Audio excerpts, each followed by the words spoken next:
Treasure Island by Robert Louis Stevenson. Chapter 1.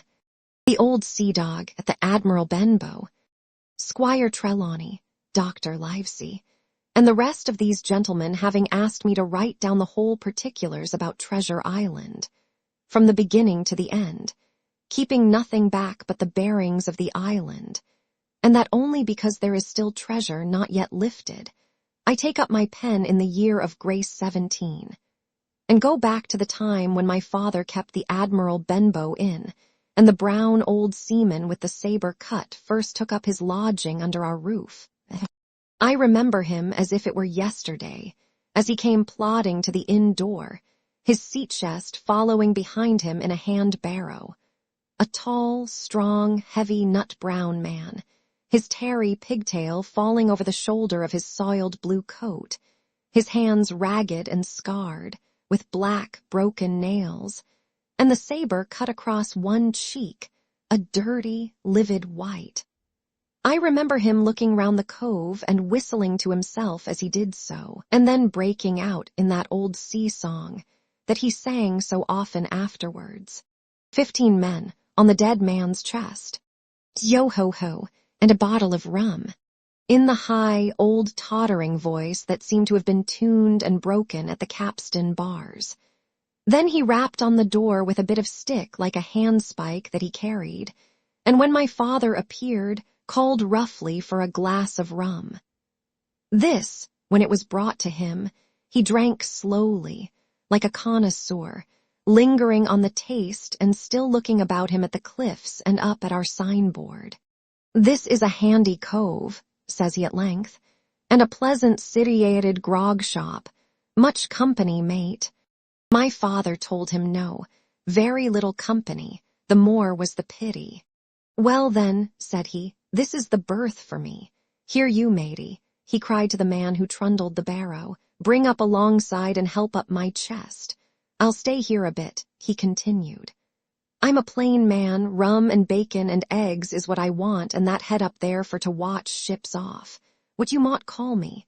You mought call me captain. Oh, I see what you're at there." And he threw down 3 or 4 gold pieces on the threshold. "You can tell me when I've worked through that," says he, looking as fierce as a commander.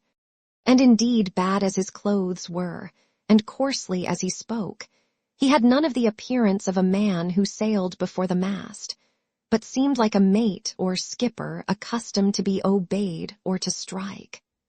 The man who came with the barrow told us the mail had set him down the morning before at the Royal George, that he had inquired what inns there were along the coast, and hearing ours well spoken of, I suppose, and described as lonely, had chosen it from the others for his place of residence, and that was all we could learn of our guest. He was a very silent man by custom. All day he hung round the cove or upon the cliffs with a brass telescope. All evening he sat in a corner of the parlor next the fire and drank rum and water very strong.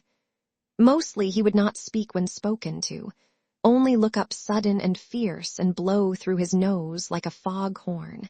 And we and the people who came about our house soon learned to let him be. Every day when he came back from his stroll, he would ask if any seafaring men had gone by along the road. At first, we thought it was the want of company of his own kind that made him ask this question, but at last we began to see he was desirous to avoid them. When a seaman did put up at the Admiral Benbow, as now and then some did, making by the coast road for Bristol, he would look in at him through the curtained door before he entered the parlor, and he was always sure to be as silent as a mouse when any such was present. For me, at least, there was no secret about the matter, for I was, in a way, a sharer in his alarms. He had taken me aside one day and promised me a silver 4penny on the 1st of every month if I would only keep my weather eye open for a seafaring man with one leg, and let him know the moment he appeared. Often enough when the 1st of the month came round and I applied to him for my wage, he would only blow through his nose at me and stare me down. But before the week was out, he was sure to think better of it, bring me my 4penny piece, and repeat his orders to look out for the seafaring man with one leg. How that personage haunted my dreams, I need scarcely tell you. On stormy nights, when the wind shook the four corners of the house and the surf roared along the cove and up the cliffs, I would see him in 1,000 forms and with 1,000 diabolical expressions. Now the leg would be cut off at the knee, now at the hip. Now he was a monstrous kind of a creature who had never had but the one leg, and that in the middle of his body. To see him leap and run and pursue me over hedge and ditch was the worst of nightmares. And altogether, I paid pretty dear for my monthly 4-penny piece, in the shape of these abominable fancies. But though I was so terrified by the idea of the seafaring man with one leg, I was far less afraid of the captain himself than anybody else who knew him. There were nights when he took a deal more rum and water than his head would carry, and then he would sometimes sit and sing his wicked, old, wild sea songs, minding nobody. But sometimes he would call for glasses round and force all the trembling company to listen to his stories or bear a chorus to his singing. Often I have heard the house shaking with yo-ho-ho and a bottle of rum, all the neighbors joining in for dear life, with the fear of death upon them, and each singing louder than the other to avoid remark. For in these fits, he was the most overriding companion ever known. He would slap his hand on the table for silence all round.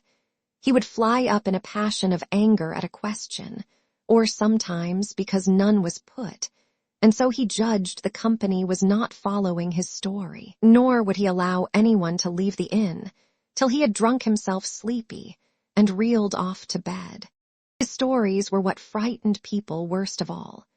Dreadful stories they were, about hanging, and walking the plank, and storms at sea, and the dry tortugas, and wild deeds and places on the Spanish Main. By his own account, he must have lived his life among some of the wickedest men that God ever allowed upon the sea, and the language in which he told these stories shocked our plain country people almost as much as the crimes that he described. My father was always saying the inn would be ruined, for people would soon cease coming there to be tyrannized over and put down, and sent shivering to their beds. But I really believe his presence did us good. People were frightened at the time, but on looking back they rather liked it. It was a fine excitement in a quiet country life, and there was even a party of the younger men who pretended to admire him, calling him a true sea dog, and a real old salt, and such like names, and saying there was the sort of man that made England terrible at sea.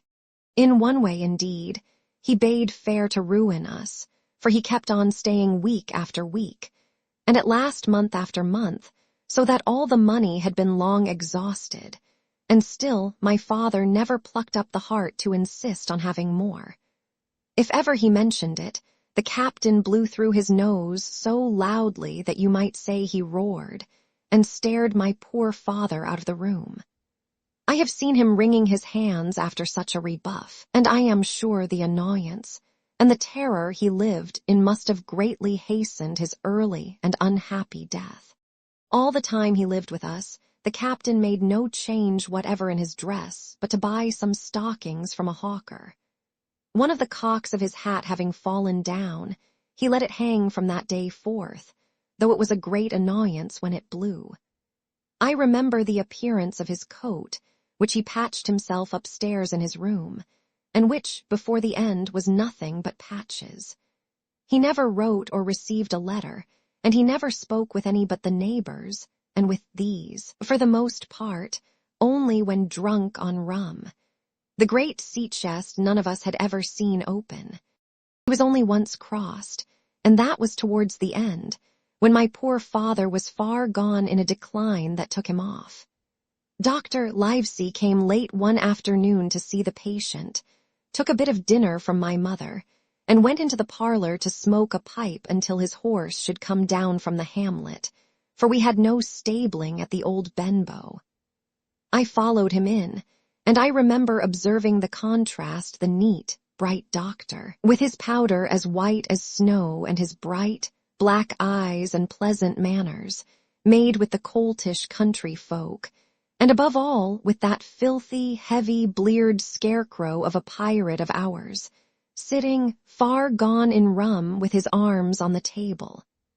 Suddenly he, the captain, that is, began to pipe up his eternal song. 15 men on the dead man's chest. Yo-ho-ho, and a bottle of rum. Drink, and the devil had done for the rest. Yo-ho-ho, and a bottle of rum. At first I had supposed the dead man's chest to be that identical big box of his upstairs in the front room, and the thought had been mingled in my nightmares with that of the one-legged seafaring man. But by this time we had all long ceased to pay any particular notice to the song. It was new, that night, to nobody but Dr. Livesey, and on him I observed it did not produce an agreeable effect, for he looked up for a moment quite angrily before he went on with his talk to old Taylor, the gardener, on a new cure for the rheumatics. In the meantime, the captain gradually brightened up at his own music, and at last flapped his hand upon the table before him in a way we all knew to mean silence. The voices stopped at once, all but Dr. Livesey's. He went on as before, speaking clear and kind, and drawing briskly at his pipe between every word or two. The captain glared at him for a while, flapped his hand again, glared still harder, and at last broke out with a villainous, low oath. Silence there between decks. "Were you addressing me, sir?" says the doctor. And when the ruffian had told him with another oath that this was so, "I have only one thing to say to you, sir," replies the doctor, "that if you keep on drinking rum, the world will soon be quit of a very dirty scoundrel." The old fellow's fury was awful. He sprang to his feet, drew and opened a sailor's clasp knife, and balancing it open on the palm of his hand, threatened to pin the doctor to the wall. The doctor never so much as moved. He spoke to him as before, over his shoulder and in the same tone of voice, rather high, so that all the room might hear, but perfectly calm and steady. "If you do not put that knife this instant in your pocket, I promise, upon my honor, you shall hang at the next assizes." Then followed a battle of looks between them, but the captain soon knuckled under, put up his weapon, and resumed his seat, grumbling like a beaten dog. "And now, sir," continued the doctor, "since I now know there's such a fellow in my district, you may count I'll have an eye upon you day and night. I'm not a doctor only, I'm a magistrate, and if I catch a breath of complaint against you, if it's only for a piece of incivility like tonight's, I'll take effectual means to have you hunted down and routed out of this. Let that suffice." Soon after, Dr. Livesey's horse came to the door and he rode away, but the captain held his peace that evening, and for many evenings to come. Chapter 2. Black Dog appears and disappears. It was not very long after this that there occurred the first of the mysterious events that rid us at last of the captain, though not, as you will see, of his affairs. It was a bitter cold winter, with long, hard frosts and heavy gales, and it was plain from the first that my poor father was little likely to see the spring. He sank daily, and my mother and I had all the inn upon our hands, and were kept busy enough without paying much regard to our unpleasant guest.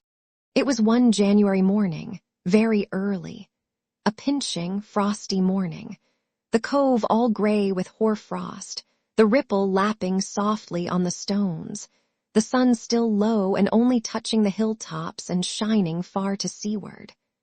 The captain had risen earlier than usual and set out down the beach, his cutlass swinging under the broad skirts of the old blue coat, his brass telescope under his arm, his hat tilted back upon his head. I remember his breath hanging like smoke in his wake as he strode off, And the last sound I heard of him as he turned the big rock was a loud snort of indignation, as though his mind was still running upon Dr. Livesey.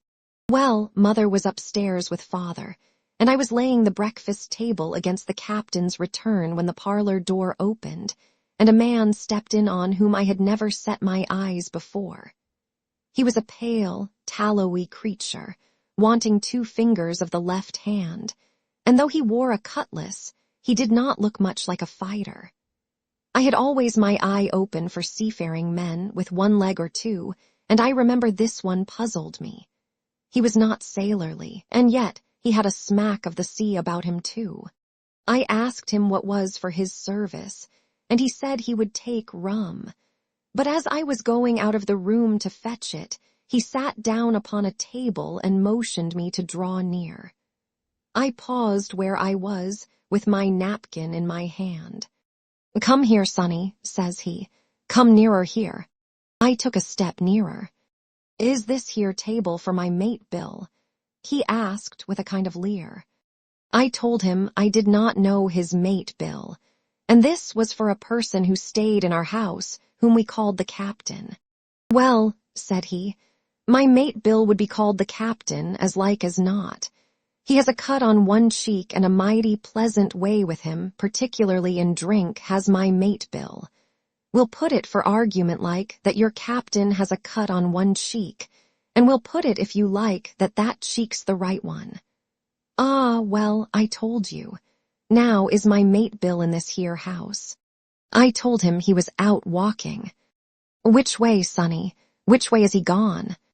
And when I had pointed out the rock and told him how the captain was likely to return, and how soon, and answered a few other questions. "Ah," said he, "this'll be as good as drink to my mate Bill." The expression of his face as he said these words was not at all pleasant, and I had my own reasons for thinking that the stranger was mistaken, even supposing he meant what he said. But it was no affair of mine, I thought, and besides, it was difficult to know what to do. The stranger kept hanging about just inside the inn door, peering round the corner like a cat waiting for a mouse. Once I stepped out myself into the road, but he immediately called me back, and as I did not obey quick enough for his fancy, a most horrible change came over his tallowy face, and he ordered me in with an oath that made me jump. As soon as I was back again, he returned to his former manner, half fawning, half sneering, patted me on the shoulder, told me I was a good boy and he had taken quite a fancy to me. "I have a son of my own," said he, "as like you as 2 blocks, and he's all the pride of my art. But the great thing for boys is discipline, Sonny, discipline.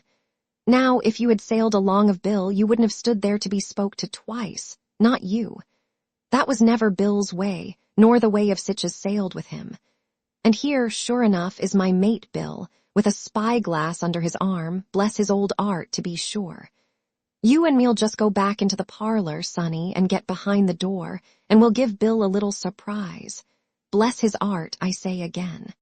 So saying, the stranger backed along with me into the parlor and put me behind him in the corner, so that we were both hidden by the open door. I was very uneasy and alarmed, as you may fancy, and it rather added to my fears to observe that the stranger was certainly frightened himself. He cleared the hilt of his cutlass and loosened the blade in the sheath, and all the time we were waiting there he kept swallowing as if he felt what we used to call a lump in the throat. At last in strode the captain, slammed the door behind him, without looking to the right or left, and marched straight across the room to where his breakfast awaited him. "Bill," said the stranger in a voice that I thought he had tried to make bold and big. The captain spun round on his heel and fronted us. All the brown had gone out of his face, and even his nose was blue. He had the look of a man who sees a ghost, or the evil one, or something worse, if anything can be. And upon my word, I felt sorry to see him all in a moment turn so old and sick. "Come, Bill, you know me. "You know an old shipmate, Bill, surely," said the stranger. The captain made a sort of gasp. "Black Dog," said he. "And who else?" returned the other, getting more at his ease. "Black Dog as ever was, come for to see his old shipmate Billy at the Admiral Benbow Inn. Ah, Bill, we have seen a sight of times, us two, since I lost them 2 talons," holding up his mutilated hand. "Now, look here," said the captain. "You've run me down, here I am. Well then, speak up, what is it?" "That's you, Bill," returned Black Dog. "You're in the right of it, Billy. I'll have a glass of rum from this dear child here, as I've took such a liking to, and we'll sit down, if you please, and talk square like old shipmates." When I returned with the rum, they were already seated on either side of the captain's breakfast table. Black Dog next to the door and sitting sideways so as to have one eye on his old shipmate, and one, as I thought, on his retreat. He bade me go and leave the door wide open. "None of your keyholes for me, sonny," he said, and I left them together and retired into the bar. For a long time, though I certainly did my best to listen, I could hear nothing but a low gattling. But at last the voices began to grow higher, and I could pick up a word or two, mostly oaths, from the captain. "No, no, no, no, and an end of it," he cried once, and again, "If it comes to swinging, swing all, say I." Then all of a sudden there was a tremendous explosion of oaths and other noises. The chair and table went over in a lump, a clash of steel followed, and then a cry of pain, and the next instant I saw Black Dog in full flight, and the captain hotly pursuing, both with drawn cutlasses, and the former streaming blood from the left shoulder. Just at the door the captain aimed at the fugitive one last tremendous cut, which would certainly have split him to the chine, had it not been intercepted by our big signboard of Admiral Benbow. You may see the notch on the lower side of the frame to this day. That blow was the last of the battle. Once out upon the road, Black Dog, in spite of his wound, showed a wonderful clean pair of heels and disappeared over the edge of the hill in half a minute. The captain, for his part, stood staring at the signboard like a bewildered man. Then he passed his hand over his eyes several times and at last turned back into the house. "Jim," says he, "rum," and as he spoke he reeled a little and caught himself with one hand against the wall. "Are you hurt?" cried I. "Rum," he repeated. "I must get away from here. Rum, rum." I ran to fetch it, but I was quite unsteadied by all that had fallen out, and I broke one glass and fouled the tap, and while I was still getting in my own way, I heard a loud fall in the parlor, and running in, beheld the captain lying full length upon the floor. At the same instant, my mother, alarmed by the cries and fighting, came running downstairs to help me. Between us we raised his head. He was breathing very loud and hard, but his eyes were closed, and his face a horrible color. "Dear, dearie me," cried my mother, "what a disgrace upon the house, and your poor father sick." In the meantime, we had no idea what to do to help the captain, nor any other thought but that he had got his death hurt in the scuffle with the stranger. I got the rum, to be sure, and tried to put it down his throat, but his teeth were tightly shut and his jaws as strong as iron.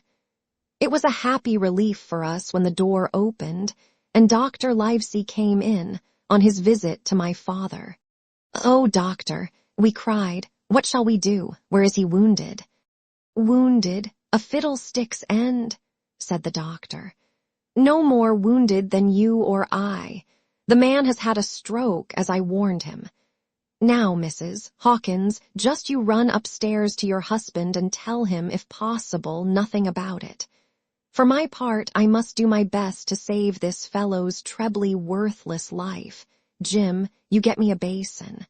When I got back with the basin, The doctor had already ripped up the captain's sleeve and exposed his great sinewy arm. It was tattooed in several places. "Here's luck! A fair wind," and Billy Bones his fancy, were very neatly and clearly executed on the forearm, and up near the shoulder there was a sketch of a gallows and a man hanging from it, done, as I thought, with great spirit. "Prophetic," said the doctor, touching this picture with his finger. "And now, Master Billy Bones, if that be your name, we'll have a look at the color of your blood. Jim," he said, "are you afraid of blood?" "No, sir," said I. "Well then," said he, "you hold the basin." And with that he took his lancet and opened a vein. A great deal of blood was taken before the captain opened his eyes and looked mistily about him. First he recognized the doctor with an unmistakable frown. Then his glance fell upon me, and he looked relieved. But suddenly his color changed, and he tried to raise himself, crying, "Where's Black Dog?" "There is no black dog here," said the doctor, "except what you have on your own back. You have been drinking rum, you have had a stroke, precisely as I told you, and I have just very much against my own will dragged you head foremost out of the grave. Now, Mr. Bones—" "That's not my name," he interrupted. "Much I care," returned the doctor. "It's the name of a buccaneer of my acquaintance, and I call you by it for the sake of shortness, and what I have to say to you is this. One glass of rum won't kill you, but if you take one you'll take another, and I stake my wig if you don't break off short, you'll die. Do you understand that? Die and go to your own place like the man in the Bible. Come now, make an effort. I'll help you to your bed for once."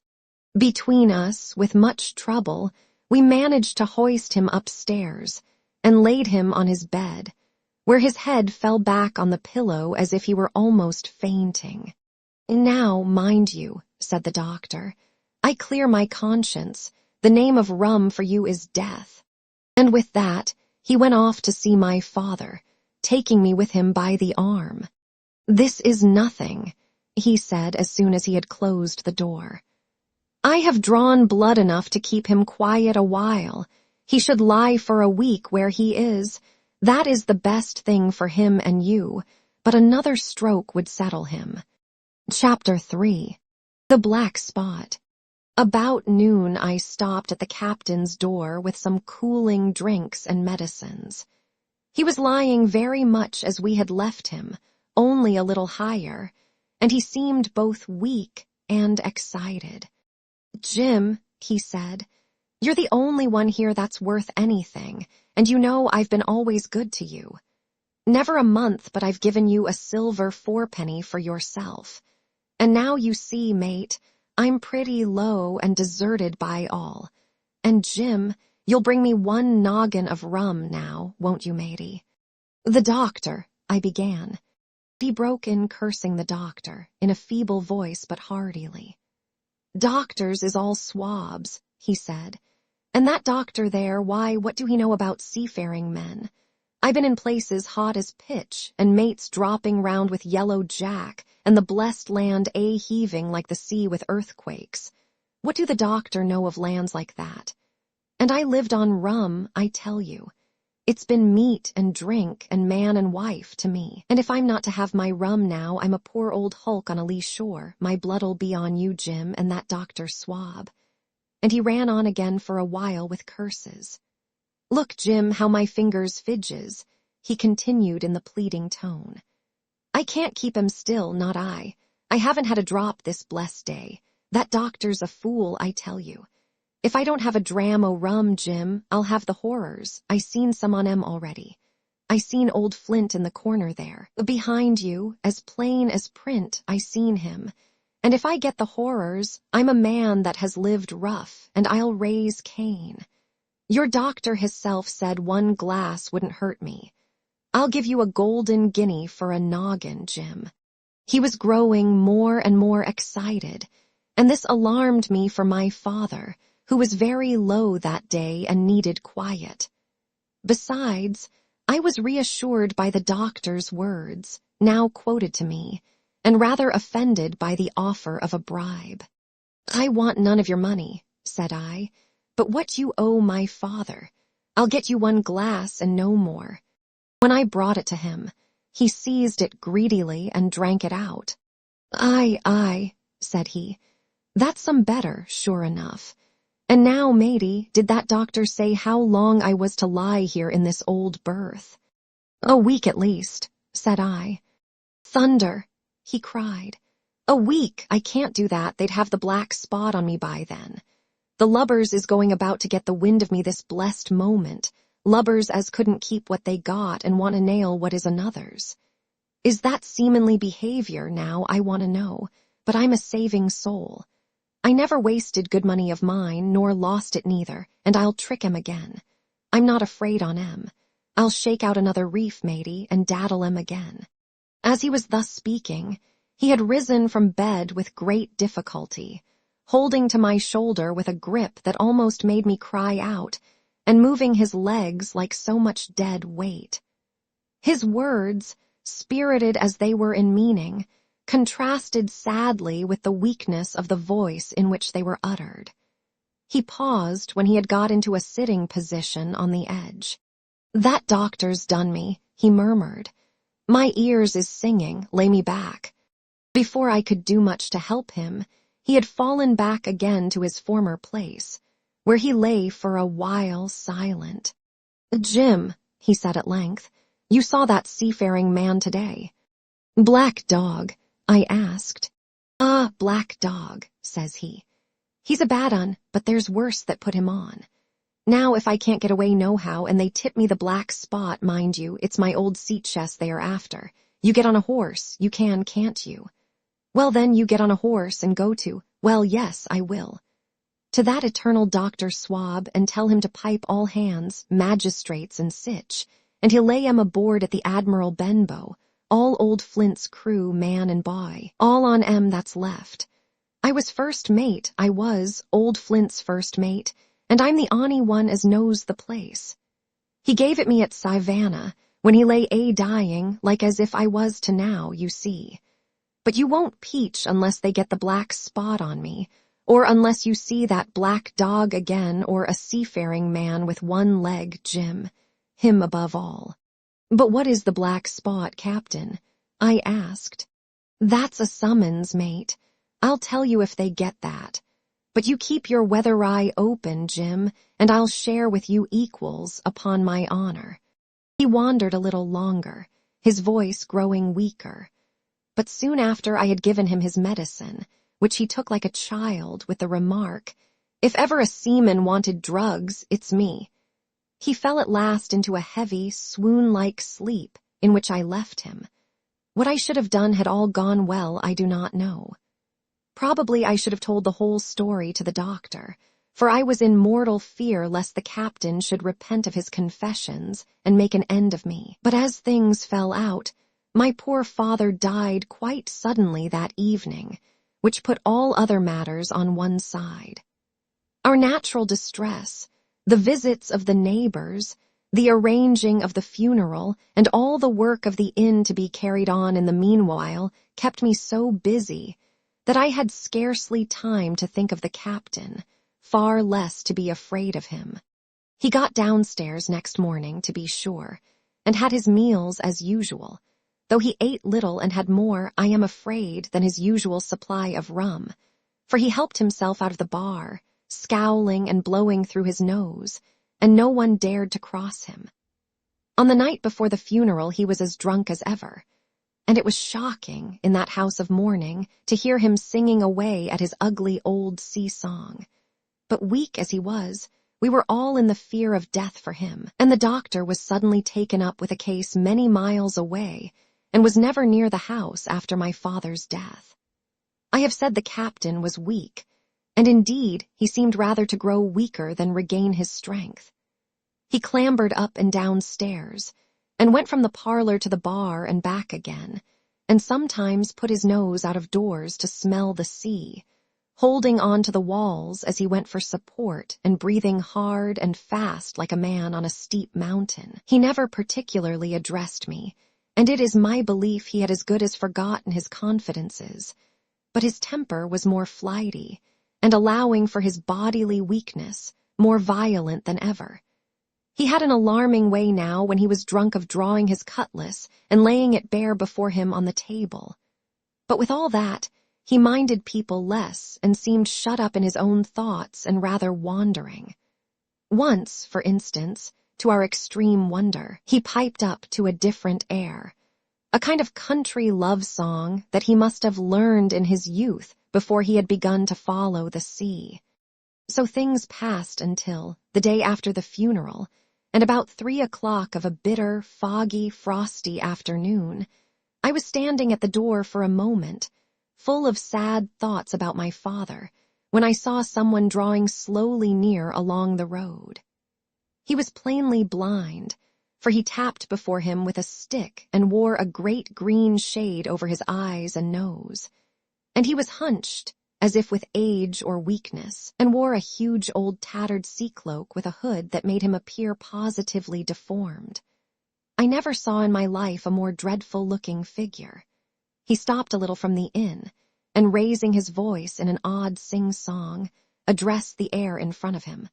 Will any kind friend inform a poor blind man, who has lost the precious sight of his eyes in the gracious defense of his native country, England, and God bless King George, where or in what part of this country he may now be? You are at the Admiral Benbow, Black Hill Cove, my good man, said I. I hear a voice, said he, a young voice. Will you give me your hand, my kind young friend, and lead me in? I held out my hand, and the horrible, soft-spoken, eyeless creature gripped it in a moment like a vise. I was so much startled that I struggled to withdraw, but the blind man pulled me close up to him with a single action of his arm. Now, boy, he said, take me into the captain. Sir, said I, upon my word I dare not. Oh, he sneered, that's it, take me in straight or I'll break your arm. And he gave it, as he spoke, a wrench that made me cry out. Sir, said I, it is for yourself I mean. The captain is not what he used to be. He sits with a drawn cutlass. Another gentleman. Come now, March, interrupted he, and I never heard a voice so cruel and cold and ugly as that blind man's.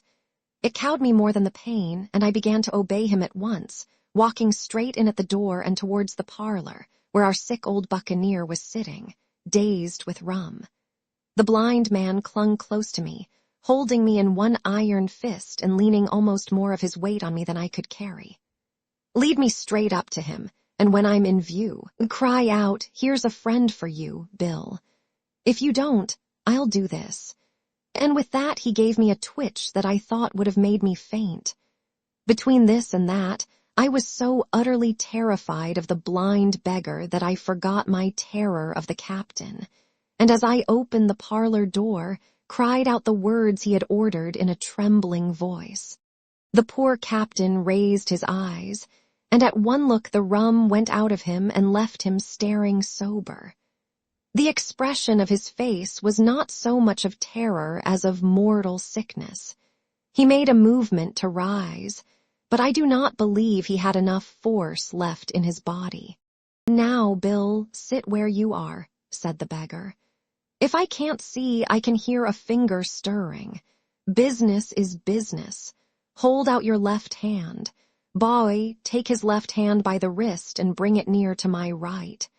We both obeyed him to the letter, and I saw him pass something from the hollow of the hand that held his stick into the palm of the captain's, which closed upon it instantly. And now that's done, said the blind man. And at the words he suddenly left hold of me, and with incredible accuracy and nimbleness, skipped out of the parlor and into the road, where, as I still stood motionless, I could hear his stick go tap-tap-tapping into the distance. It was some time before either I or the captain seemed to gather our senses, but at length, and about at the same moment, I released his wrist, which I was still holding, and he drew in his hand and looked sharply into the palm. 10 o'clock, he cried. 6 hours will do them yet, and he sprang to his feet. Even as he did so, he reeled, put his hand to his throat, stood swaying for a moment, and then, with a peculiar sound, fell from his whole height face foremost to the floor. I ran to him at once, calling to my mother. But haste was all in vain. The captain had been struck dead by thundering apoplexy. It is a curious thing to understand, for I had certainly never liked the man, though of late I had begun to pity him, but as soon as I saw that he was dead, I burst into a flood of tears. It was the second death I had known, and the sorrow of the first was still fresh in my heart. Chapter 4. The Sea Chest. I lost no time, of course, in telling my mother all that I knew, and perhaps should have told her long before, and we saw ourselves at once in a difficult and dangerous position.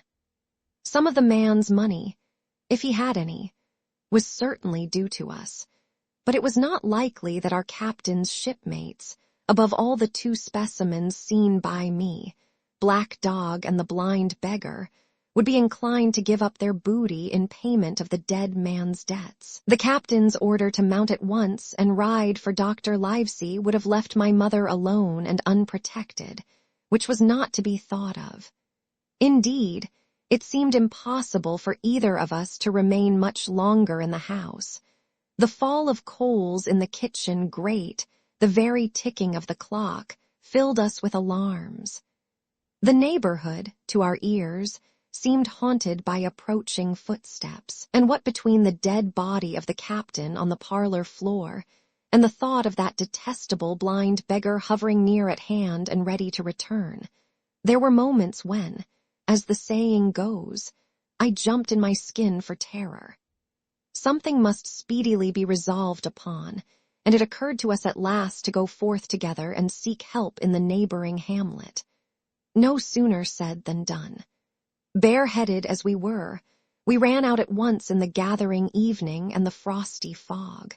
The hamlet lay not many 100 yards away, though out of view on the other side of the next cove, and what greatly encouraged me, it was in an opposite direction from that whence the blind man had made his appearance, and whither he had presumably returned. We were not many minutes on the road, though we sometimes stopped to lay hold of each other and hearken. But there was no unusual sound, nothing but the low wash of the ripple and the croaking of the inmates of the wood. It was already candlelight when we reached the hamlet, and I shall never forget how much I was cheered to see the yellow shine in doors and windows. But that, as it proved, was the best of the help we were likely to get in that quarter. For you would have thought men would have been ashamed of themselves. No soul would consent to return with us to the Admiral Benbow. The more we told of our troubles, the more, man, woman, and child, they clung to the shelter of their houses. The name of Captain Flint, though it was strange to me, was well enough known to some there and carried a great weight of terror.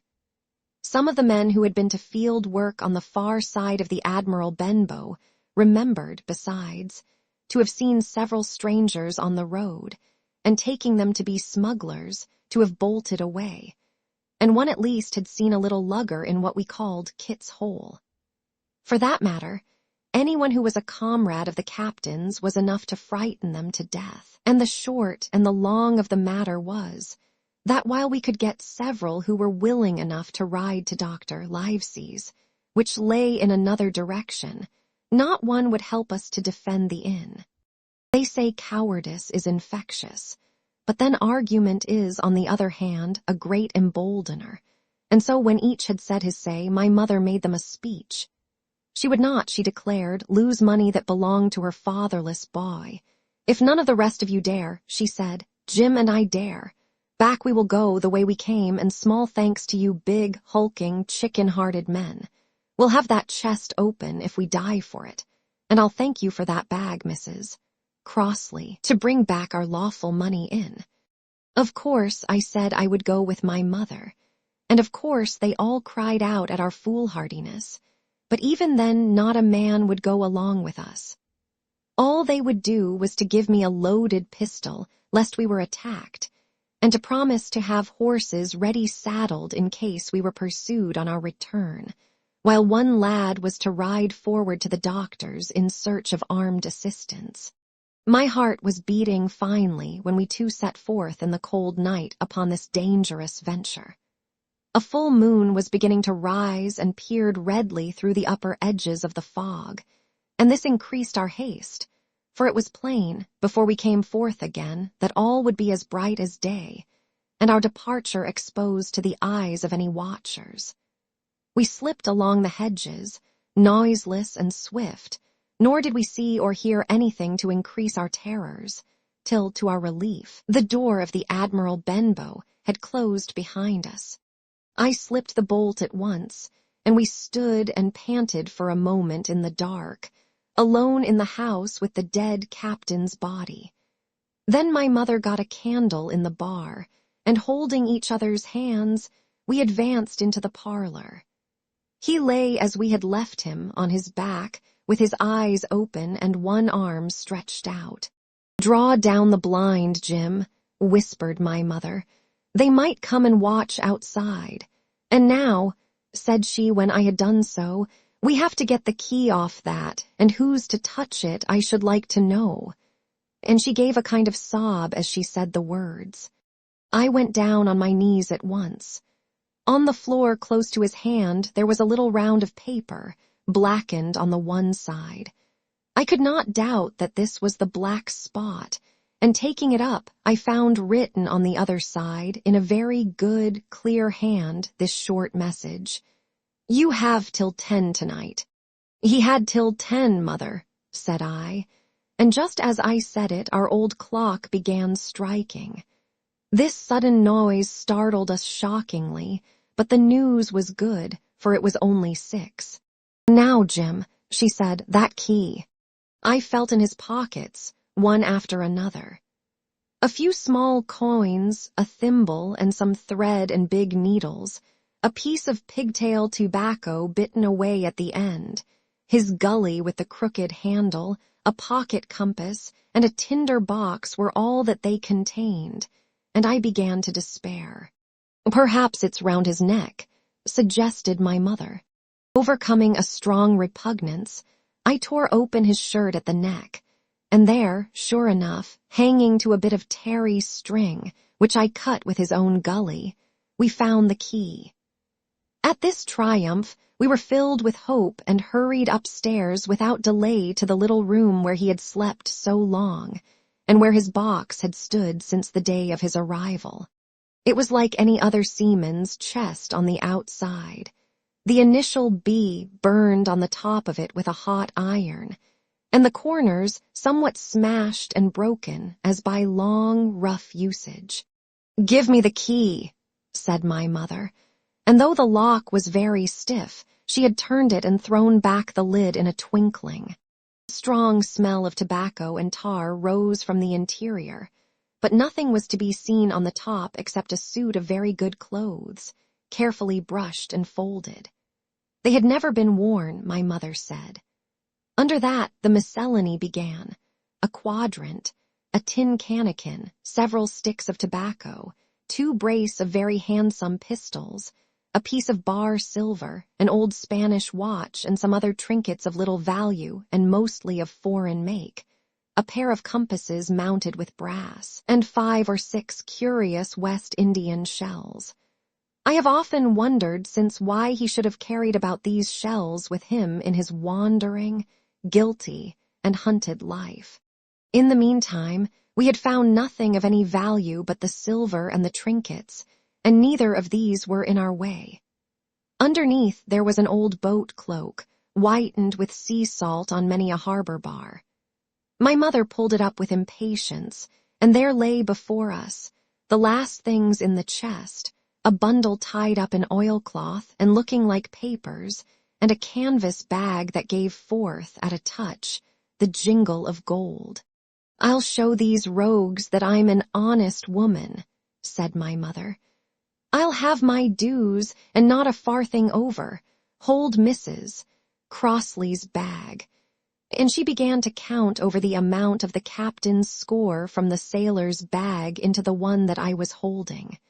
It was a long, difficult business, for the coins were of all countries and sizes, doubloons and louis d'ors and guineas and pieces of 8, and I know not what besides, all shaken together at random. The guineas, too, were about the scarcest, and it was with these only that my mother knew how to make her count. When we were about halfway through, I suddenly put my hand upon her arm, for I had heard in the silent, frosty air a sound that brought my heart into my mouth, the tap-tapping of the blind man's stick upon the frozen road. It drew nearer and nearer, while we sat holding our breath. Then it struck sharp on the inn door, and then we could hear the handle being turned and the bolt rattling as the wretched being tried to enter. And then there was a long time of silence both within and without. At last the tapping recommenced, and to our indescribable joy and gratitude, died slowly away again until it ceased to be heard. "Mother," said I, "take the whole and let's be going." For I was sure the bolted door must have seemed suspicious and would bring the whole hornet's nest about our ears, though how thankful I was that I had bolted it. None could tell who had never met that terrible blind man. But my mother, frightened as she was, would not consent to take a fraction more than was due to her, and was obstinately unwilling to be content with less. It was not yet 7, she said, by a long way. She knew her rights and she would have them.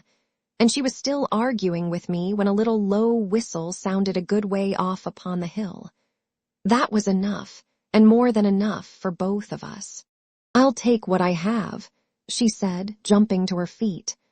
"And I'll take this to square the count," said I, picking up the oilskin packet.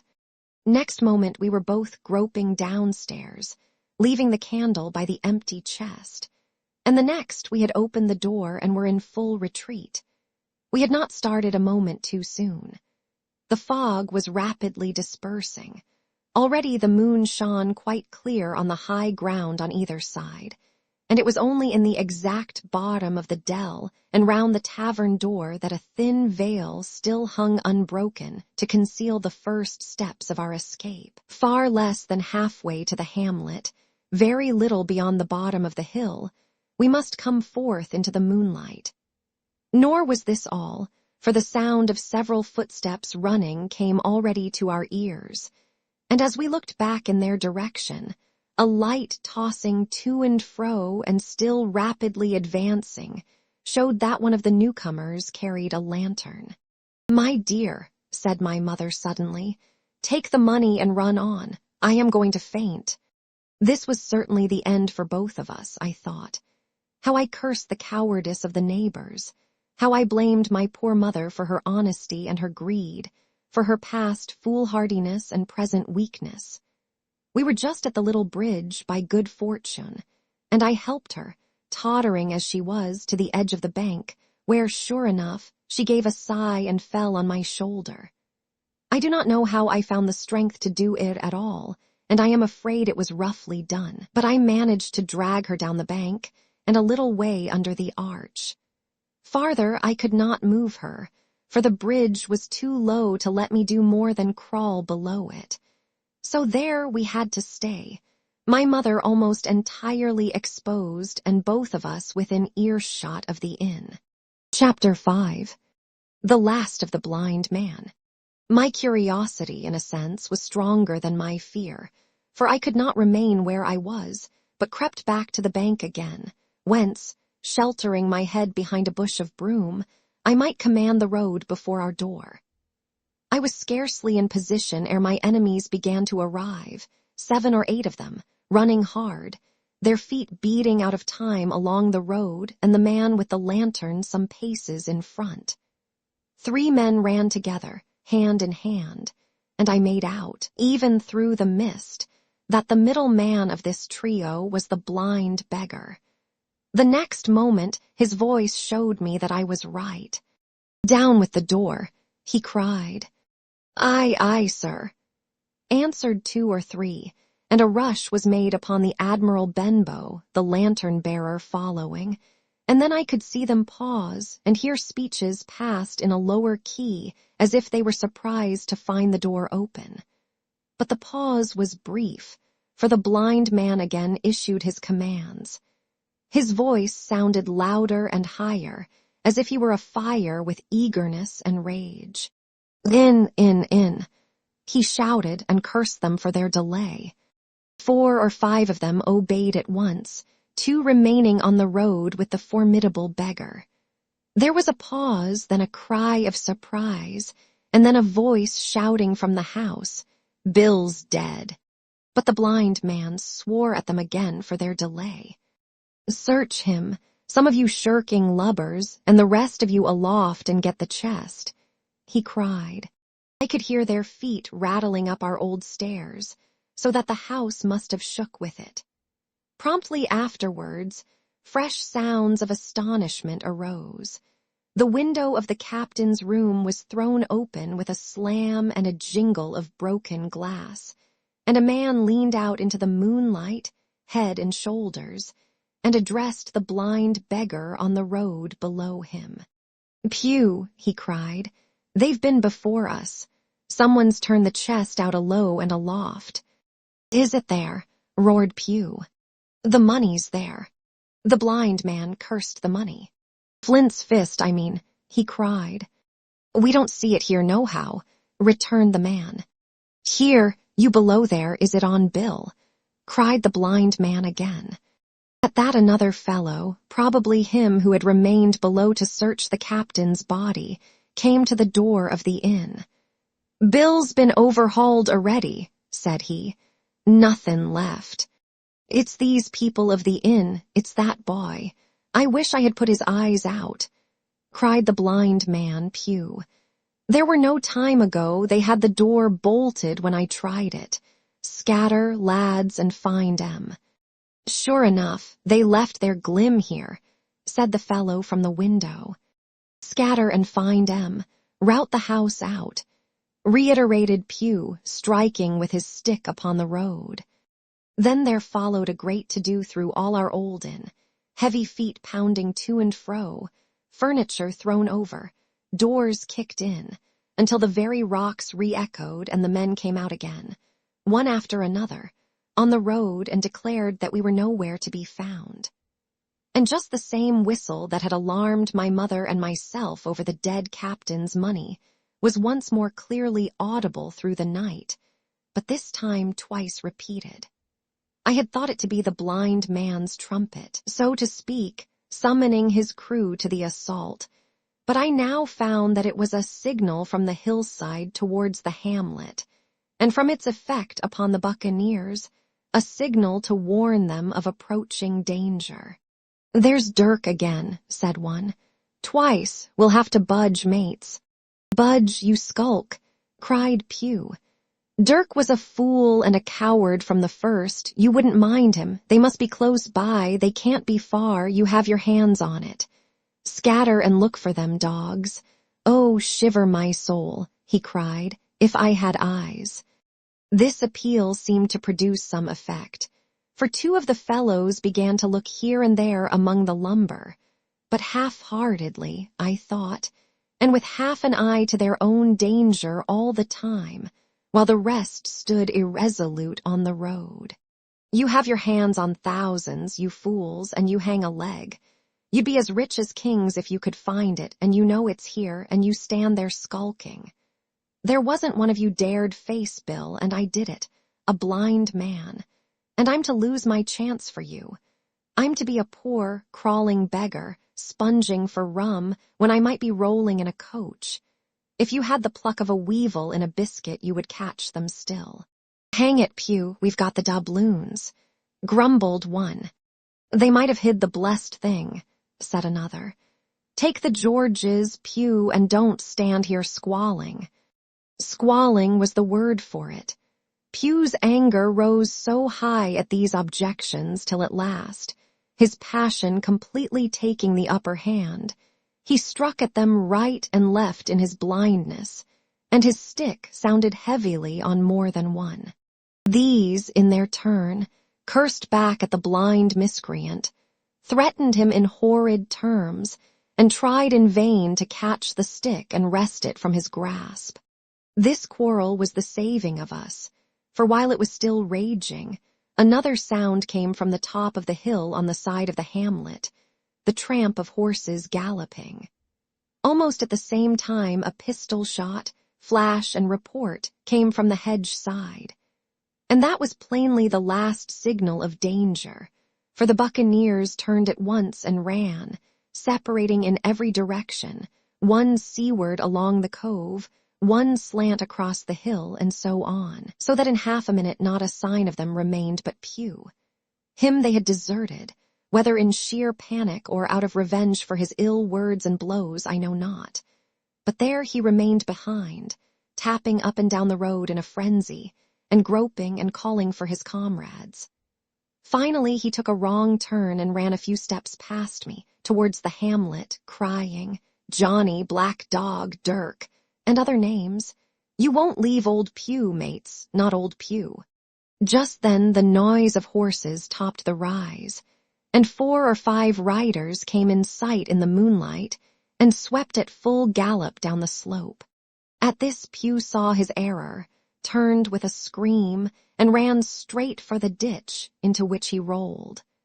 But he was on his feet again in a second and made another dash, now utterly bewildered, right under the nearest of the coming horses. The rider tried to save him, but in vain. Down went Pugh with a cry that rang high into the night, and the 4 hoofs trampled and spurned him and passed by. He fell on his side, then gently collapsed upon his face and moved no more. I leaped to my feet and hailed the riders. They were pulling up, at any rate, horrified at the accident, and I soon saw what they were. One, tailing out behind the rest, was a lad that had gone from the hamlet to Dr. Livesey's. The rest were revenue officers, whom he had met by the way, and with whom he had had the intelligence to return at once. Some news of the lugger in Kit's Hole had found its way to Supervisor Dance and set him forth that night in our direction, and to that circumstance my mother and I owed our preservation from death. Pugh was dead, stone dead. As for my mother, when we had carried her up to the hamlet, a little cold water and salts, and that soon brought her back again, and she was none the worse for her terror, though she still continued to deplore the balance of the money. In the meantime the supervisor rode on as fast as he could to Kit's Hole, but his men had to dismount and grope down the dingle, leading and sometimes supporting their horses, and in continual fear of ambushes. So it was no great matter for surprise that when they got down to the hole the lugger was already under way, though still close in. He hailed her. A voice replied, telling him to keep out of the moonlight or he would get some lead in him, and at the same time a bullet whistled close by his arm. Soon after, the lugger doubled the point and disappeared.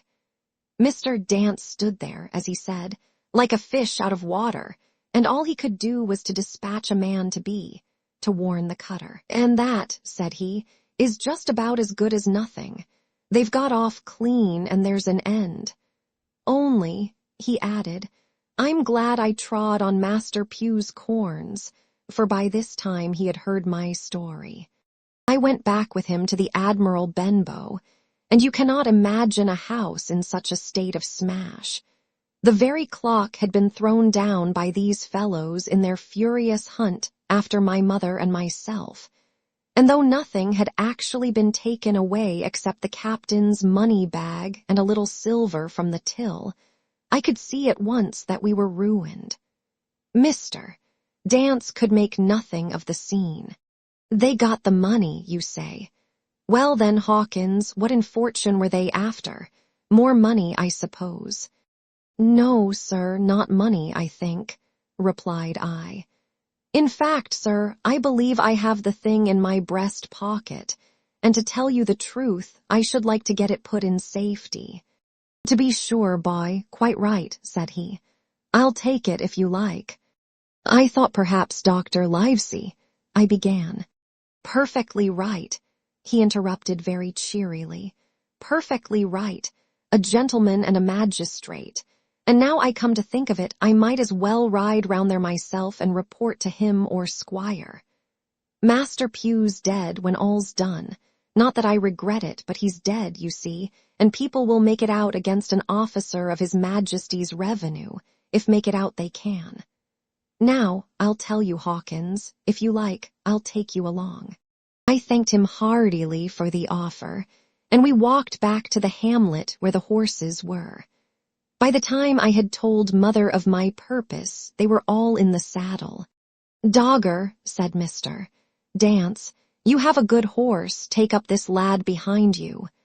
As soon as I was mounted, holding on to Dogger's belt, the supervisor gave the word, and the party struck out at a bouncing trot on the road to Dr. Livesey's house. Chapter 6. The Captain's Papers. We rode hard all the way till we drew up before Dr. Livesey's door. The house was all dark to the front. Mr. Dance told me to jump down and knock, and Dogger gave me a stirrup to descend by. The door was opened almost at once by the maid. "Is Dr. Livesey in?" I asked. "No," she said. He had come home in the afternoon, but had gone up to the hall to dine and pass the evening with the squire. "So there we go, boys," said Mr. Dance. This time, as the distance was short, I did not mount, but ran with Dogger's stirrup leather to the lodge gates and up the long, leafless, moonlit avenue to where the white line of the hall buildings looked on either hand on great old gardens.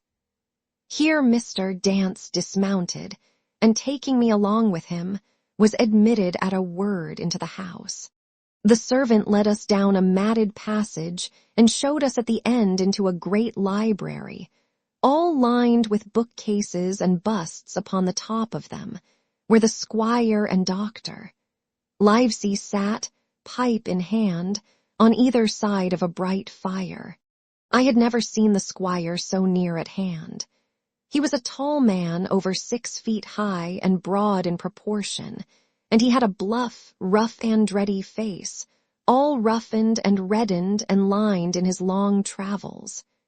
His eyebrows were very black and moved readily, and this gave him a look of some temper, not bad, you would say, but quick and high.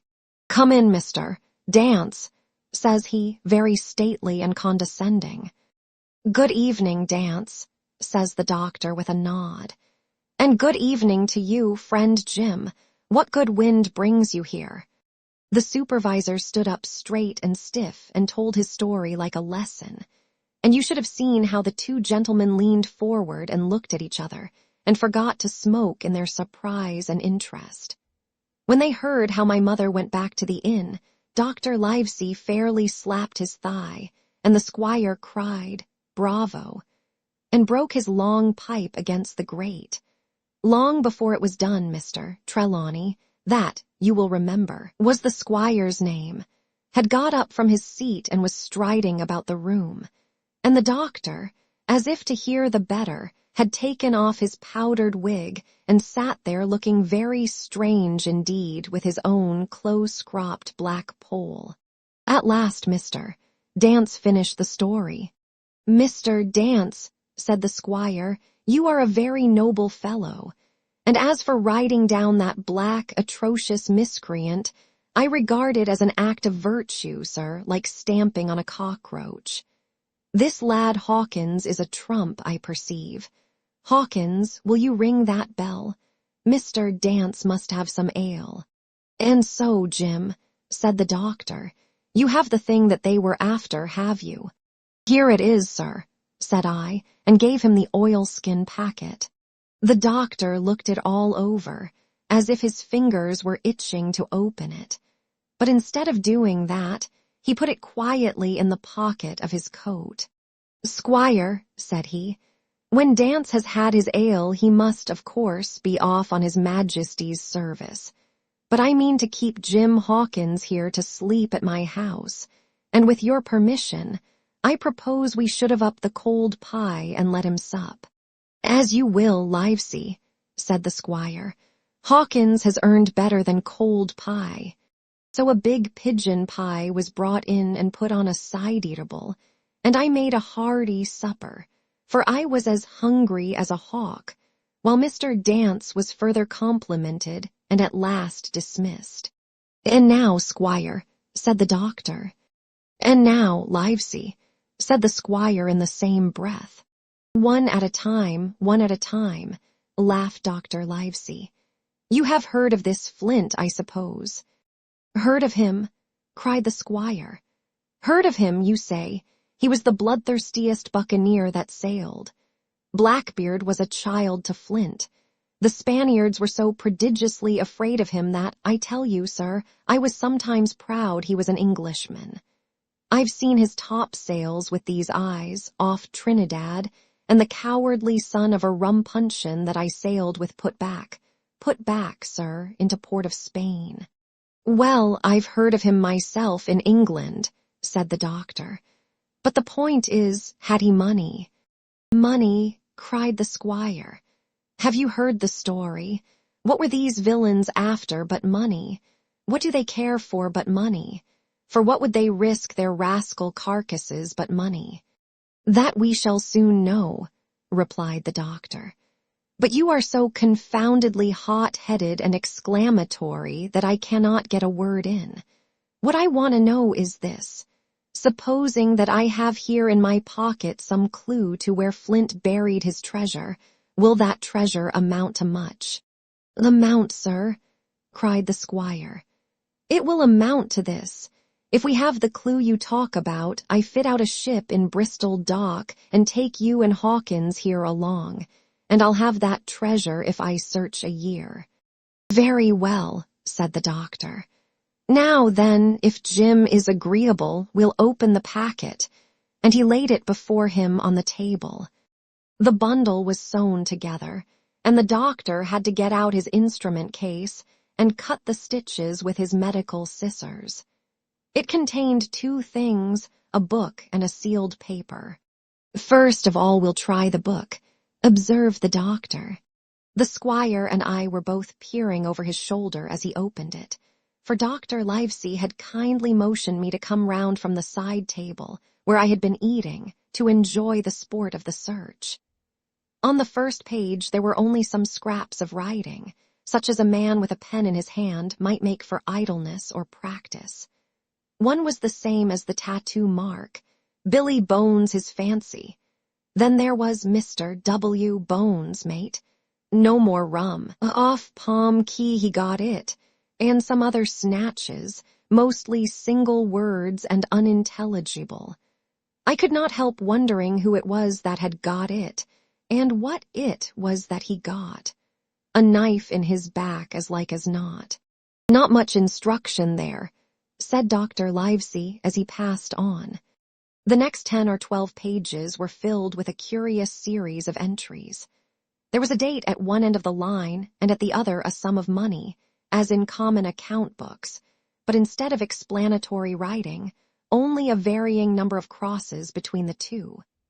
On the 12th of June, 1745, for instance, a sum of £70 had plainly become due to someone, and there was nothing but 6 crosses to explain the cause. In a few cases, to be sure, the name of a place would be added, as off Caracas, or a mere entry of latitude and longitude, as 62 degrees 1720, 19 degrees 240. The record lasted over nearly 20 years, the amount of the separate entries growing larger as time went on, and at the end a grand total had been made out after 5 or 6 wrong additions, and these words appended, "Bones, his pile." "I can't make head or tail of this," said Dr. Livesey. "The thing is as clear as noonday," cried the squire. "This is the black-hearted hound's account book. These crosses stand for the names of ships or towns that they sank or plundered. The sums are the scoundrel's share, and where he feared an ambiguity, you see he added something clearer.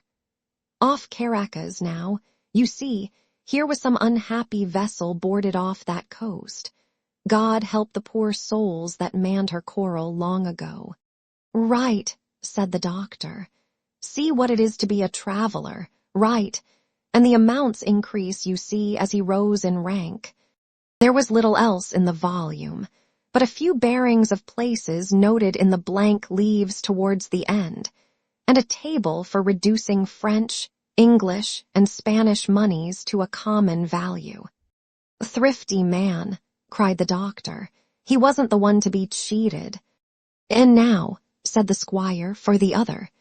The paper had been sealed in several places with a thimble by way of seal, the very thimble, perhaps, that I had found in the captain's pocket.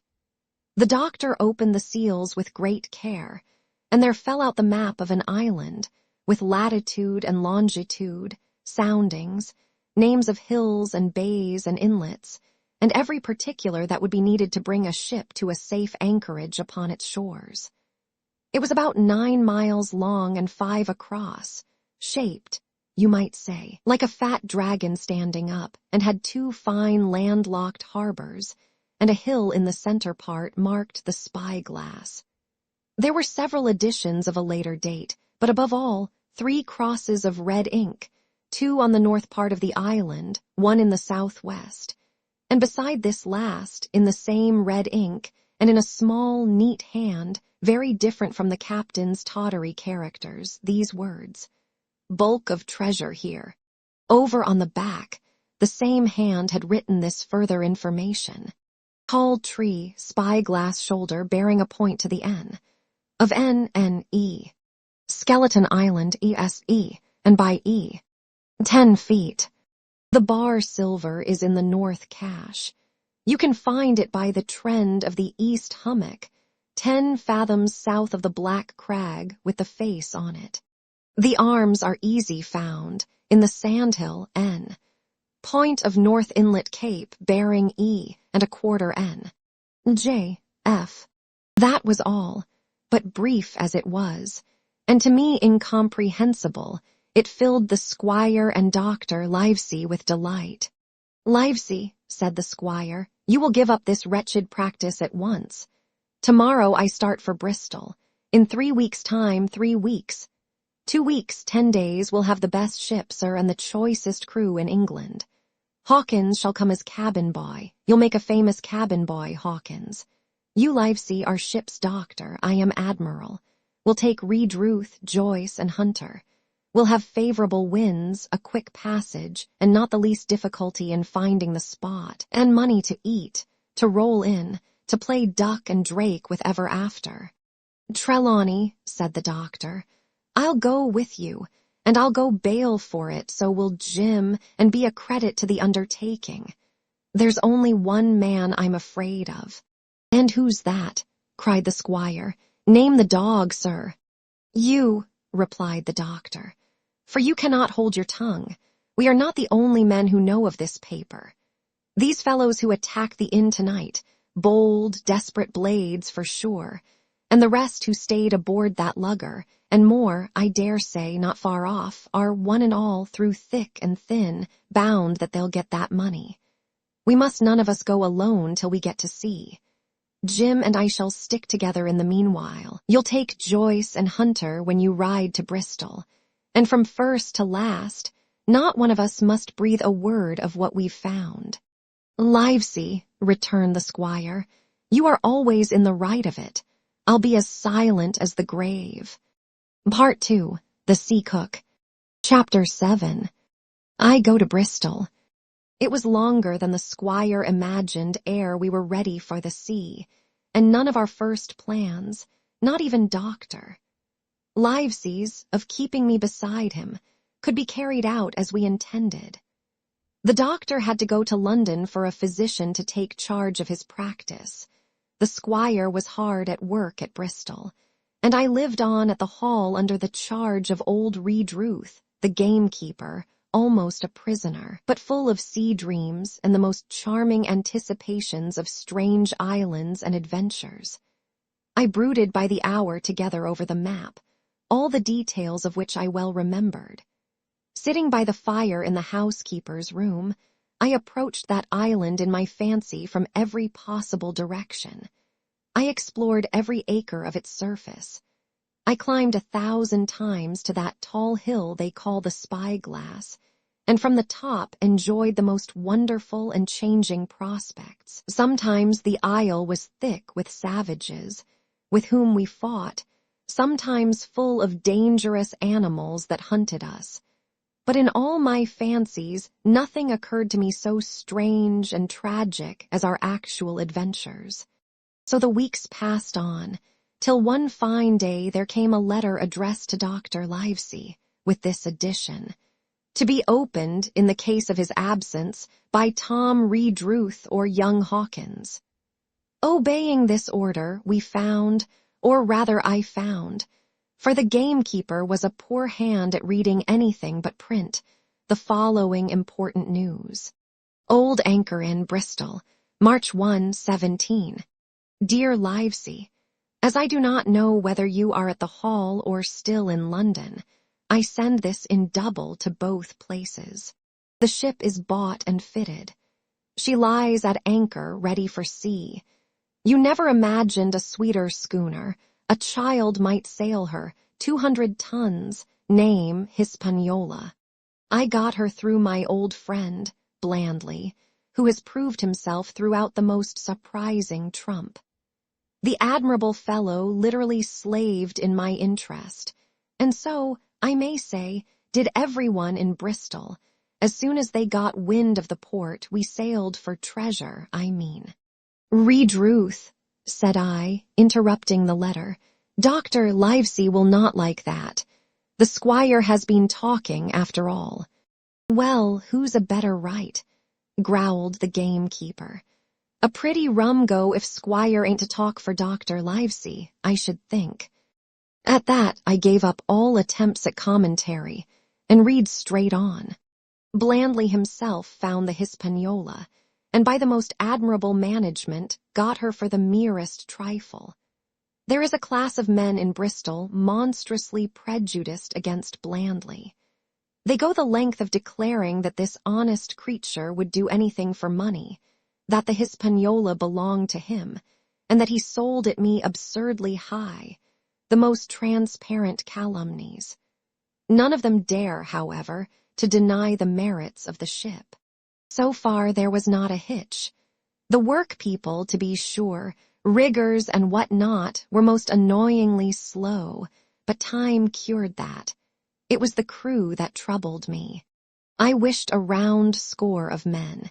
In case of natives, buccaneers, or the odious French, and I had the worry of the deuce itself to find so much as half a dozen, till the most remarkable stroke of fortune brought me the very man that I required. I was standing on the dock, when by the merest accident I fell in talk with him. I found he was an old sailor, kept a public house, knew all the seafaring men in Bristol, had lost his health ashore, and wanted a good berth as cook to get to sea again. He had hobbled down there that morning, he said, to get a smell of the salt. I was monstrously touched, so would you have been, and out of pure pity I engaged him on the spot to be ship's cook. Long John Silver he is called and has lost a leg, but that I regarded as a recommendation, since he lost it in his country's service under the immortal Hawke. He has no pension, Livesey. Imagine the abominable age we live in. Well, sir, I thought I had only found a cook, but it was a crew I had discovered. Between Silver and myself, we got together in a few days a company of the toughest old salts imaginable, not pretty to look at, but fellows, by their faces, of the most indomitable spirit. I declare we could fight a frigate. Long John even got rid of 2 out of the 6 or 7, I had already engaged. He showed me in a moment that they were just the sort of freshwater swabs we had to fear in an adventure of importance. I am in the most magnificent health and spirits, eating like a bull, sleeping like a tree, yet I shall not enjoy a moment till I hear my old tarpaulins tramping round the capstan. Seaward, ho, hang the treasure. It's the glory of the sea that has turned my head. So now, Livesey, come post, do not lose an hour if you respect me. Let young Hawkins go at once to see his mother, with Redruth for a guard, and then both come full speed to Bristol. John Trelawney. Postscript. I did not tell you that Blandley, who, by the way, is to send a consort after us if we don't turn up by the end of August, had found an admirable fellow for sailing master. A stiff man, which I regret, but in all other respects a treasure. Long John Silver unearthed a very competent man for a mate, a man named Arrow. I have a boatswain who pipes, Livesey, so things shall go man-o'-war fashion on board the good ship Hispaniola. I forgot to tell you that Silver is a man of substance. I know of my own knowledge that he has a banker's account, which has never been overdrawn. He leaves his wife to manage the inn, and as she is a woman of color, a pair of old bachelors like you and I may be excused for guessing that it is the wife, quite as much as the health, that sends him back to roving. J.T. P.P.S. Hawkins may stay one night with his mother. J.T. You can fancy the excitement into which that letter put me. I was half beside myself with glee, and if ever I despised a man, it was old Tom Redruth, who could do nothing but grumble and lament. Any of the under gamekeepers would gladly have changed places with him, but such was not the squire's pleasure, and the squire's pleasure was like law among them all. Nobody but old Redruth would have dared so much as even to grumble. The next morning he and I set out on foot for the Admiral Benbow, and there I found my mother in good health and spirits. The captain, who had so long been a cause of so much discomfort, was gone where the wicked cease from troubling.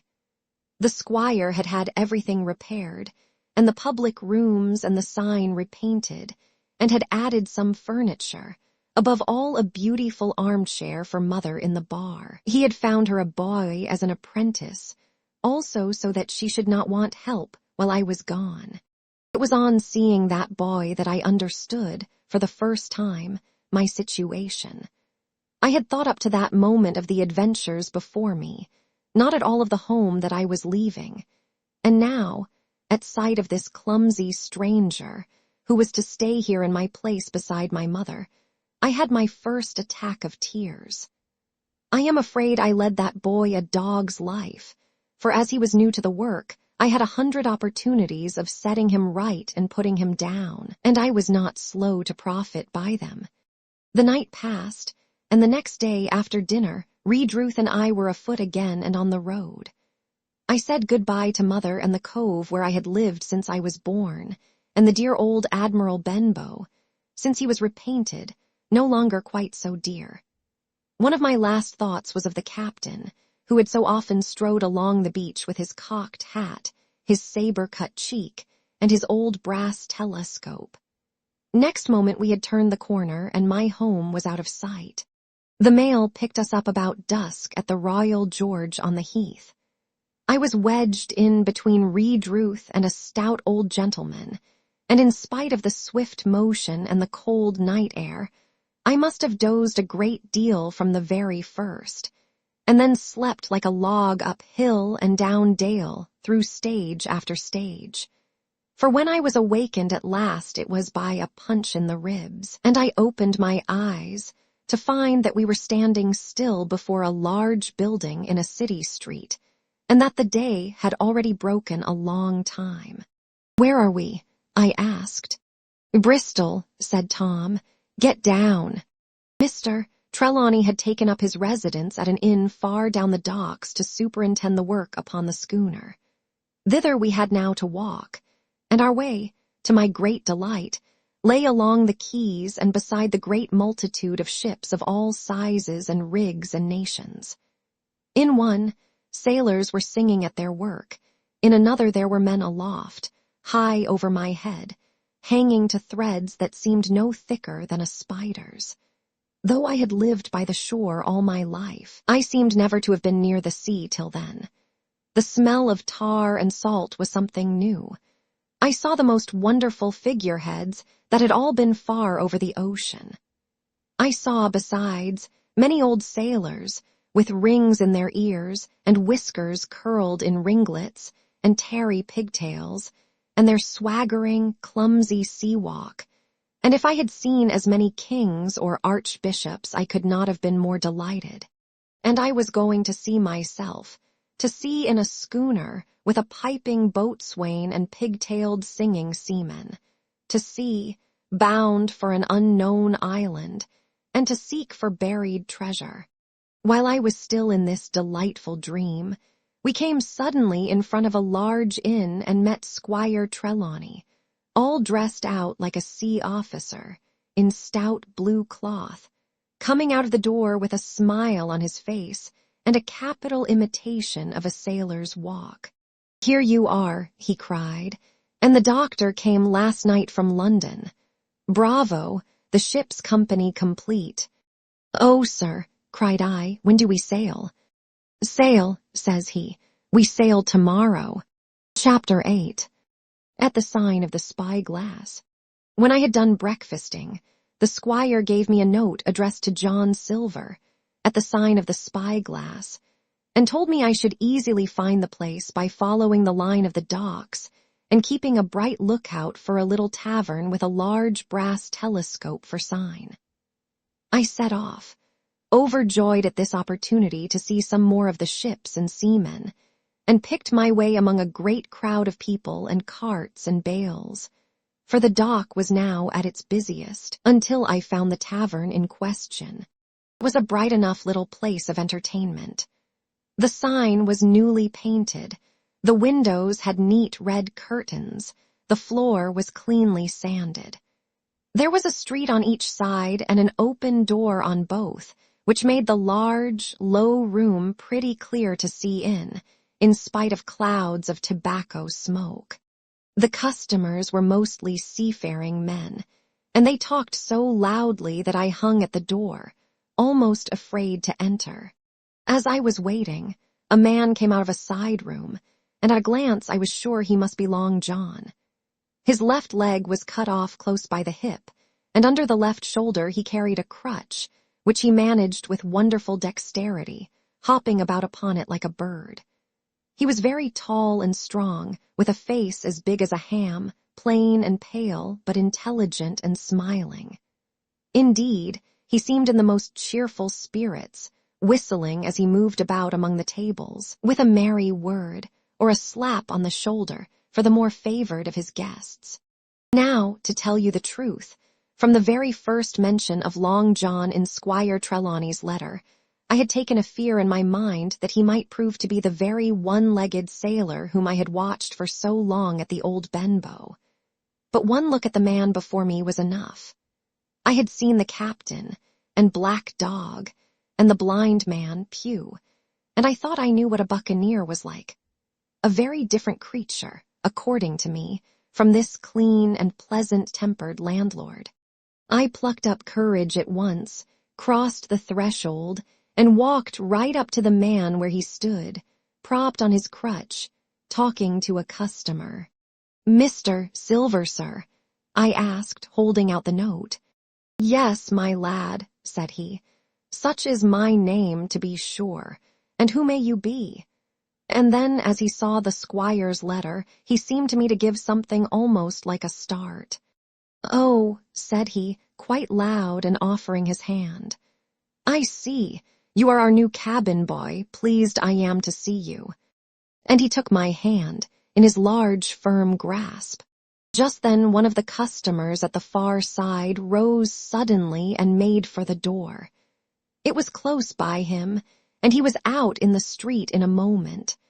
But his hurry had attracted my notice, and I recognized him at glance. It was the tallow-faced man, wanting 2 fingers, who had come first to the Admiral Benbow. "Oh," I cried, "stop him, it's Black Dog." "I don't care 2 coppers who he is," cried Silver. "But he hasn't paid his score. Harry, run and catch him." One of the others, who was nearest the door, leaped up and started in pursuit. "If he were Admiral Hawke, he shall pay his score," cried Silver, and then, relinquishing my hand, "Who did you say he was?" he asked. "Black what?" "Dog, sir," said I. "Has Mr. Trelawney not told you of the Buccaneers? He was one of them." "So," cried Silver, "in my house. Ben, run and help Harry. One of those swabs was he. Was that you drinking with him, Morgan? Step up here." The man whom he called Morgan, an old, gray-haired, mahogany-faced sailor, came forward pretty sheepishly, rolling his quid. "Now, Morgan," said Long John very sternly, "you never clapped your eyes on that black dog before, did you now?" "Not I, sir," said Morgan with a salute. "You didn't know his name, did you?" "No, sir." "By the powers, Tom Morgan, it's as good for you," exclaimed the landlord. "If you had been mixed up with the like of that, you would never have put another foot in my house, you may lay to that. And what was he saying to you?" "I don't rightly know, sir," answered Morgan. "Do you call that a head on your shoulders or a blessed dead eye?" cried Long John. "Don't rightly know, don't you? Perhaps you don't happen to rightly know who you was speaking to, perhaps. Come now, what was he jawing ages cap'n's ships? Pipe up, what was it?" "We was a-talkin' of keel-hauling," answered Morgan. "Keel-hauling, was you? And a mighty suitable thing, too, and you may lay to that. Get back to your place for a lubber, Tom." And then, as Morgan rolled back to his seat, Silver added to me in a confidential whisper that was very flattering, as I thought, "He's quite an honest man, Tom Morgan, onny stupid. And now," he ran on again aloud, "let's see, Black Dog. No, I don't know the name, not I. Yet I kind of think I've seen the swab. He used to come here with a blind beggar, he used." "That he did, you may be sure," said I. "I knew that blind man, too. His name was Pugh." "It was," cried Silver, now quite excited. "Pugh, that were his name for certain. Ah, he looked a shark, he did. If we run down this Black Dog now, there'll be news for Cap'n Trelawney. Ben's a good runner, few seamen run better than Ben. He should run him down, hand over hand, by the powers. He talked o' keel-hauling, did he? I'll keel-haul him." All the time he was jerking out these phrases, he was stumping up and down the tavern on his crutch, slapping tables with his hand, and giving such a show of excitement as would have convinced an Old Bailey judge or a Bow Street runner. My suspicions had been thoroughly reawakened on finding Black Dog at the spyglass, and I watched the cook narrowly. But he was too deep, and too ready, and too clever for me, and by the time the 2 men had come back out of breath and confessed that they had lost the track in a crowd and been scolded like thieves, I would have gone bail for the innocence of Long John Silver. "See here now, Hawkins," said he. "Here's a blessed hard thing on a man like me now, ain't it? There's Cap'n Trelawney, what's he to think? Here I have this confounded son of a Dutchman sitting in my own house drinking of my own rum. Here you comes and tells me of it plain, and here I let him give us all the slip before my blessed deadlights. Now, Hawkins, you do me justice with the cap'n. You're a lad, you are, but you're as smart as paint. I see that when you first come in. Now, here it is. What could I do with this old timber I hobble on? When I was in a B-master mariner, I'd have come up alongside of him, hand over hand, and broached him to in a brace of old shakes, I would. But now— And then, all of a sudden, he stopped, and his jaw dropped as though he had remembered something. "The score," he burst out. 3 goes o rum, why, shiver my timbers if I hadn't forgotten my score. And falling on a bench, he laughed until the tears ran down his cheeks. I could not help joining, and we laughed together, peal after peal, until the tavern rang again. Why, what a precious old sea-calf I am, he said at last, wiping his cheeks. You and me should get on well, Hawkins, for I'll take my Davy I should be rated ship's boy. But come now, stand by to go about. This won't do. Duty is duty, messmates. I'll put on my old cockerel hat and step along of you to Cap'n Trelawney and report this here affair. For mind you, it's serious, young Hawkins, and neither you nor me's come out of it with what I should make so bold as to call credit. Nor you neither, says you, not smart, none of the pair of us smart. But dash my buttons, that was a good un about my score.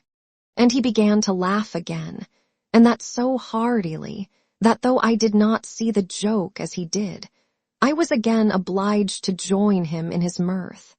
On our little walk along the quays, he made himself the most interesting companion, telling me about the different ships that we passed by, their rig, tonnage, and nationality, explaining the work that was going forward.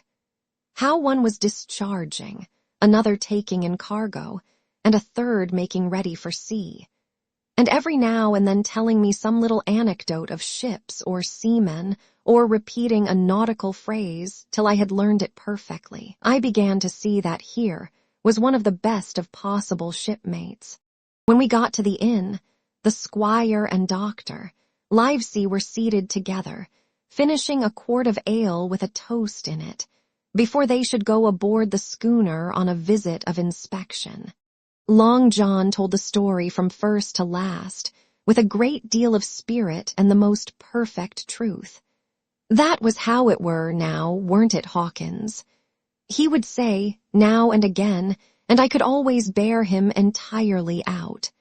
The 2 gentlemen regretted that Black Dog had got away, but we all agreed there was nothing to be done, and after he had been complimented, Long John took up his crutch and departed.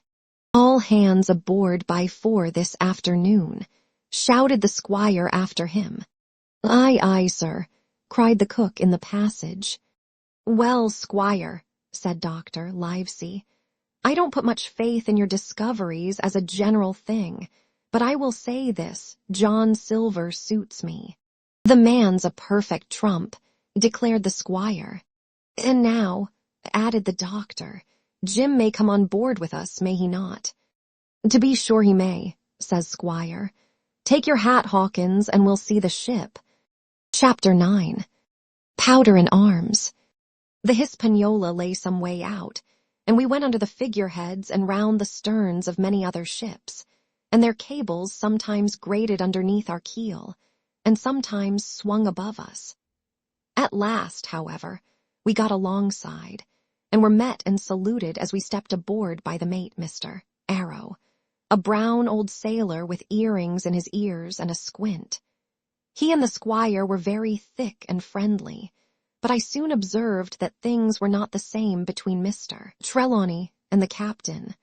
This last was a sharp-looking man who seemed angry with everything on board, and was soon to tell us why, for we had hardly got down into the cabin when a sailor followed us. Captain Smollett, sir, axing to speak with you, said he. I am always at the captain's orders. Show him in, said the squire. The captain, who was close behind his messenger, entered at once and shut the door behind him. Well, Captain Smollett, what have you to say? All well, I hope, all shipshape and seaworthy. Well, sir, said the captain, better speak plain, I believe, even at the risk of offense. I don't like this cruise, I don't like the men, and I don't like my officer. That's short and sweet. Perhaps, sir, you don't like the ship, inquired the squire, very angry as I could see. I can't speak as to that, sir, not having seen her tried, said the captain. She seems a clever craft, more I can't say. Possibly, sir, You may not like your employer either, says the squire. But here Dr. Livesey cut in. Stay a bit, said he. Stay a bit. No use of such questions as that but to produce ill feeling. The captain has said too much or he has said too little, and I'm bound to say that I require an explanation of his words. You don't, you say, like this cruise. Now, why? I was engaged, sir, on what we call sealed orders, to sail this ship for that gentleman where he should bid me, said the captain. So far so good. But now I find that every man before the mast knows more than I do. I don't call that fair now, do you? No, said Dr. Livesey, I don't. Next, said the captain, I learn we are going after treasure. Hear it from my own hands, mind you. Now, treasure is ticklish work. I don't like treasure voyages on any account, and I don't like them, above all, when they are secret and when, begging your pardon, Mr. Trelawney, the secret has been told to the parrot. Silver's parrot, asked the squire. It's a way of speaking, said the captain. Blabbed, I mean.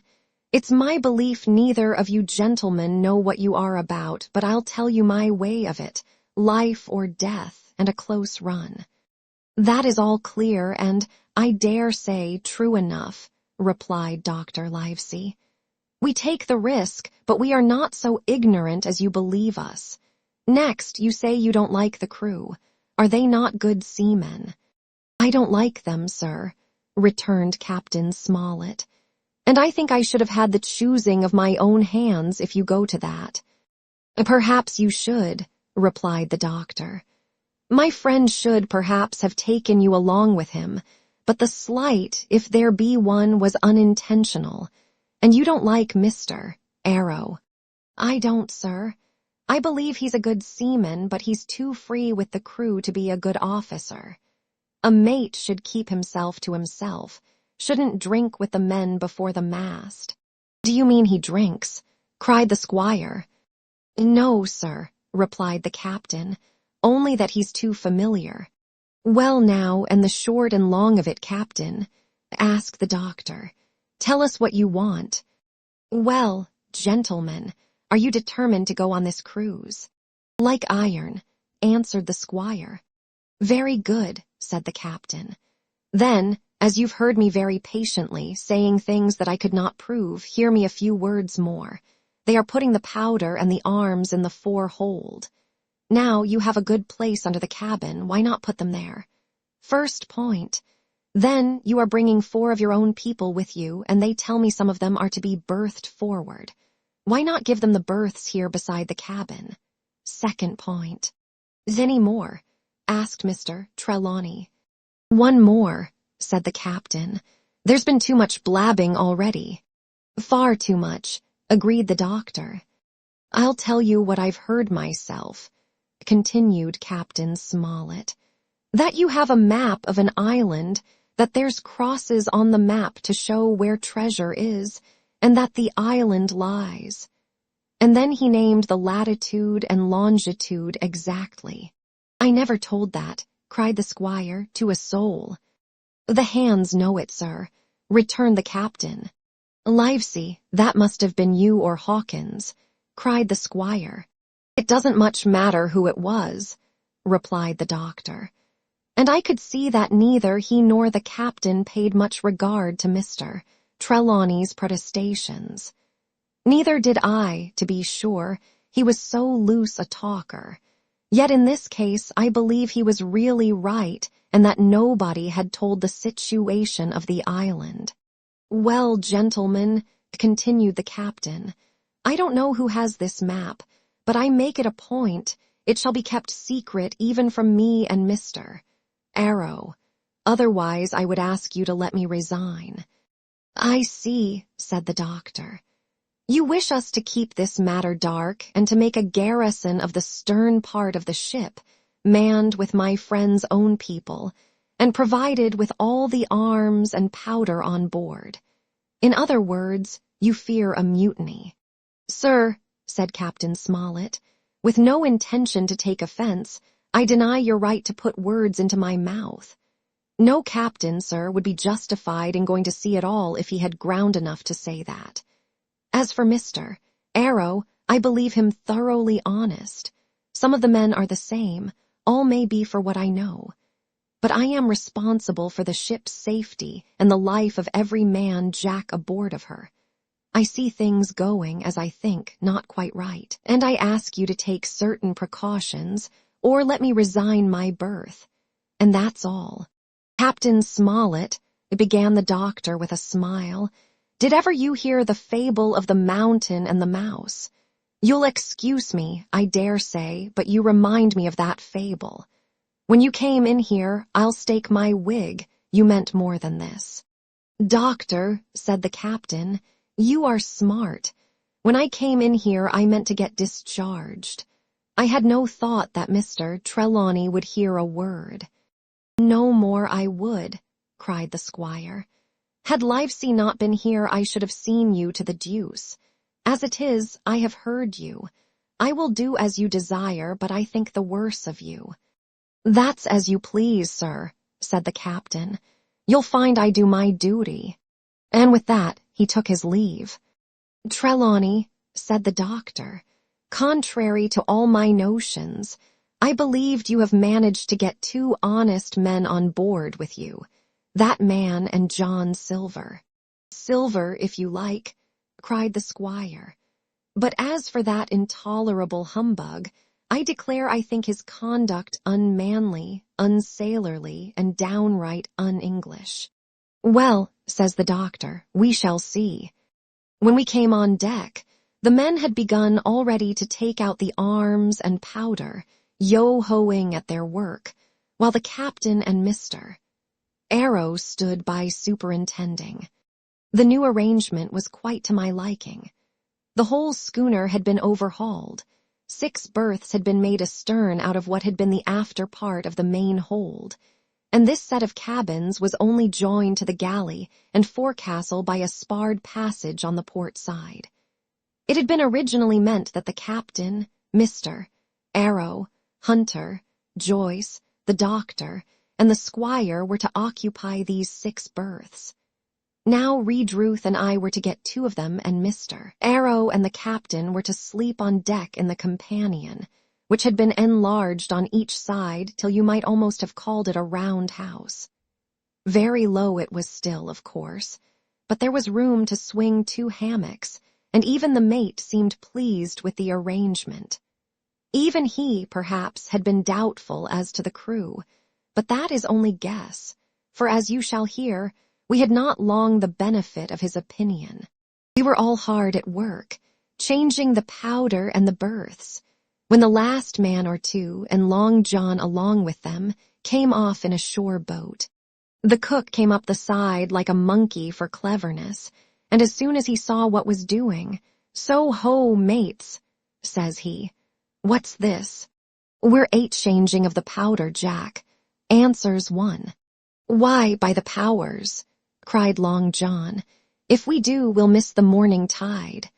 "My orders," said the captain shortly. "You may go below, my man, hands will want supper." "Aye, aye, sir," answered the cook, and touching his forelock, he disappeared at once in the direction of his galley.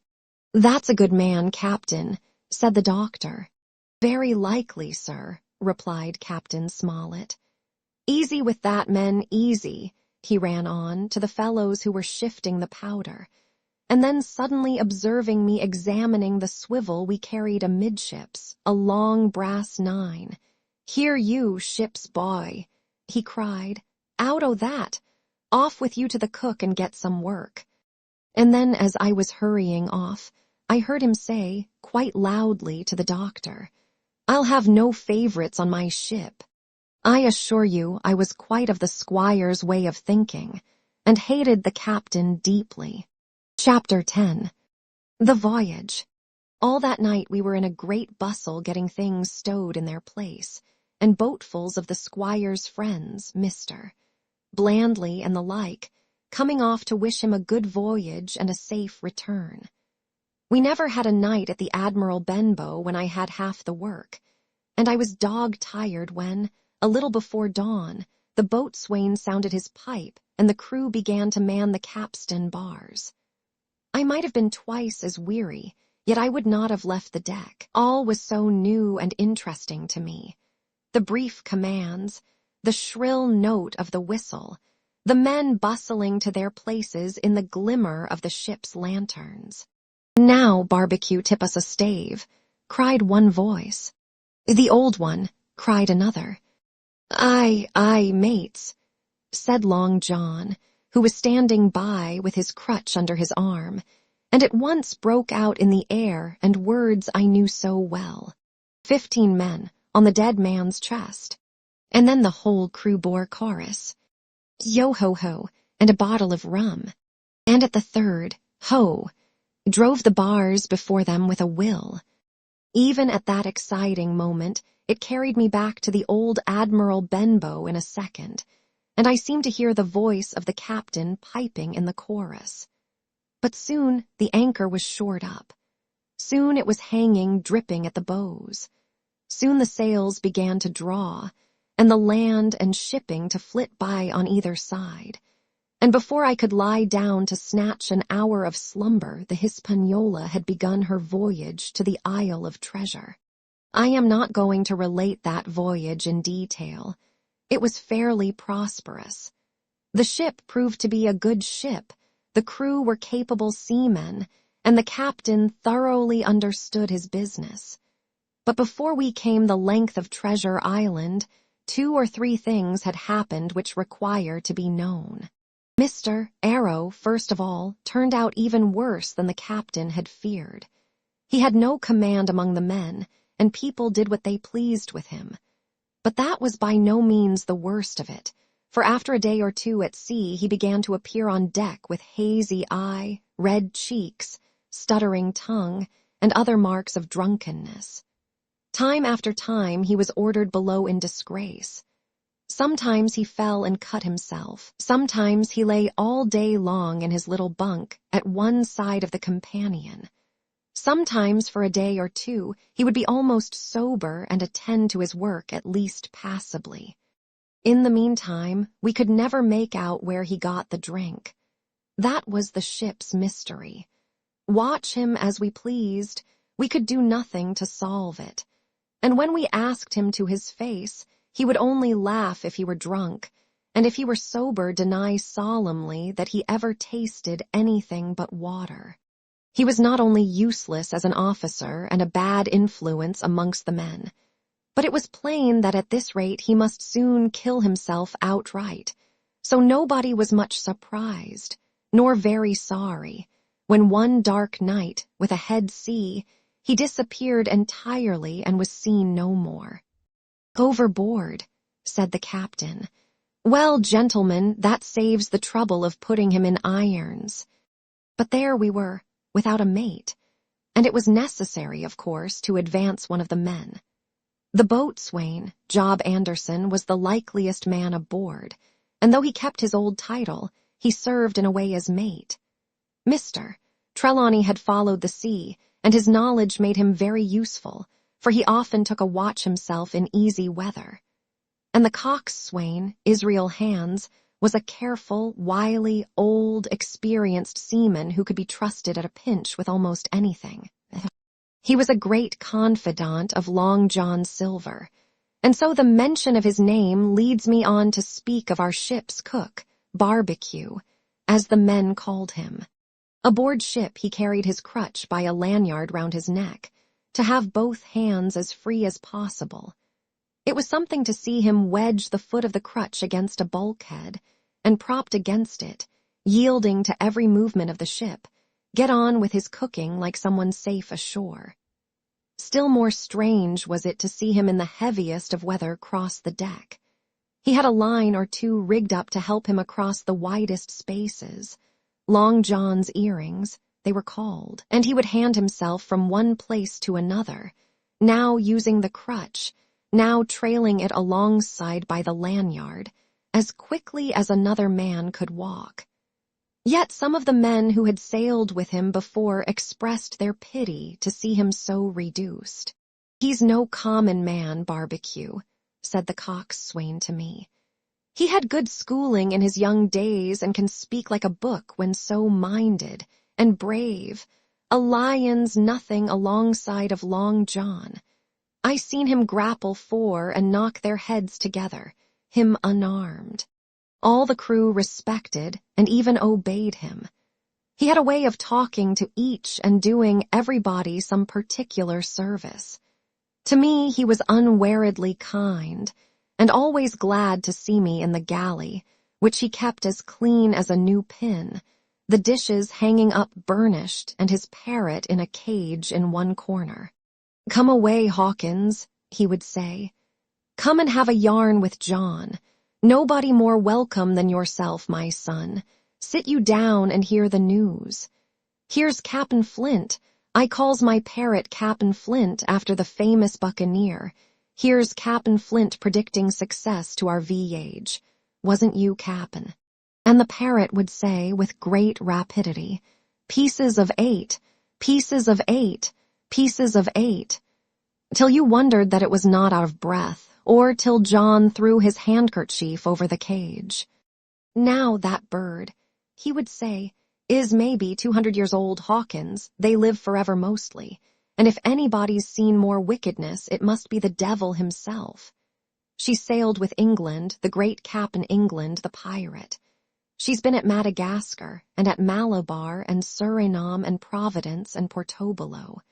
She was at the fishing up of the wrecked plate ships.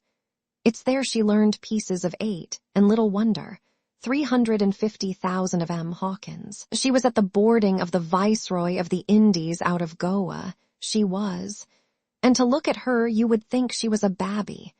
But you smelt powder, didn't you, Cap'n? Stand by to go about,' the parrot would scream.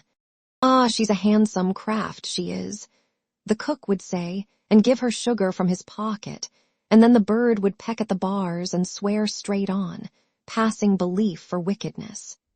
'There,' John would add, 'you can't touch pitch and not be mucked, lad. Here's this poor old innocent bird o' mine swearing blue fire, and none the wiser, you may lay to that.'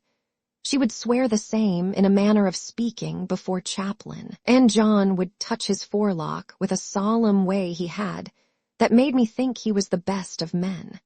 In the meantime, the squire and Captain Smollett were still on pretty distant terms with one another. The squire made no bones about the matter. He despised the captain. The captain, on his part, never spoke but when he was spoken to, and then sharp and short and dry, and not a word wasted. He owned, when driven into a corner, that he seemed to have been wrong about the crew, that some of them were as brisk as he wanted to see and all had behaved fairly well. As for the ship, he had taken a downright fancy to her. She'll lie a point nearer the wind than a man has a right to expect of his own married wife, sir. But, he would add, all I say is, we're not home again, and I don't like the cruise. The squire, at this, would turn away and march up and down the deck, chin in air. 'A trifle more of that man,' he would say, 'and I shall explode.' We had some heavy weather, which only proved the qualities of the Hispaniola. Every man on board seemed well content, and they must have been hard to please if they had been otherwise, for it is my belief there was never a ship's company so spoiled since Noah put to sea. Double grog was going on the least excuse. There was duff on odd days, as, for instance, if the squire heard it was any man's birthday, and always a barrel of apples, standing broached in the waist for anyone to help himself that had a fancy. Never knew good come of it yet, the captain said to Dr. Livesey. Spoil forecastle hands make devils, that's my belief. But good did come of the apple barrel, as you shall hear, for if it had not been for that, we should have had no note of warning and might all have perished by the hand of treachery. This was how it came about. We had run up the trades to get the wind of the island we were after. I am not allowed to be more plain, and now we were running down for it with a bright lookout day and night. It was about the last day of our outward voyage by the largest computation. Sometime that night, or at latest before noon of the morrow, we should sight the treasure island. We were heading SSW, and had a steady breeze abeam and a quiet sea. The Hispaniola rolled steadily, dipping her bowsprit now, and then with a whiff of spray. All was drawing alow and aloft. Everyone was in the bravest spirits, because we were now so near an end of the first part of our adventure. Now, just after sundown, when all my work was over and I was on my way to my berth, it occurred to me that I should like an apple. I ran on deck.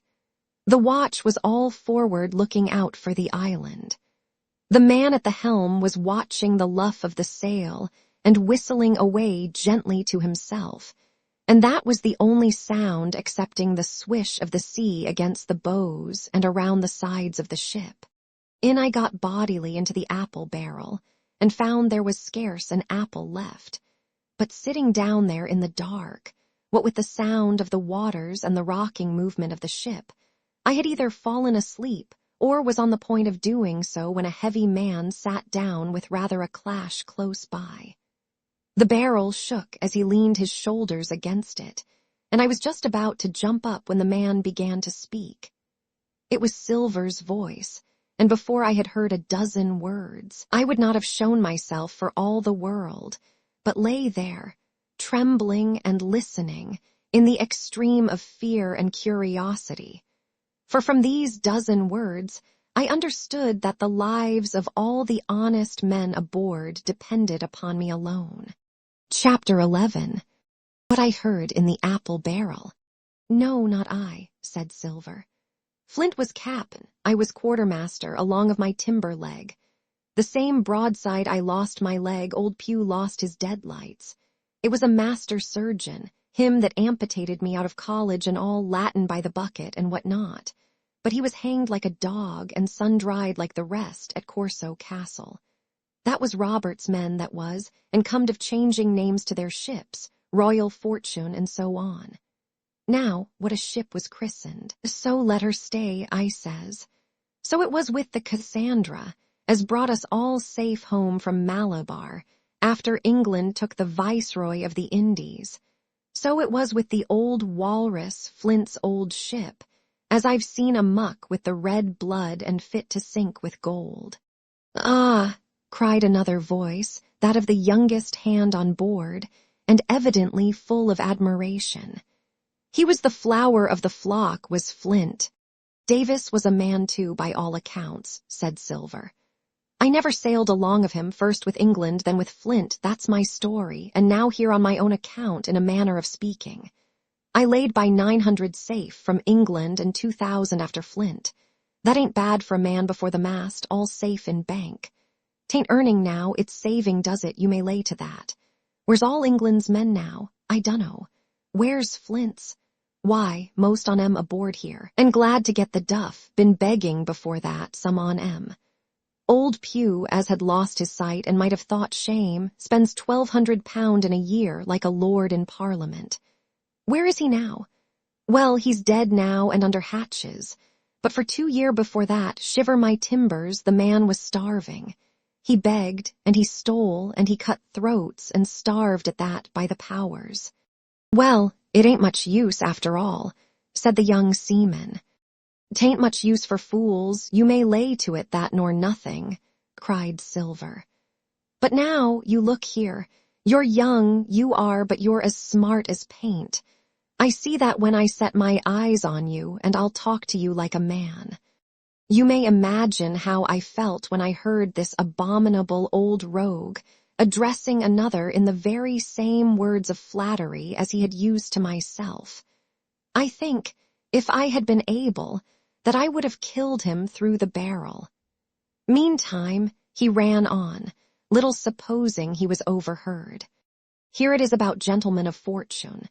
They lives rough and they risk swinging, but they eat and drink like fighting cocks, and when a cruise is done, why, it's hundreds of pounds instead of hundreds of farthings in their pockets. Now, the most goes for rum and a good fling and to sea again in their shirts. But that's not the course I lay. I puts it all away, some here, some there, and none too much anywheres, by reason of suspicion. I'm 50, mark you, once back from this cruise. I set up gentlemen in earnest. Time enough too, says you. Ah, but I've lived easy in the meantime, never denied myself nothing heart desires, and slept soft and ate dainty all my days but when at sea. And how did I begin? Before the mast, like you. Well, said the other, but all the other money's gone now, ain't it? You daren't show face in Bristol after this. Why, where might you suppose it was? Asked Silver derisively. At Bristol, in banks and places, answered his companion. It were, said the cook, it were when we weighed anchor, but my old missus has it all by now, and the spy-glass is sold, lease and goodwill and rigging, and the old girl's off to meet me.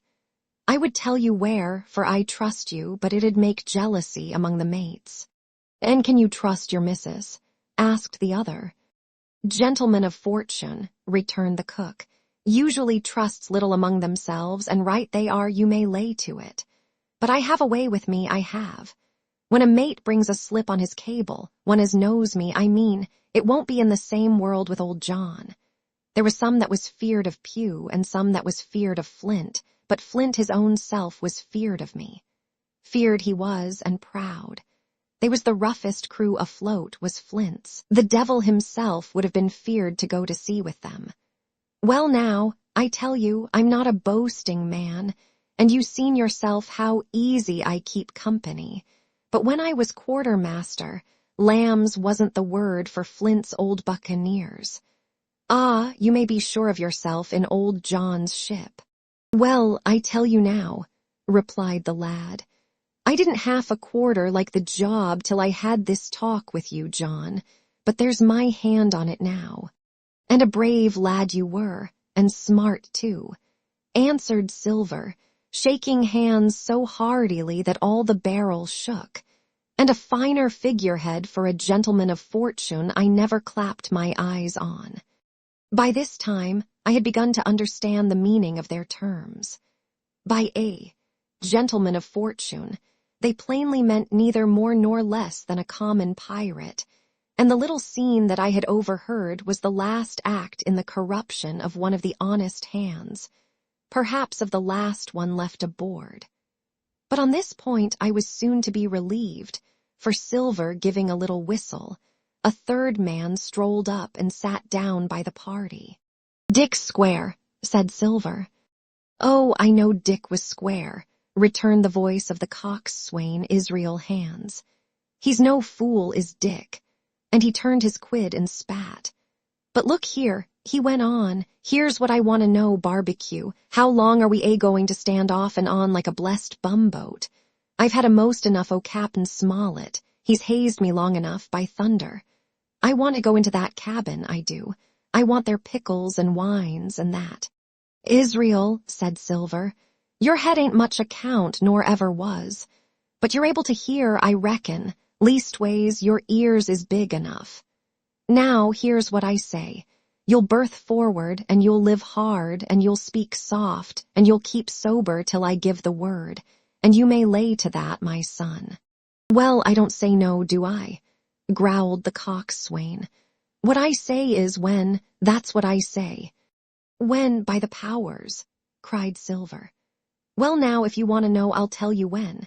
The last moment I can manage, and that's when. Here's a first-rate seaman, Captain Smollett, sails the blessed ship for us. Here's this squire and doctor with a map and such. I don't know where it is, do I? No more do you, says you. Well then, I mean this squire and doctor shall find the stuff and help us to get it aboard by the powers. Then we'll see. If I was sure of you all, sons of double Dutchmen, I'd have Captain Smollett navigate us halfway back again before I struck.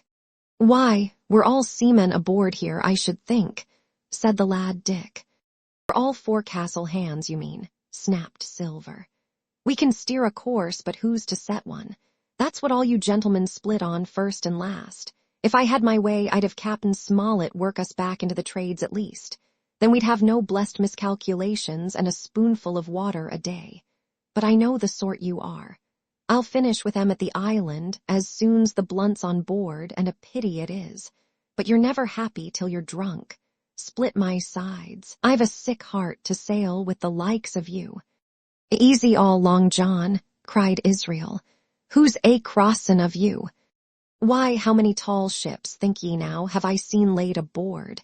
And how many brisk lads drying in the sun at execution dock? Cried Silver. And all for this same hurry and hurry and hurry. You hear me? I seen a thing or two at sea, I have. If you would only lay your course and a peant to windward, you would ride in carriages, you would. But not you. I know you. You'll have your mouth full of rum tomorrow and go hang. Everybody knowed you was a kind of a chaplain, John. But there's others as could hand and steer as well as you, said Israel. They liked a bit o' fun, they did. They wasn't so high and dry nohow, but took their fling like jolly companions everyone. So, says Silver. Well, and where are they now? Pew was that sort, and he died a beggar man. Flint was, and he died of rum at Savannah. Ah, they was a sweet crew, they was. Ani, where are they? But, asked Dick, when we do lay athwart, what are we to do with anyhow? There's the man for me, cried the cook admiringly. That's what I call business. Well, what would you think? Put him ashore like maroons. That would have been England's way, or cut him down like that much pork. That would have been Flint's or Billy Bones's. Billy was the man for that, said Israel. Dead men don't bite, says he. Well, he's dead now hisself. He knows the long and short on it now. And if ever a rough hand come to port, it was Billy. Right you are, said Silver. Rough and ready. But mark you here, I'm an easy man. I'm quite the gentleman, says you, but this time it's serious. Duty is duty, mates. I give my vote, death. When I'm in Parliament and riding in my coach, I don't want none of these sea lawyers in the cabin coming home, unlooked for like the devil at prayers. Wait is what I say, but when the time comes, why, let her rip. John, cries the coxswain, you're a man. You'll say so, Israel, when you see, said Silver. Only one thing I claim Trelawney. I'll wring his calf's head off his body with these hands, Dick, he added, breaking off. You just jump up like a sweet lad and get me an apple to wet my pipe like. You may fancy the terror I was in. I should have leaped out and run for it if I had found the strength, but my limbs and heart alike misgave me. I heard Dick begin to rise, and then someone seemingly stopped him, and the voice of Hans exclaimed, Oh, stow that. Don't you get sucking of that bilge, John. Let's have a go of the rum. Dick, said Silver, I trust you. I've a gauge on the keg, mind. There's the key. You fill a pannikin and bring it up. Terrified as I was, I could not help thinking to myself that this must have been how Mr. Arrow got the strong waters that destroyed him. Dick was gone but a little while, and during his absence Israel spoke straight on in the cook's ear. It was but a word or two that I could catch, and yet I gathered some important news, for besides other scraps that tended to the same purpose, this whole clause was audible.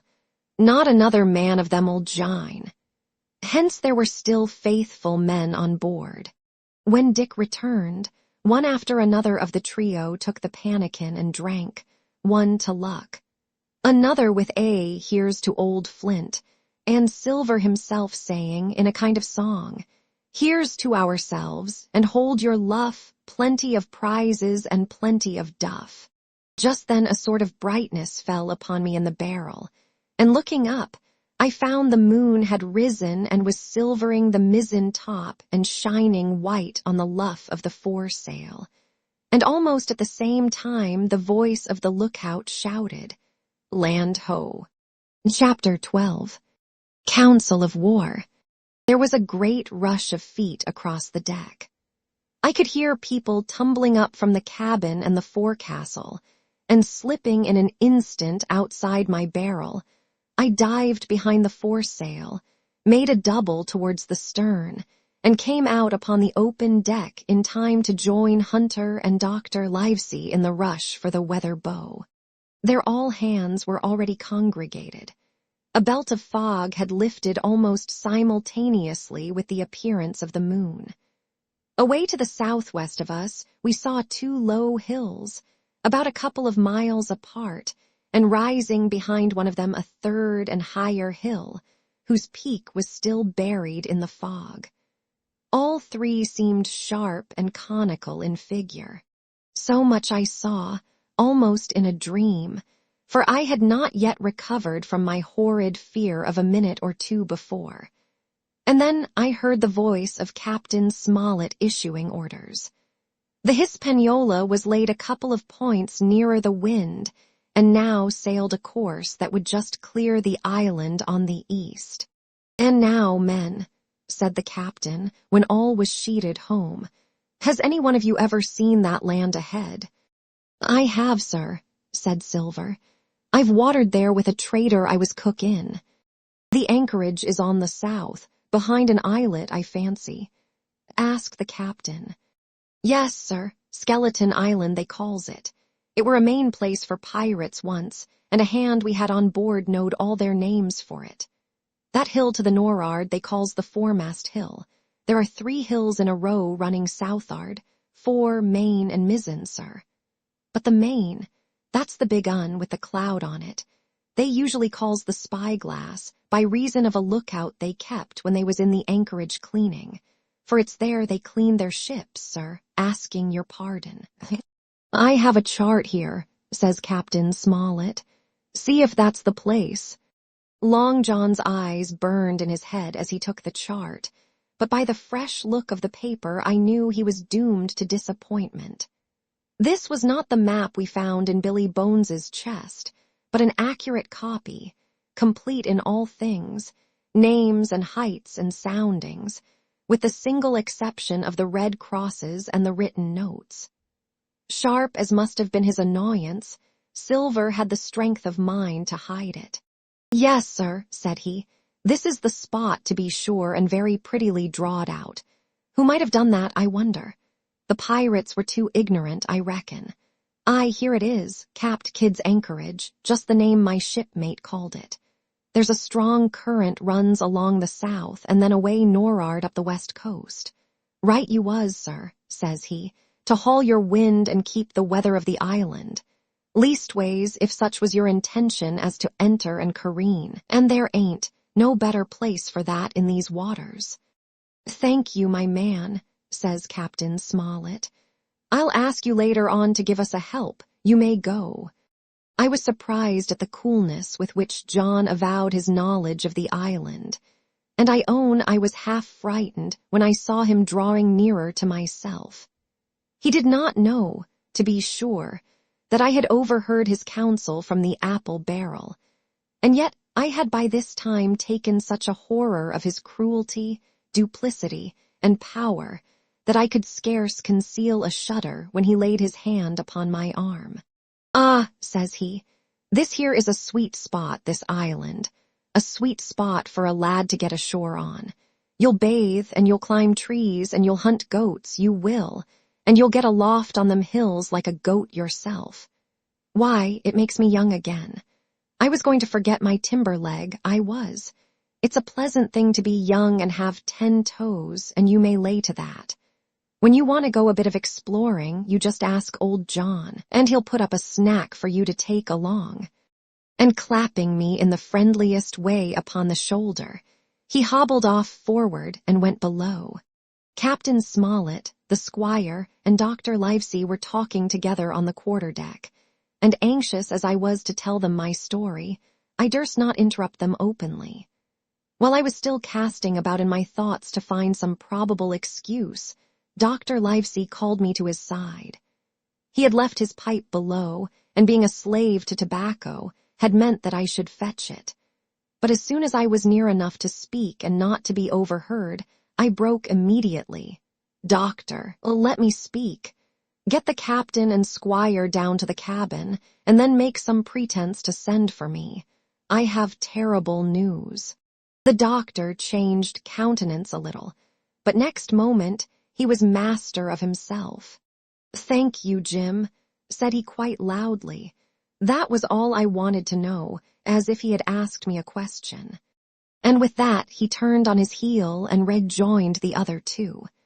They spoke together for a little, and though none of them started, or raised his voice, or so much as whistled, it was plain enough that Dr. Livesey had communicated my request, for the next thing that I heard was the captain giving an order to Job Anderson, and all hands were piped on deck. "My lads," said Captain Smollett, "I've a word to say to you. This land that we have sighted is the place we have been sailing for. Mr. Trelawney, being a very open-handed gentleman, as we all know, has just asked me a word or two, and as I was able to tell him that every man on board had done his duty, alow and aloft, as I never asked to see it done better, why, he and I and the doctor are going below to the cabin to drink your health and luck, and you'll have grog served out for you to drink our health and luck. I'll tell you what I think of this. I think it handsome. And if you think as I do, you'll give a good seat cheer for the gentleman that does it." The cheer followed. That was a matter of course. But it rang out so full and hearty that I confess I could hardly believe these same men were plotting for our blood. "One more cheer for Captain Smollett," cried Long John when the first had subsided. And this also was given with a will. On the top of that the three gentlemen went below, and not long after, word was sent forward that Jim Hawkins was wanted in the cabin. I found them all three seated round the table, a bottle of Spanish wine and some raisins before them, and the doctor smoking away with his wig on his lap, and that, I knew, was a sign that he was agitated. The stern window was open, for it was a warm night, and you could see the moon shining behind on the ship's wake. "Now, Hawkins," said the squire, "you have something to say, speak up." I did as I was bid, and as short as I could make it, told the whole details of Silver's conversation. Nobody interrupted me till I was done, nor did any one of the three of them make so much as a movement, but they kept their eyes upon my face from first to last. "Jim," said Dr. Livesey, "take a seat." And they made me sit down at table beside them, poured me out a glass of wine, filled my hands with raisins, and all three, one after the other, and each with a bow, drank my good health and their service to me for my luck and courage. "Now, Captain," said the squire, "you were right and I was wrong. I own myself an ass and I await your orders." "No more an ass than I, sir," returned the captain. "I never heard of a crew that meant to mutiny but what showed signs before, for any man that had an eye in his head to see the mischief and take steps according. But this crew," he added, "beats me." "Captain," said the doctor, "with your permission, that's Silver, a very remarkable man." "He'd look remarkably well from a yardarm, sir," returned the captain. "But this is talk. This don't lead to anything. I see 3 or 4 points, and with Mr. Trelawney's permission, I'll name them. You, sir, are the captain. It is for you to speak," says Mr. Trelawney grandly. "First point," began Mr. Smollett. "We must go on because we can't turn back. If I gave the word to go about, they would rise at once. Second point, we have time before us, at least until this treasure's found. Third point, there are faithful hands. Now, sir, it's got to come to blows sooner or later, and what I propose is to take time by the forelock, as the saying is, and come to blows some fine day when they least expect it. We can count, I take it, on your own home servants, Mr. Trelawney." "As upon myself," declared the squire. "3, reckon the captain. Ourselves make 7, counting Hawkins here. Now about the honest hands. Most likely Trelawney's own men, said the doctor. Those he had picked up for himself before he lit on silver. Nay, replied the squire. Hans was one of mine. I did think I could have trusted Hans, added the captain. And to think that they are all Englishmen, broke out the squire. Sir, I could find it in my heart to blow the ship up. Well, gentlemen, said the captain, the best that I can say is not much. We must lay to, if you please, and keep a bright lookout. It's trying on a man, I know. It would be pleasanter to come to blows. But there's no help for it till we know our men. Lay to and whistle for a wind, that's my view. Jim here, said the doctor, can help us more than anyone. The men are not shy with him, and Jim is a noticing lad. Hawkins, I put prodigious faith in you, added the squire. I began to feel pretty desperate at this, for I felt altogether helpless. And yet, by an odd train of circumstances, it was indeed through me that safety came. In the meantime, talk as we pleased, there were only 7 out of the 26 on whom we knew we could rely. And out of these 7 one was a boy, so that the grown men on our side were 6 to their 19. Part 3. My Shore Adventure. Chapter 13. How I began my shore adventure. The appearance of the island when I came on deck next morning was altogether changed. Although the breeze had now utterly ceased, we had made a great deal of way during the night, and were now lying becalmed about half a mile to the southeast of the low eastern coast. Gray-colored woods covered a large part of the surface. This even tint was indeed broken up by streaks of yellow sandbreak in the lower lands, and by many tall trees of the pine family, out-topping the others, some singly, some in clumps, but the general coloring was uniform and sad. The hills ran up clear above the vegetation in spires of naked rock.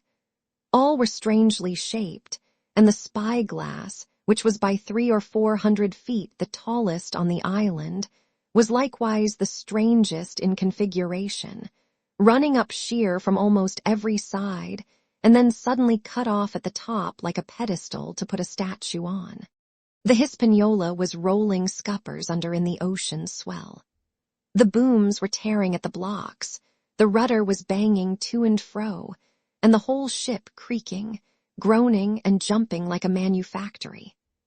I had to cling tight to the backstay, and the world turned giddily before my eyes, for though I was a good enough sailor when there was way on, this standing still and being rolled about like a bottle was a thing I never learned to stand without a qualm or so, above all in the morning, on an empty stomach. Perhaps it was this.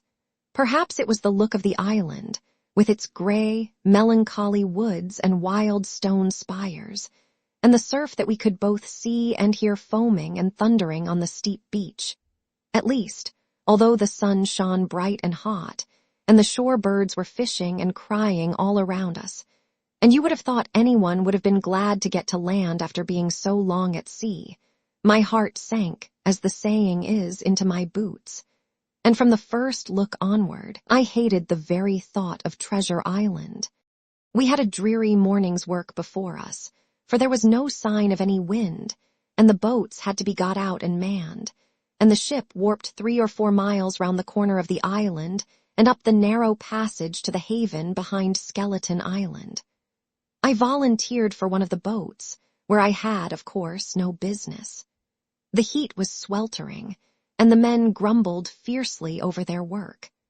Anderson was in command of my boat, and instead of keeping the crew in order, he grumbled as loud as the worst. Well, he said with an oath, it's not forever. I thought this was a very bad sign, for up to that day the men had gone briskly and willingly about their business. But the very sight of the island had relaxed the cords of discipline. All the way in, Long John stood by the steersman and conned the ship. He knew the passage like the palm of his hand, and though the man in the chains got everywhere more water than was down in the chart, John never hesitated once. "There's a strong scour with the ebb," he said, "and this here passage has been dug out, in a manner of speaking, with a spade."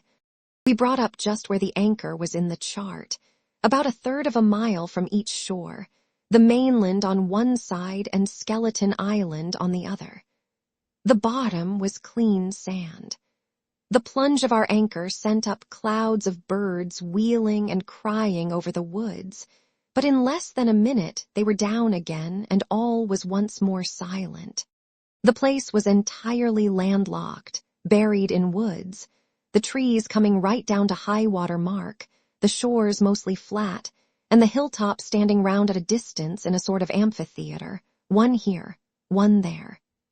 2 little rivers, or rather 2 swamps, emptied out into this pond, as you might call it, and the foliage round that part of the shore had a kind of poisonous brightness.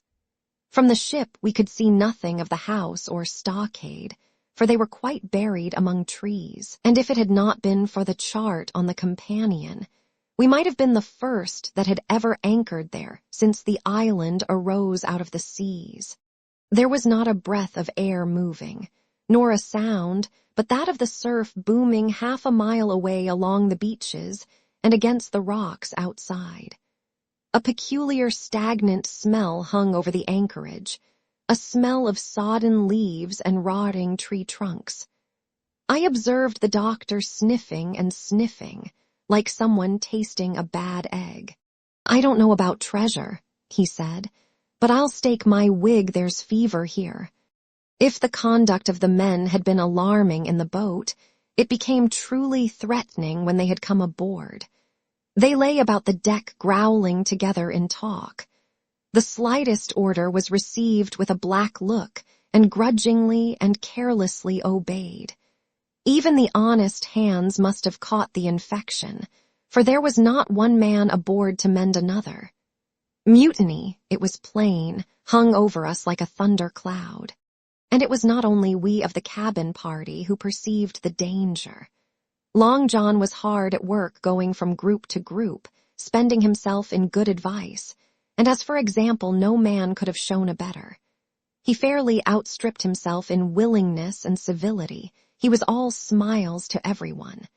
If an order were given, John would be on his crutch in an instant with the cheeriest, "Aye, aye, sir," in the world. And when there was nothing else to do, he kept up one song after another, as if to conceal the discontent of the rest.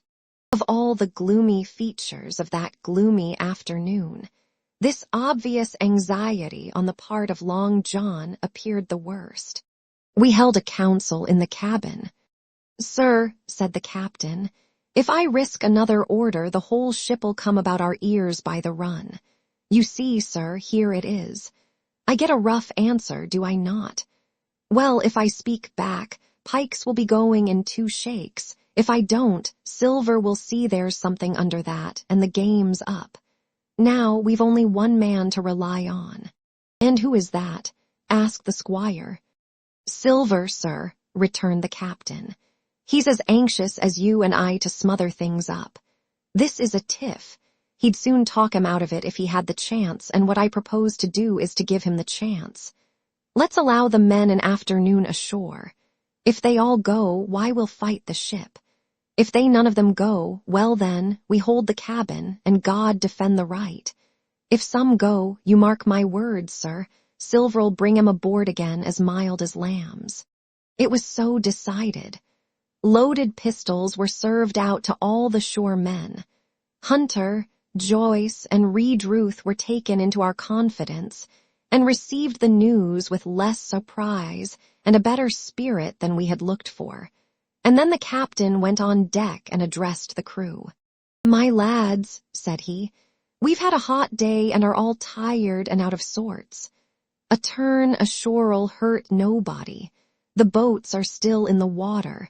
You can take the gigs, and as many as please may go ashore for the afternoon. I'll fire a gun 1/2 an hour before sundown. I believe the silly fellows must have thought they would break their shins over treasure as soon as they were landed, for they all came out of their sulks in a moment, and gave a cheer that started the echo in a faraway hill, and sent the birds once more flying and squalling round the anchorage. The captain was too bright to be in the way. He whipped out of sight in a moment, leaving Silver to arrange the party, and I fancy it was as well he did so.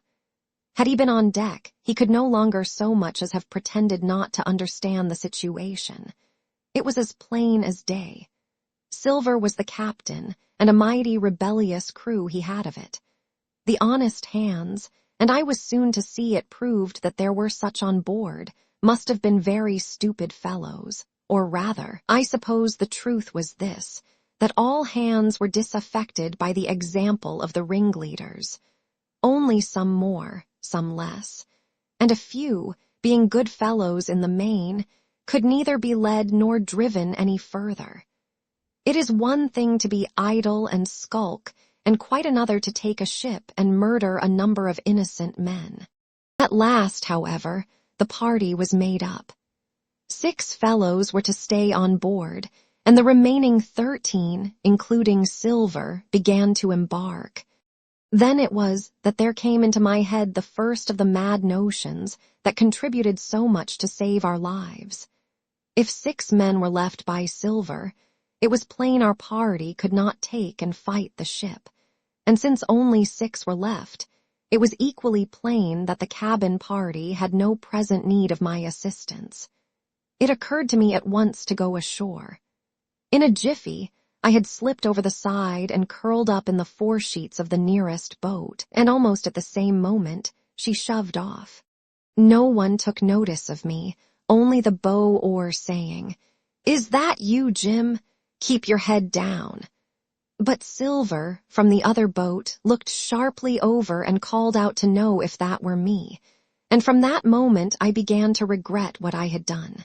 The crews raced for the beach, but the boat I was in, having some start and being at once the lighter and the better manned, shot far ahead of her consort, and the bow had struck among the shoreside trees, and I had caught a branch and swung myself out and plunged into the nearest thicket, while Silver and the rest were still 100 yards behind.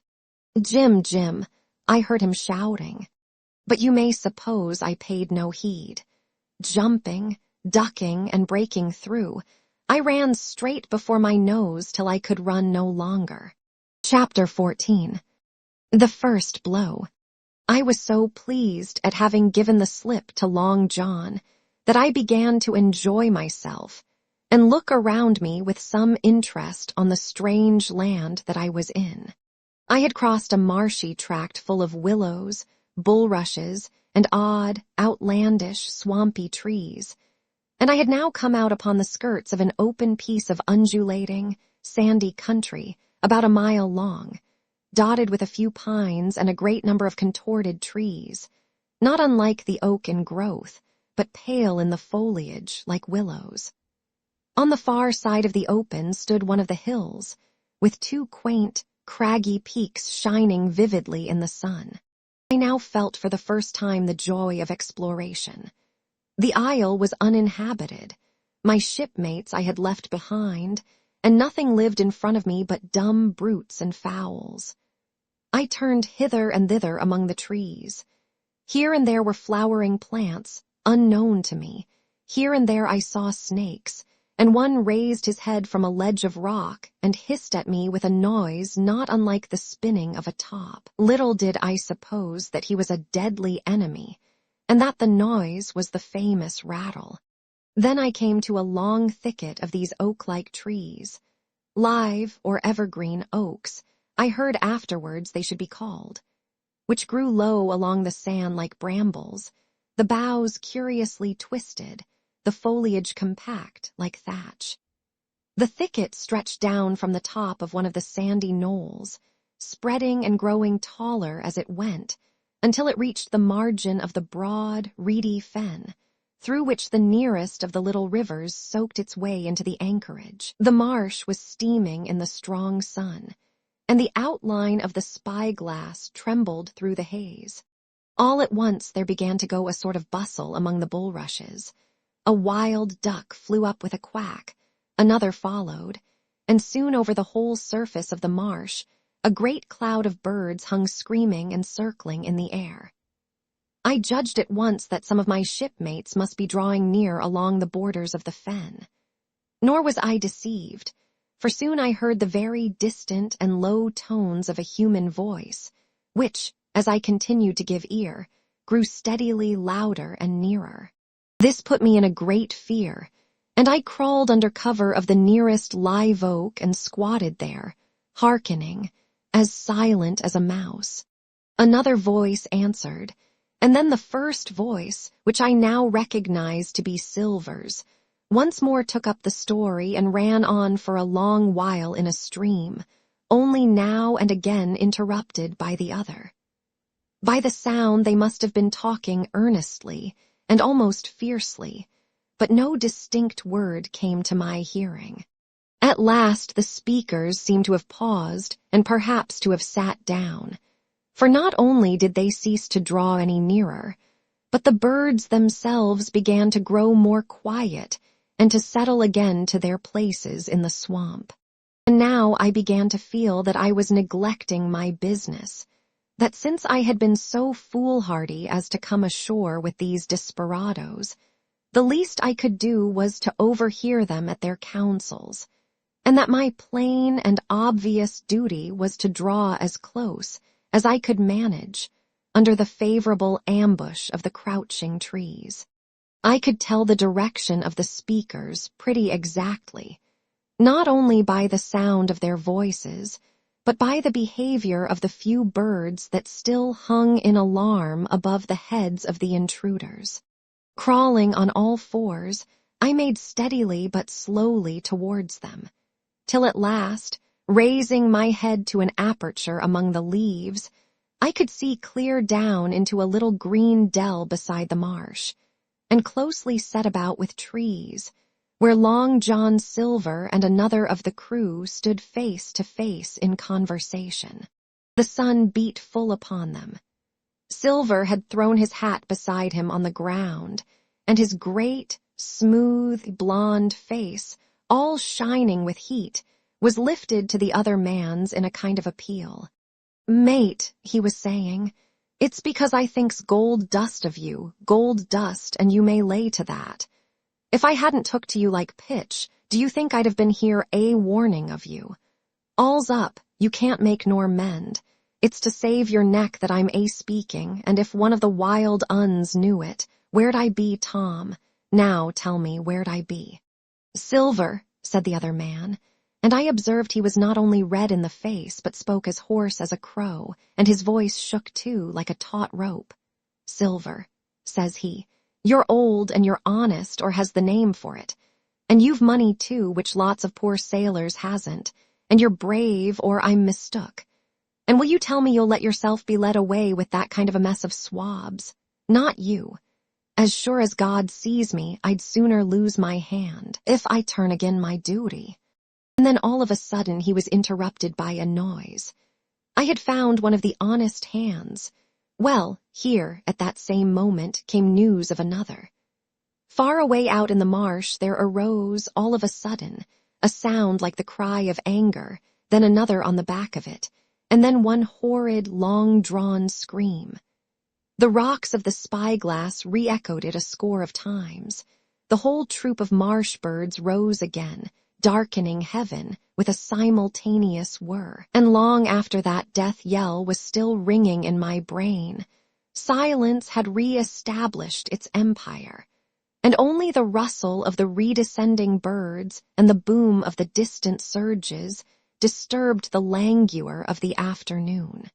Tom had leaped at the sound, like a horse at the spur, but Silver had not winked an eye. He stood where he was, resting lightly on his crutch, watching his companion like a snake about to spring. "John," said the sailor, stretching out his hand. "Hands off," cried Silver, leaping back a yard, as it seemed to me, with the speed and security of a trained gymnast. "Hands off, if you like, John Silver," said the other. "It's a black conscience that can make you feared of me. But in heaven's name, tell me, what was that?" "That," returned Silver, smiling away but warier than ever, his eye a mere pinpoint in his big face, but gleaming like a crumb of glass. "That, oh, I reckon that'll be Alan." And at this point, Tom flashed out like a hero. "Alan," he cried. "Then rest his soul for a true seaman. And as for you, John Silver, long you've been a mate of mine, but you're mate of mine no more. If I die like a dog, I'll die in my duty. You've killed Alan, have you? Kill me too if you can, but I defies you." And with that, this brave fellow turned his back directly on the cook and set off walking for the beach. But he was not destined to go far. With a cry, John seized the branch of a tree, whipped the crutch out of his armpit, and sent that uncouth missile hurtling through the air. It struck poor Tom, point foremost, and with stunning violence, right between the shoulders in the middle of his back. His hands flew up, he gave a sort of gasp, and fell. Whether he were injured much or little, none could ever tell. Like enough, to judge from the sound, his back was broken on the spot, but he had no time given him to recover. Silver, agile as a monkey even without leg or crutch, was on the top of him next moment, and had twice buried his knife up to the hilt in that defenseless body. From my place of ambush, I could hear him pant aloud as he struck the blows. I do not know what it rightly is to faint, but I do know that for the next little while the whole world swam away from before me in a whirling mist.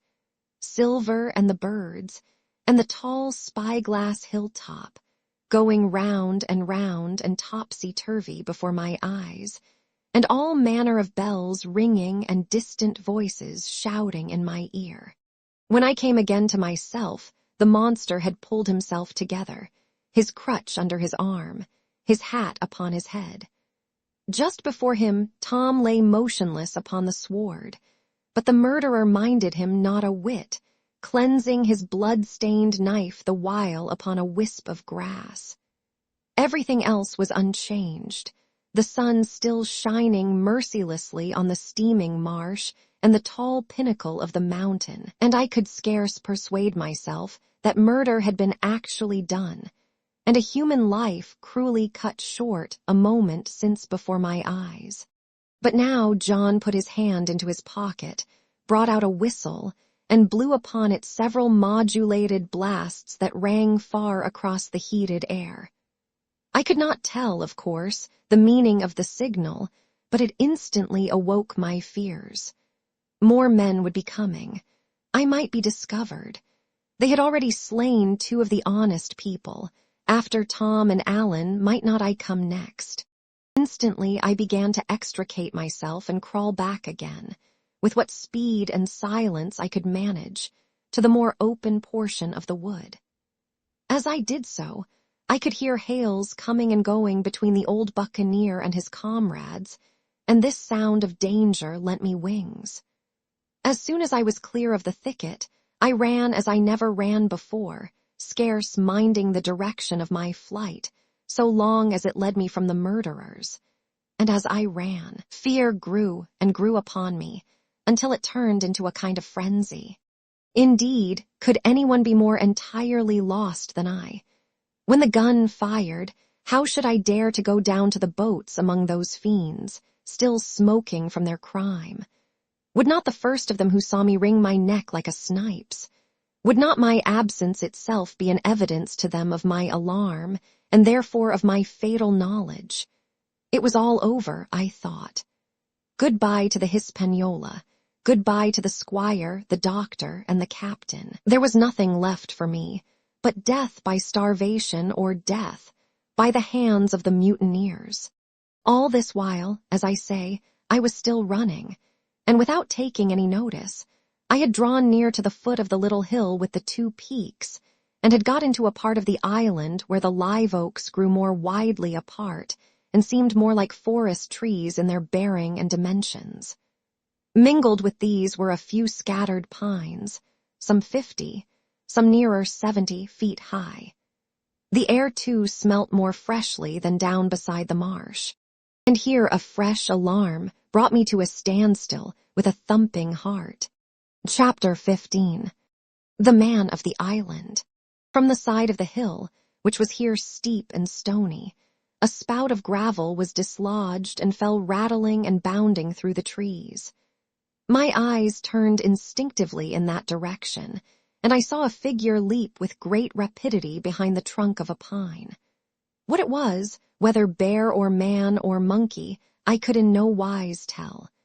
It seemed dark and shaggy, more I knew not, but the terror of this new apparition brought me to a stand. I was now, it seemed, cut off upon both sides.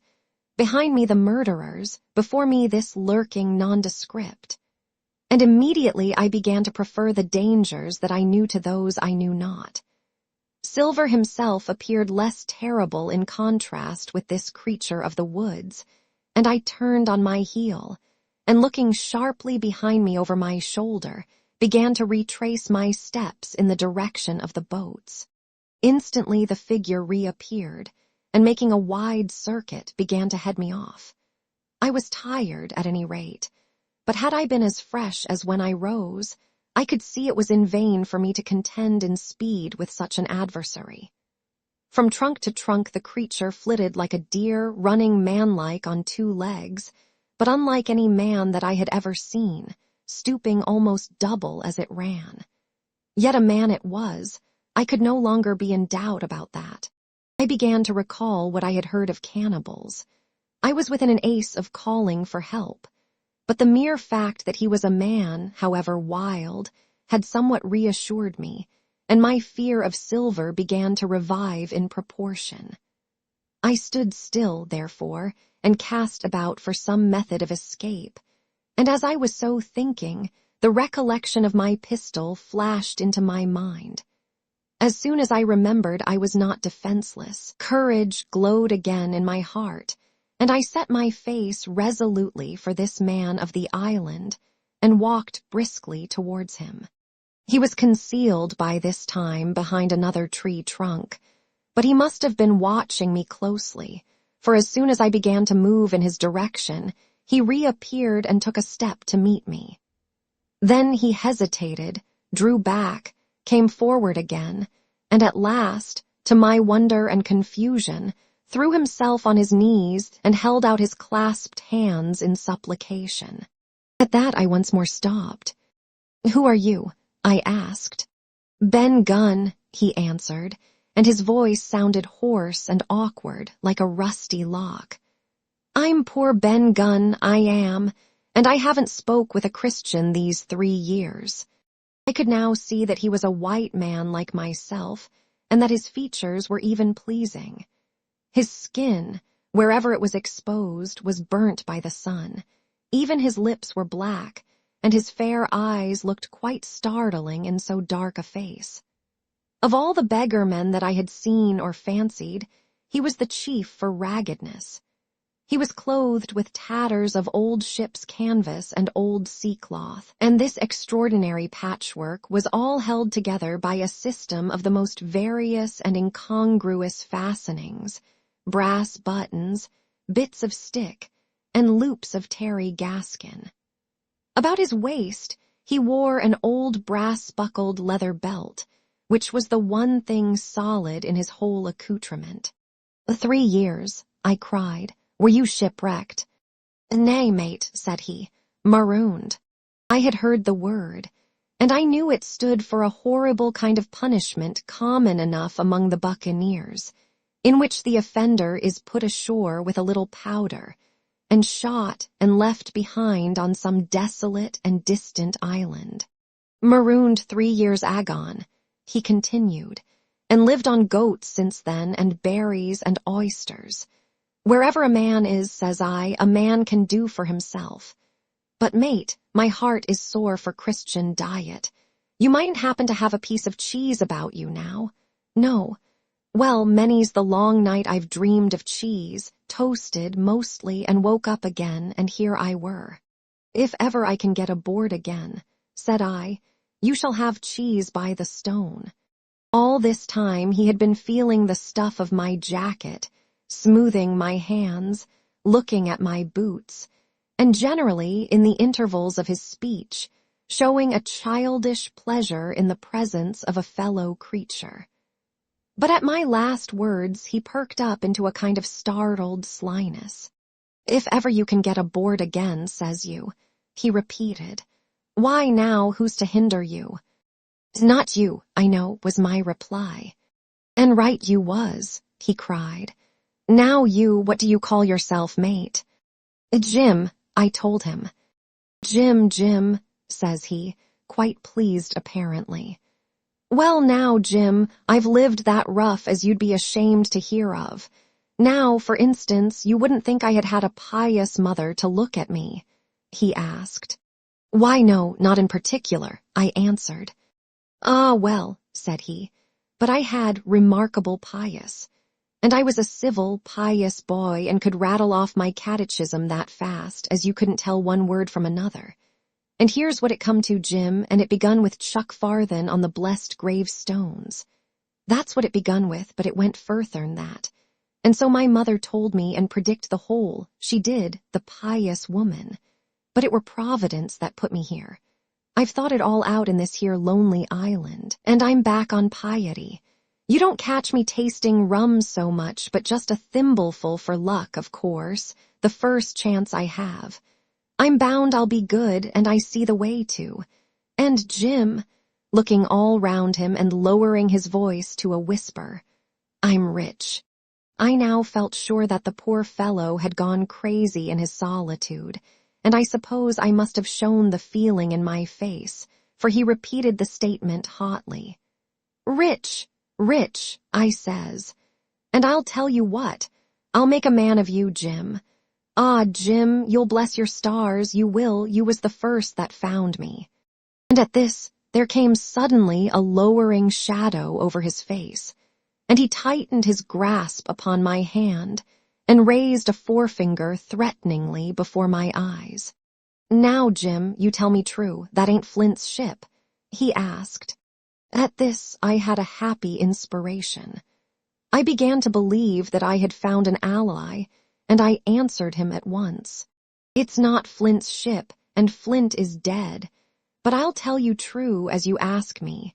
There are some of Flint's hands aboard, worse luck for the rest of us."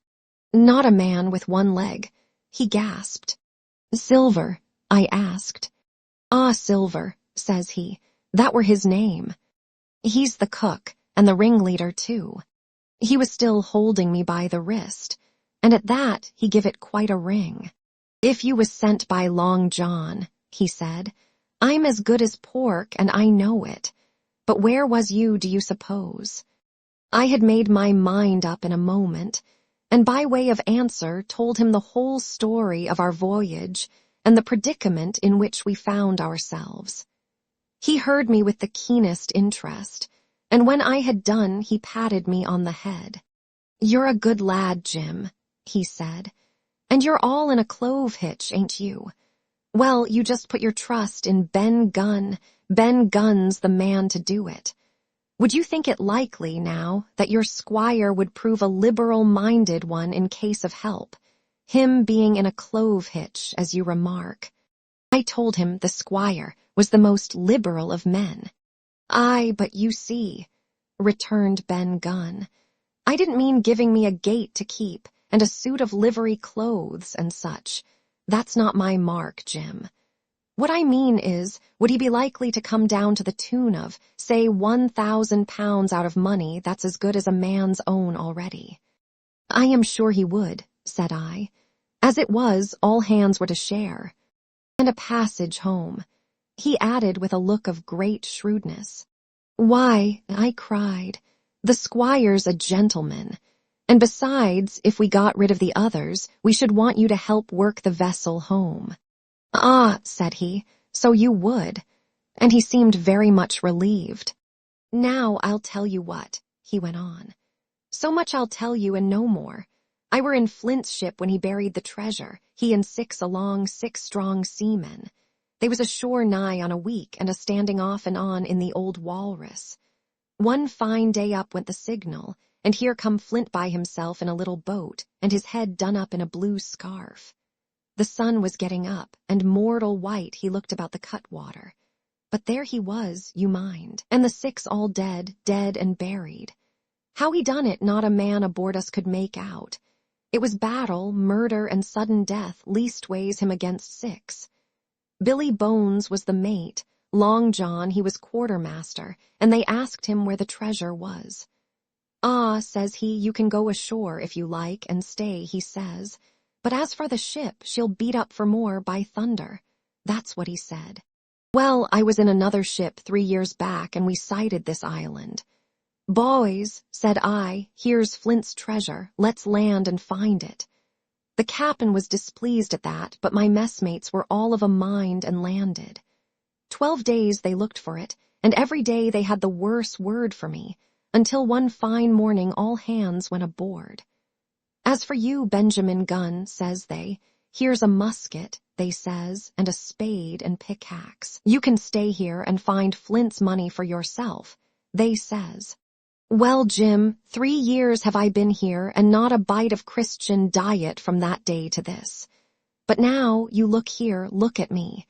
Do I look like a man before the mast? No, says you. Nor I weren't neither, I says. And with that he winked and pinched me hard. "Just you mention them words to your squire, Jim," he went on. "Nor he weren't neither, that's the words.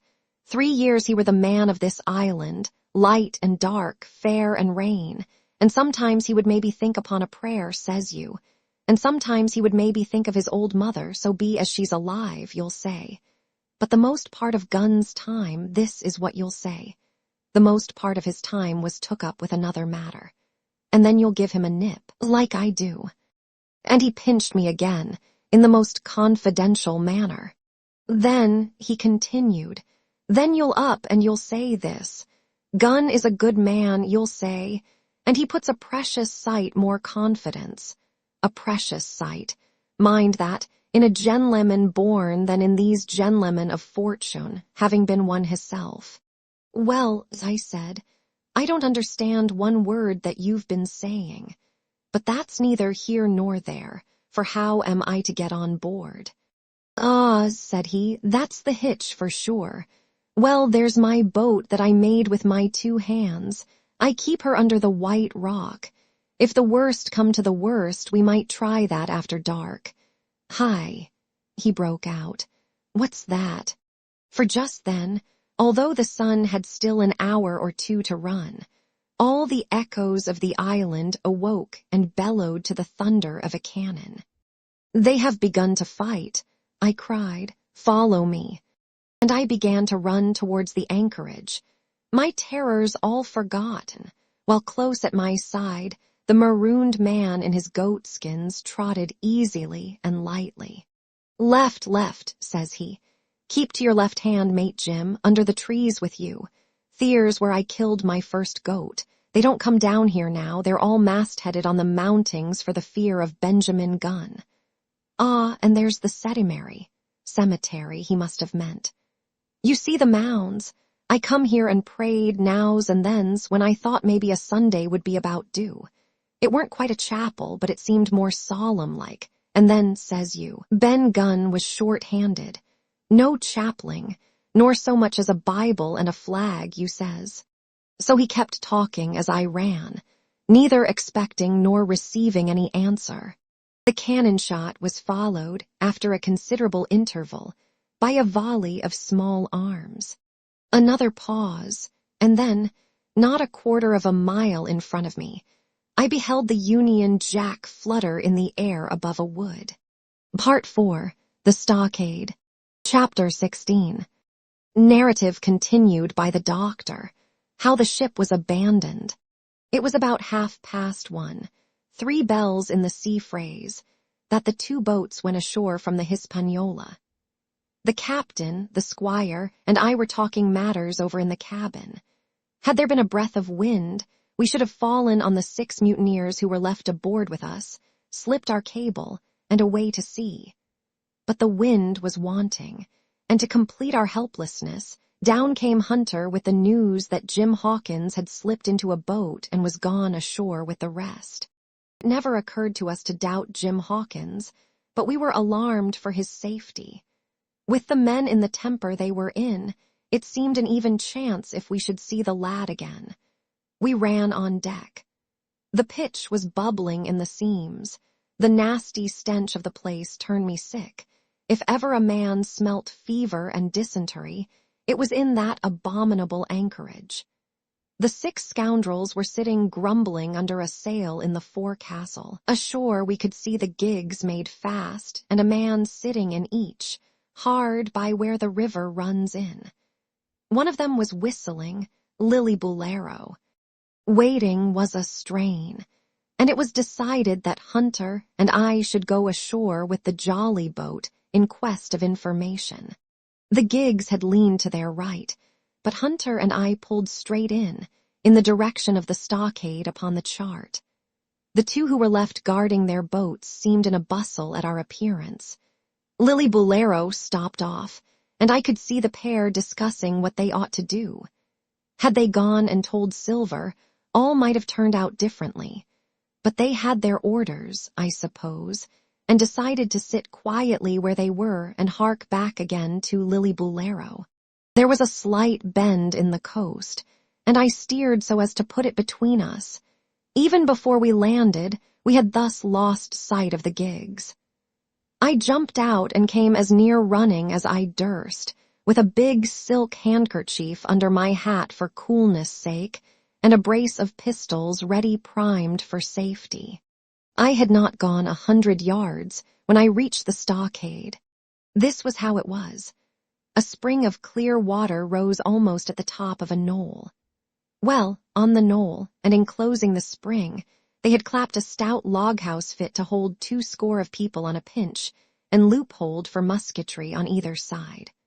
All round this they had cleared a wide space, and then the thing was completed by a paling 6 feet high, without door or opening, too strong to pull down without time and labor and too open to shelter the besiegers. The people in the log house had them in every way.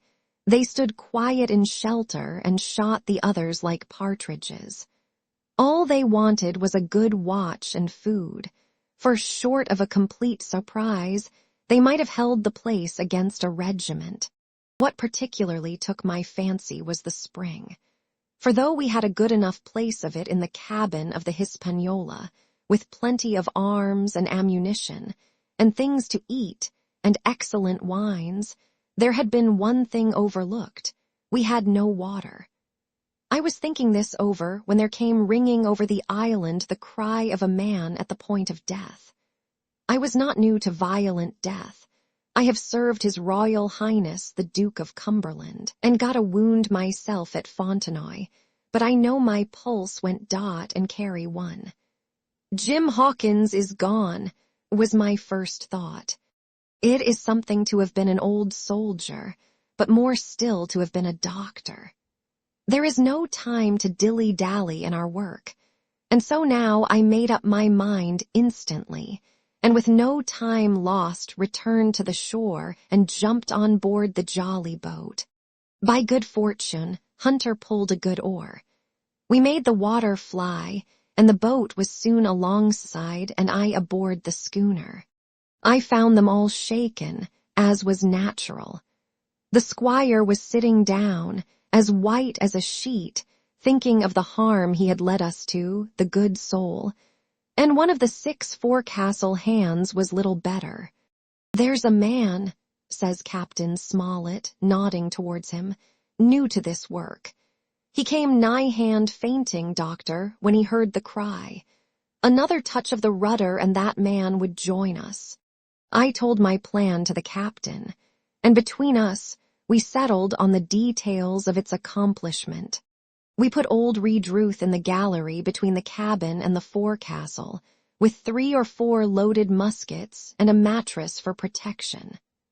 Hunter brought the boat round under the stern port, and Joyce and I set to work loading her with powder tins, muskets, bags of biscuits, kegs of pork, a cask of cognac, and my invaluable medicine chest. In the meantime, the squire and the captain stayed on deck, and the latter hailed the coxswain, who was the principal man aboard. "Mr. Hands," he said, "here are 2 of us with a brace of pistols each. If any one of you 6 make a signal of any description, that man's dead." They were a good deal taken aback, and after a little consultation, one and all tumbled down the fore companion, thinking no doubt to take us on the rear. But when they saw Redruth waiting for them in the sparred galley, they went about ship at once, and a head popped out again on deck. "Down, dog," cries the captain, and the head popped back again, and we heard no more for the time of these 6 very faint-hearted seamen. By this time, tumbling things in as they came, we had the jolly boat loaded as much as we dared. Joyce and I got out through the stern port, and we made for shore again as fast as oars could take us.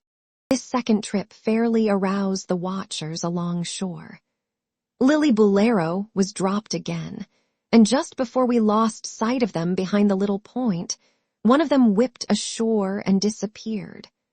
I had half a mind to change my plan and destroy their boats, but I feared that Silver and the others might be close at hand, and all might very well be lost by trying for too much. We had soon touched land in the same place as before and set to provision the blockhouse. All 3 made the first journey, heavily laden, and tossed our stores over the palisade. Then, leaving Joyce to guard them, 1 man, to be sure, but with half a dozen muskets, Hunter and I returned to the jolly boat and loaded ourselves once more. So we proceeded without pausing to take breath, till the whole cargo was bestowed, when the 2 servants took up their position in the blockhouse, and I, with all my power, sculled back to the Hispaniola. That we should have risked a second boatload seems more daring than it really was. They had the advantage of numbers, of course, but we had the advantage of arms. Not one of the men ashore had a musket, and before they could get within range for pistol shooting, we flattered ourselves we should be able to give a good account of a half-dozen at least. The squire was waiting for me at the stern window, all his faintness gone from him.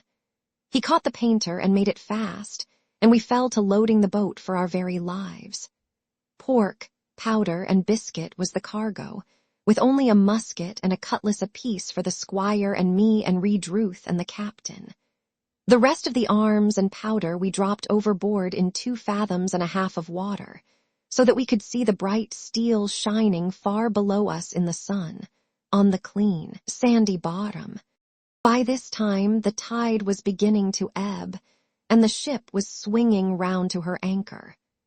Voices were heard faintly hallooing in the direction of the 2 gigs, and though this reassured us for Joyce and Hunter, who were well to the eastward, it warned our party to be off. Redruth retreated from his place in the gallery and dropped into the boat, which we then brought round to the ship's counter, to be handier for Captain Smollett. "Now, men," said he, "do you hear me?" There was no answer from the forecastle. "It's to you, Abraham Gray, it's to you I am speaking." Still no reply.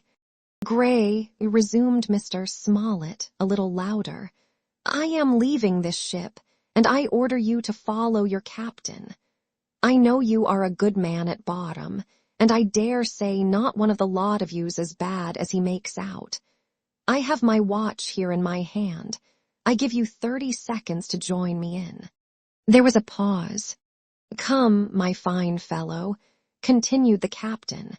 "Don't hang so long in stays. I'm risking my life and the lives of these good gentlemen every second." There was a sudden scuffle, a sound of blows, and out burst Abraham Gray with a knife cut on the side of the cheek, and came running to the captain like a dog to the whistle. "I'm with you, sir," said he. And the next moment, he and the captain had dropped aboard of us, and we had shoved off and given way. We were clear out of the ship, but not yet ashore in our stockade. Chapter 17. Narrative continued by the doctor. The jolly boat's last trip. This fifth trip was quite different from any of the others. In the first place, the little gallipot of a boat that we were in was gravely overloaded. 5 grown men, and 3 of them, Trelawney, Redruth, and the captain, over 6 feet high, was already more than she was meant to carry. Add to that the powder, pork, and bread bags. The gunwale was lipping astern. Several times we shipped a little water, and my breeches, and the tails of my coat, were all soaking wet before we had gone 100 yards. The captain made us trim the boat, and we got her to lie a little more evenly. All the same, we were afraid to breathe. In the second place, the ebb was now making, a strong rippling current running westward through the basin, and then southward and seaward down the straits by which we had entered in the morning. Even the ripples were a danger to our overloaded craft, but the worst of it was that we were swept out of our true course and away from our proper landing place behind the point. If we let the current have its way, we should come ashore beside the gigs, where the pirates might appear at any moment. "I cannot keep her head for the stockade, sir," said I to the captain. I was steering, while he and Redruth, 2 fresh men, were at the oars. "The tide keeps washing her down. Could you pull a little stronger?" "Not without swamping the boat," said he. "You must bear up, sir, if you please. Bear up until you see you're gaining." I tried and found by experiment that the tide kept sweeping us westward until I had laid her head due east, or just about right angles to the way we ought to go. "We'll never get ashore at this rate," said I. "If it's the only course that we can lie, sir, we must even lie it," returned the captain. "We must keep upstream. You see, sir," he went on, "if once we drop to leeward of the landing place, it's hard to say where we should get ashore, besides the chance of being boarded by the gigs. Whereas, the way we go, the current must slacken, and then we can dodge back along the shore."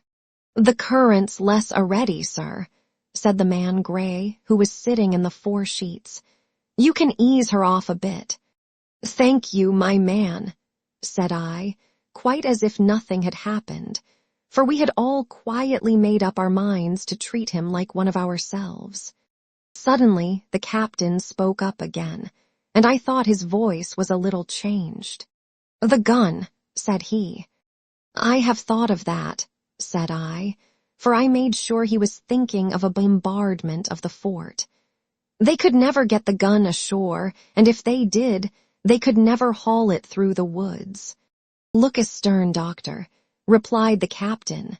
We had entirely forgotten the long 9, and there, to our horror, were the 5 rogues busy about her, getting off her jacket, as they called the stout tarpaulin cover under which she sailed.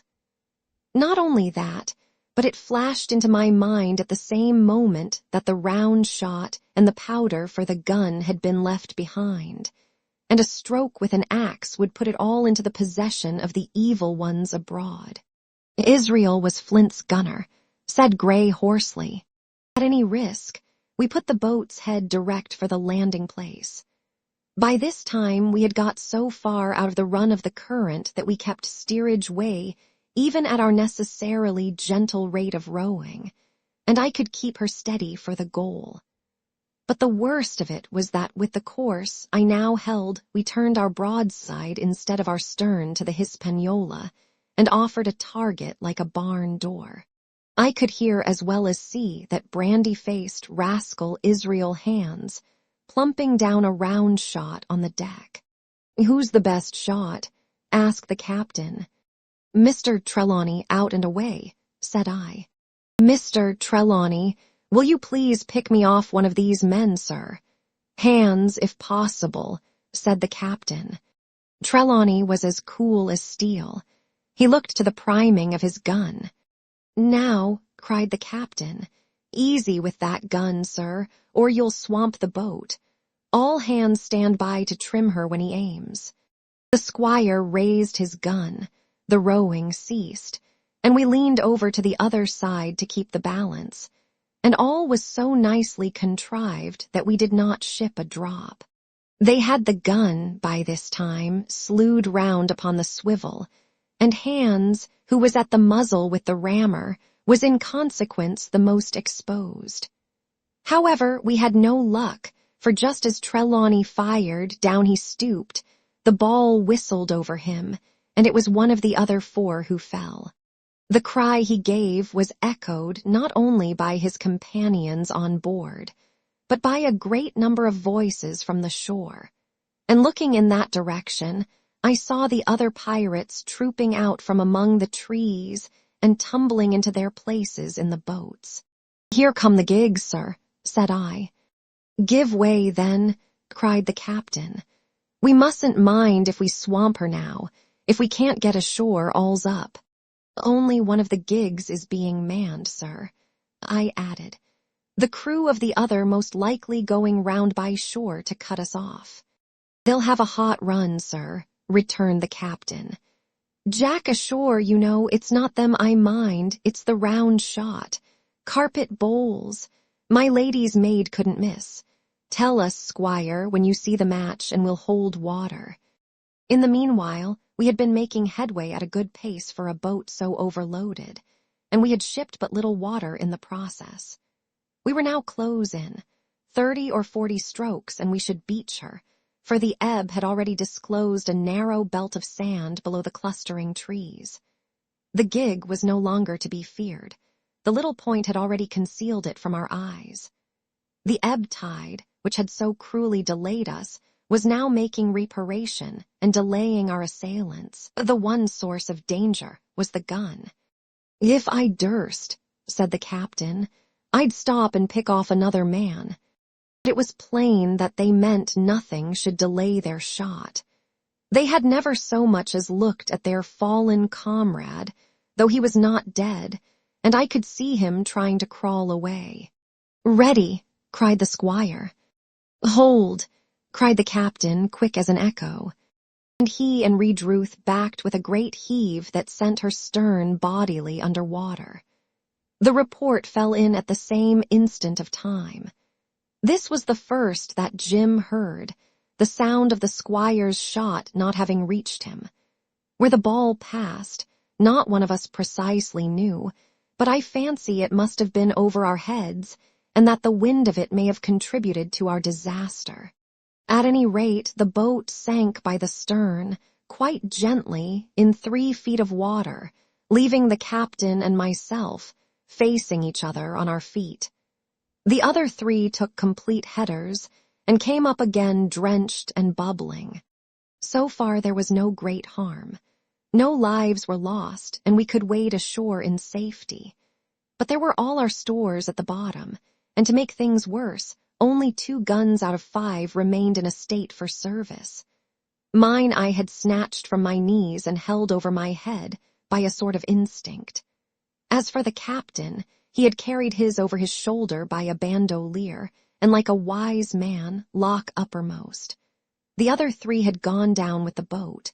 To add to our concern, we heard voices already drawing near us in the woods along shore, and we had not only the danger of being cut off from the stockade in our half-crippled state, but the fear before us whether, if Hunter and Joyce were attacked by half a dozen, they would have the sense and conduct to stand firm. Hunter was steady, that we knew. Joyce was a doubtful case.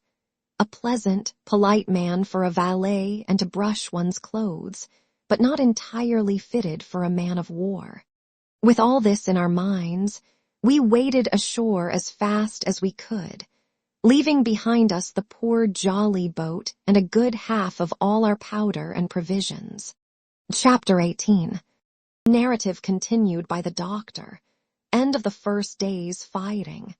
We made our best speed across the strip of wood that now divided us from the stockade, and at every step we took the voices of the buccaneers rang nearer. Soon we could hear their footfalls as they ran, and the cracking of the branches as they breasted across a bit of thicket. I began to see we should have a brush for it in earnest, and looked to my priming. "Captain," said I, "Trelawney is the dead shot. Give him your gun, his own is useless." They exchanged guns, and Trelawney, silent and cool as he had been since the beginning of the bustle, hung a moment on his heel to see that all was fit for service. At the same time, observing Gray to be unarmed, I handed him my cutlass. It did all our hearts good to see him spit in his hand, knit his brows, and make the blade sing through the air. It was plain from every line of his body that our new hand was worth his salt. 40 paces farther we came to the edge of the wood and saw the stockade in front of us. We struck the enclosure about the middle of the south side, and almost at the same time, 7 mutineers, Job Anderson, the boatswain, at their head, appeared in full cry at the southwestern corner. They paused as if taken aback, and before they recovered, not only the squire and I, but Hunter and Joyce from the blockhouse, had time to fire. The 4 shots came in rather a scattering volley, but they did the business. One of the enemy actually fell, and the rest, without hesitation, turned and plunged into the trees. After reloading, we walked down the outside of the palisade to see to the fallen enemy. He was stone dead, shot through the heart.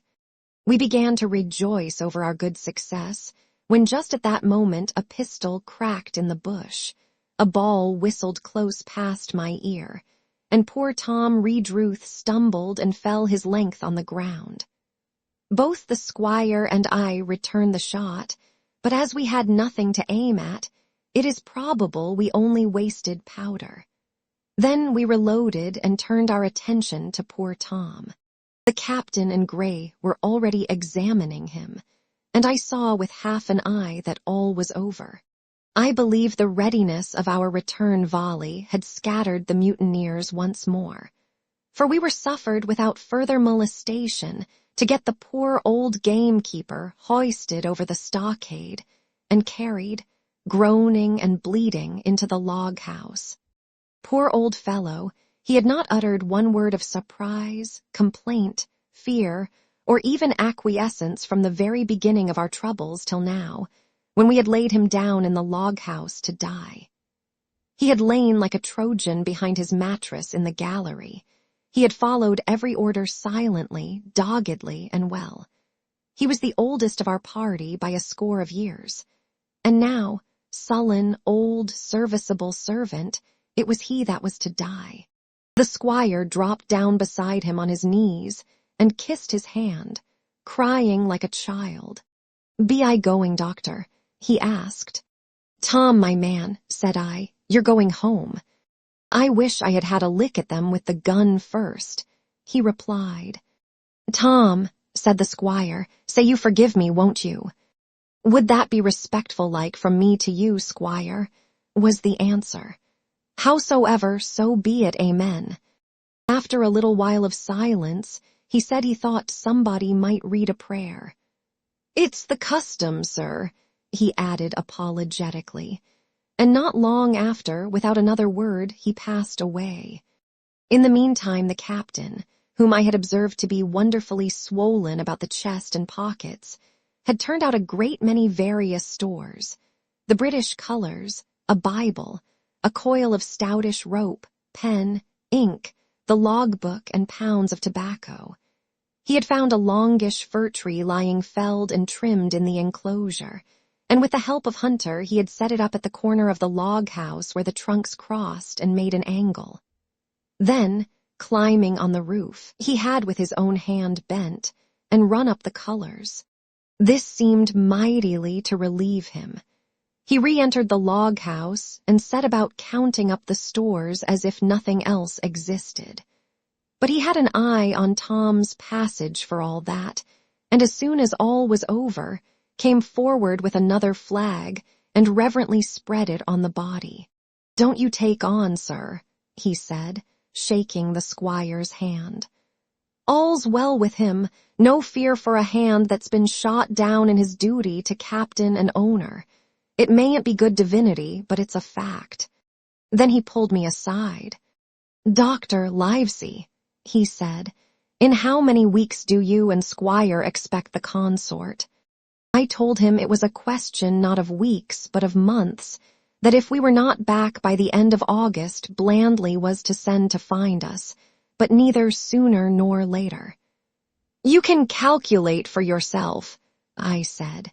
"Why, yes," returned the captain, scratching his head, "and making a large allowance, sir, for all the gifts of Providence, I should say we were pretty close-hauled." "How do you mean?" I asked. "It's a pity, sir, we lost that second load. That's what I mean," replied the captain. "As for powder and shot, we'll do. But the rations are short, very short, so short, Dr. Livesey, that we're perhaps as well without that extra mouth." And he pointed to the dead body under the flag. Just then, with a roar and a whistle, a round shot passed high above the roof of the log house and plumped far beyond us in the wood. "Oh-ho," said the captain. "Blaze away, you've little enough powder already, my lads." At the second trial, the aim was better, and the ball descended inside the stockade, scattering a cloud of sand but doing no further damage. "Captain," said the squire, "the house is quite invisible from the ship. It must be the flag they are aiming at. Would it not be wiser to take it in?" "Strike my colors," cried the captain. "No, sir, not I." And as soon as he had said the words, I think we all agreed with him, for it was not only a piece of stout, seamanly good feeling. It was good policy besides, and showed our enemies that we despised their cannonade. All through the evening they kept thundering away. Ball after ball flew over or fell short or kicked up the sand in the enclosure, but they had to fire so high that the shot fell dead and buried itself in the soft sand. We had no ricochet to fear, and though one popped in through the roof of the log house and out again through the floor, we soon got used to that sort of horseplay and minded it no more than cricket. "There is one good thing about all this," observed the captain. "The wood in front of us is likely clear. The ebb has made a good while, our stores should be uncovered. Volunteers to go and bring in pork." Gray and Hunter were the first to come forward. Well armed, they stole out of the stockade, but it proved a useless mission. The mutineers were bolder than we fancied, or they put more trust in Israel's gunnery. For 4 or 5 of them were busy carrying off our stores and wading out with them to one of the gigs that lay close by, pulling an oar or so to hold her steady against the current. Silver was in the stern sheets in command, and every man of them was now provided with a musket from some secret magazine of their own. The captain sat down to his log, and here is the beginning of the entry. Alexander Smollett, master; David Livesey, ship's doctor; Abraham Gray, carpenter's mate; John Trelawney, owner; John Hunter and Richard Joyce, owner's servants; landsmen, being all that is left faithful of the ship's company, with stores for 10 days at short rations, came ashore this day and flew British colors on the log house in Treasure Island. Thomas Reed Ruth, owner's servant, landsman, shot by the mutineers; James Hawkins, cabin boy. And at the same time, I was wondering over poor Jim Hawkins' fate. A hail on the land side. "Somebody hailing us," said Hunter, who was on guard. "Doctor, Squire, Captain, hullo Hunter, is that you?" came the cries. And I ran to the door in time to see Jim Hawkins, safe and sound, come climbing over the stockade. Chapter 19. Narrative resumed by Jim Hawkins. The garrison in the stockade. As soon as Ben Gunn saw the colors he came to a halt, stopped me by the arm, and sat down. "Now," said he, "there's your friends sure enough." "Far more likely it's the mutineers," I answered. "That," he cried. "Why, in a place like this where nobody puts in but gentlemen of fortune, Silver would fly the Jolly Roger, you don't make no doubt of that. No, that's your friends. There's been blows too, and I reckon your friends has had the best of it. And here they are ashore in the old stockade, as was made years and years ago by Flint. Ah, he was the man to have a headpiece, was Flint. Barring rum, his match were never seen. He were afraid of none, not he. Ani Silver. Silver was that genteel. Well, said I, that may be so, and so be it. All the more reason that I should hurry on and join my friends. Nay, mate, returned Ben, not you. You're a good boy, or I'm mistook, but you're ony a boy all told. Now Ben Gunn is fly. Rum wouldn't bring me there where you're going, not rum wouldn't, till I see your born gentleman and gets it on his word of honor. And you won't forget my words, a precious sight, that's what you'll say. A precious sight more confidence, and then nips him. And he pinched me the third time with the same air of cleverness. And when Ben Gunn is wanted, you know where to find him, Jim. Just where you found him today. And him that comes is to have a white thing in his hand, and he's to come alone. Oh, and you'll say this. Ben Gunn, says you, has reasons of his own. Well, said I believe I understand. You have something to propose, and you wish to see the squire or the doctor, and you're to be found where I found you. Is that all? And when, says you, he added. Why, from about noon observation to about 6 bells. Good, said I, and now may I go? You won't forget, he inquired anxiously. Precious sight and reasons of his own, says you. Reasons of his own, that's the mainstay, as between man and man. Well then, still holding me. I reckon you can go, Jim. And Jim, if you was to see silver, you wouldn't go for to sell Ben Gunn. Wild horses wouldn't draw it from you. No, says you. And if them pirates camp ashore, Jim, what would you say but there'd be witters in the morning? Here he was interrupted by a loud report, and a cannonball came tearing through the trees and pitched in the sand not 100 yards from where we two were talking. The next moment, each of us had taken to his heels in a different direction. For a good hour to come, frequent reports shook the island, and balls kept crashing through the woods. I moved from hiding place to hiding place, always pursued, or so it seemed to me, by these terrifying missiles. But towards the end of the bombardment, though still I durst not venture in the direction of the stockade, where the balls fell oftenest, I had begun, in a manner, to pluck up my heart again, and after a long detour to the east, crept down among the shoreside trees. The sun had just set, the sea breeze was rustling and tumbling in the woods and ruffling the gray surface of the anchorage. The tide, too, was far out, and great tracts of sand lay uncovered. The air, after the heat of the day, chilled me through my jacket. The Hispaniola still lay where she had anchored, but sure enough there was the Jolly Roger, the black flag of piracy, flying from her peak. Even as I looked, there came another red flash and another report that sent the echoes clattering, and one more round shot whistled through the air. It was the last of the cannonade. I lay for some time watching the bustle which succeeded the attack. Men were demolishing something with axes on the beach near the stockade. The poor jolly boat I afterwards discovered.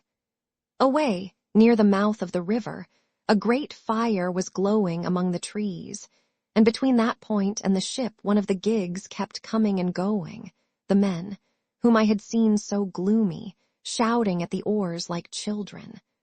But there was a sound in their voices which suggested rum. At length I thought I might return towards the stockade.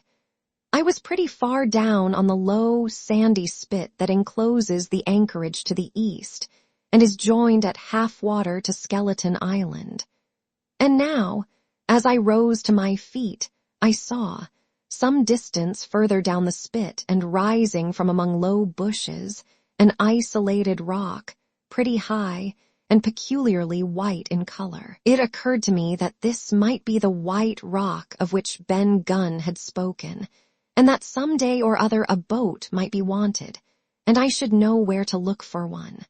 Then I skirted among the woods until I had regained the rear, or shoreward side, of the stockade, and was soon warmly welcomed by the faithful party. I had soon told my story and began to look about me. The log house was made of unsquared trunks of pine roof, walls, and floor. The latter stood in several places as much as a foot or a foot and a half above the surface of the sand.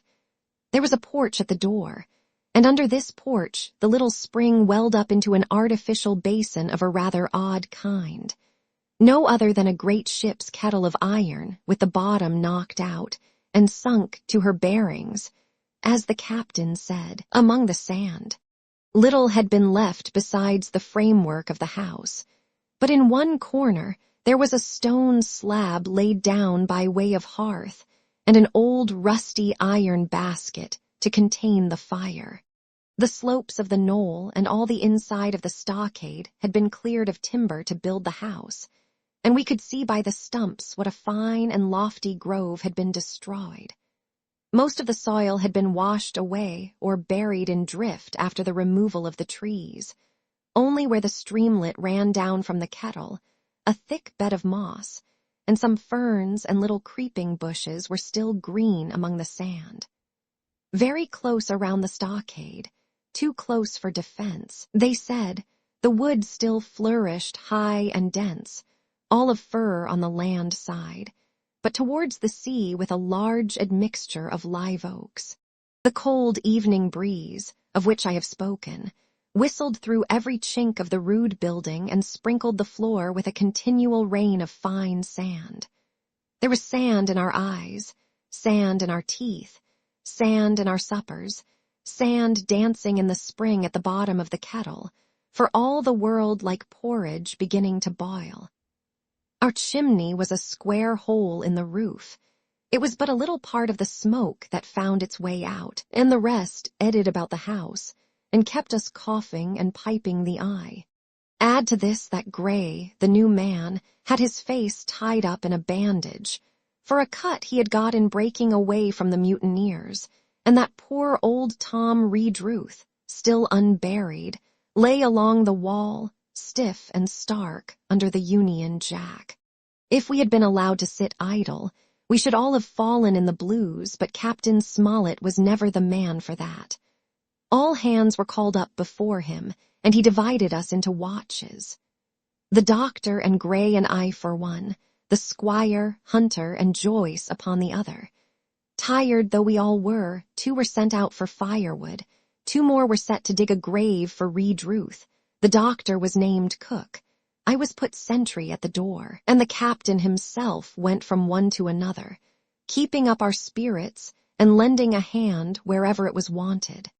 From time to time, the doctor came to the door for a little air and to rest his eyes, which were almost smoked out of his head, and whenever he did so, he had a word for me. "That man Smollett," he said once, "is a better man than I am, and when I say that it means a deal, Jim."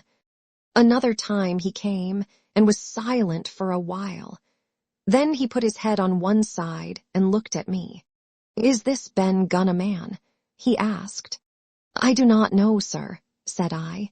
"I am not very sure whether he's sane." "If there's any doubt about the matter, he is," returned the doctor. "A man who has been 3 years biting his nails on a desert island, Jim, can't expect to appear as sane as you or me. It doesn't lie in human nature. Was it cheese you said he had a fancy for?" "Yes, sir, cheese," I answered. "Well, Jim," says he, "just see the good that comes of being dainty in your food. You've seen my snuff box, haven't you?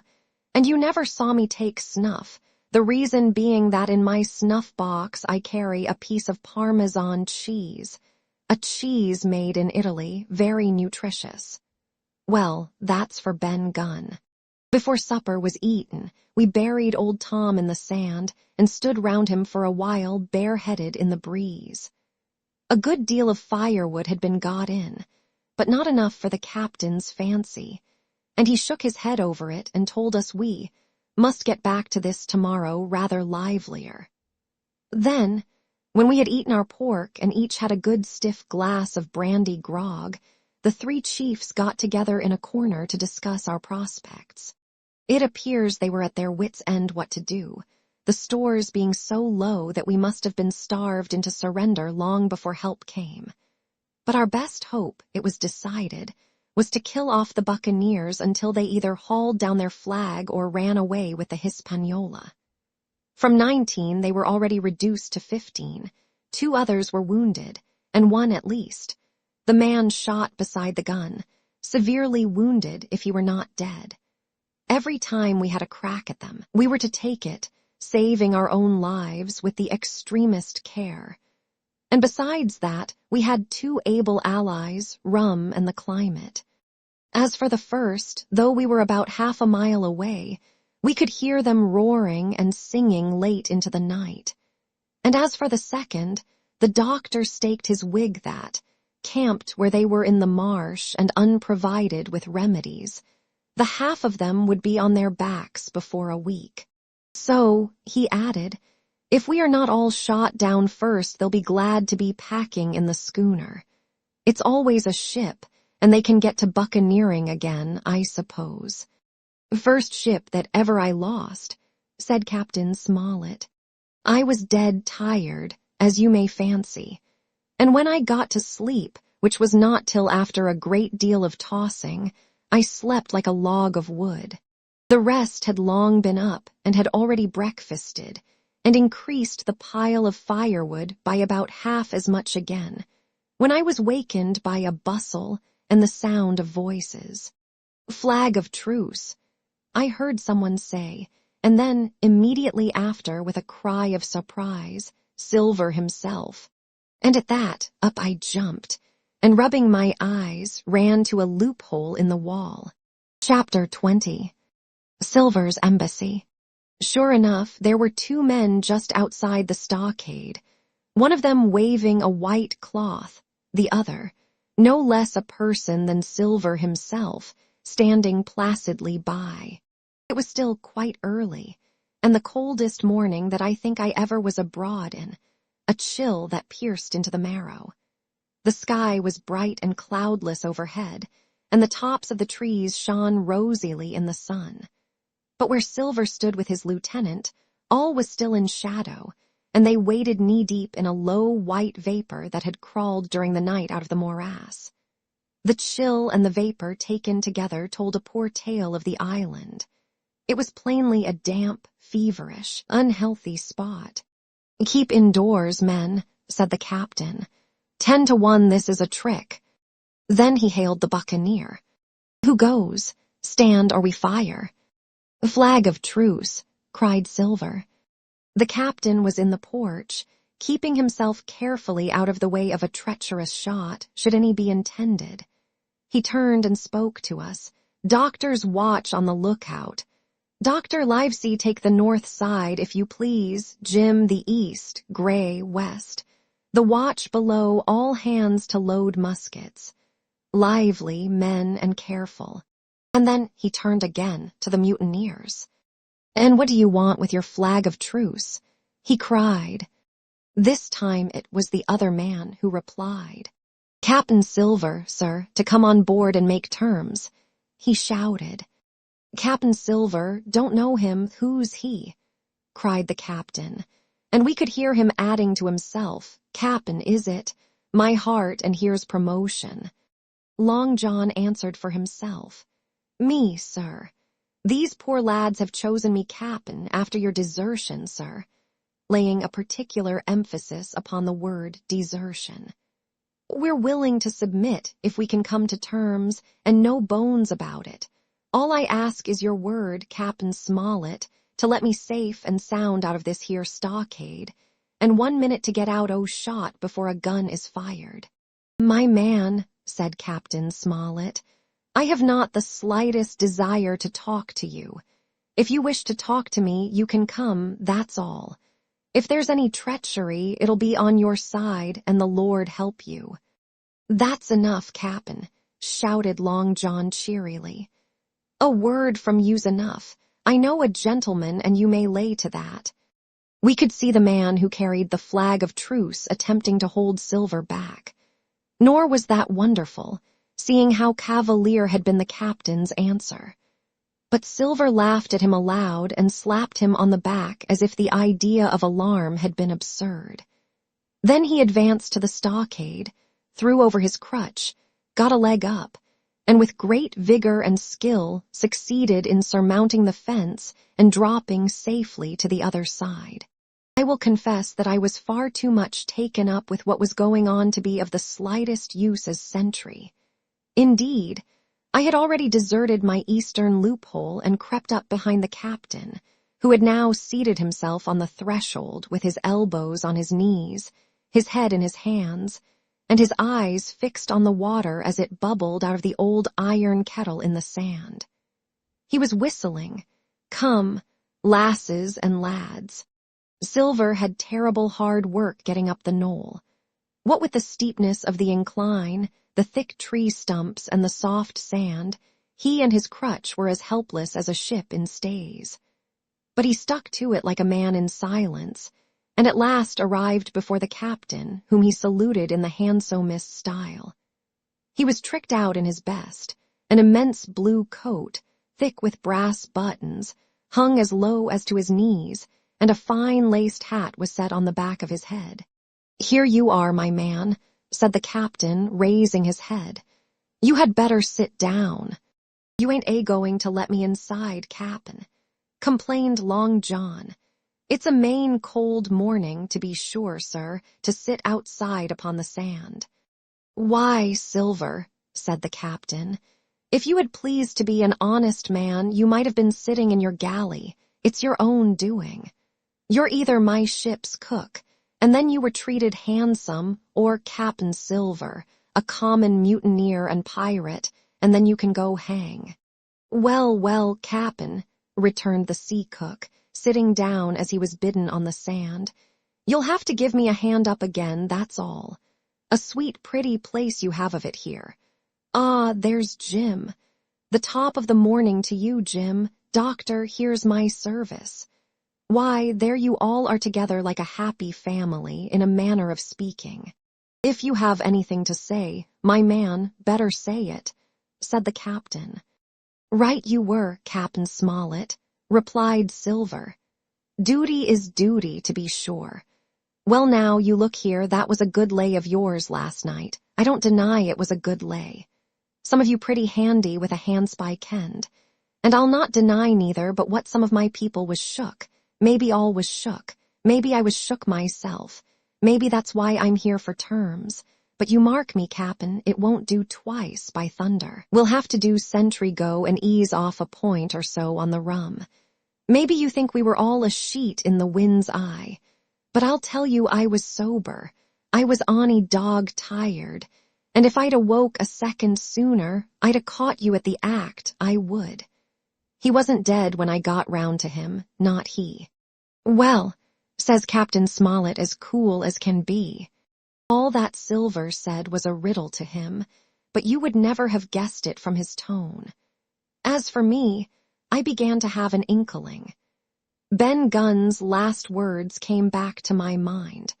I began to suppose that he had paid the buccaneers a visit while they all lay drunk together round their fire, and I reckoned up with glee that we had only 14 enemies to deal with.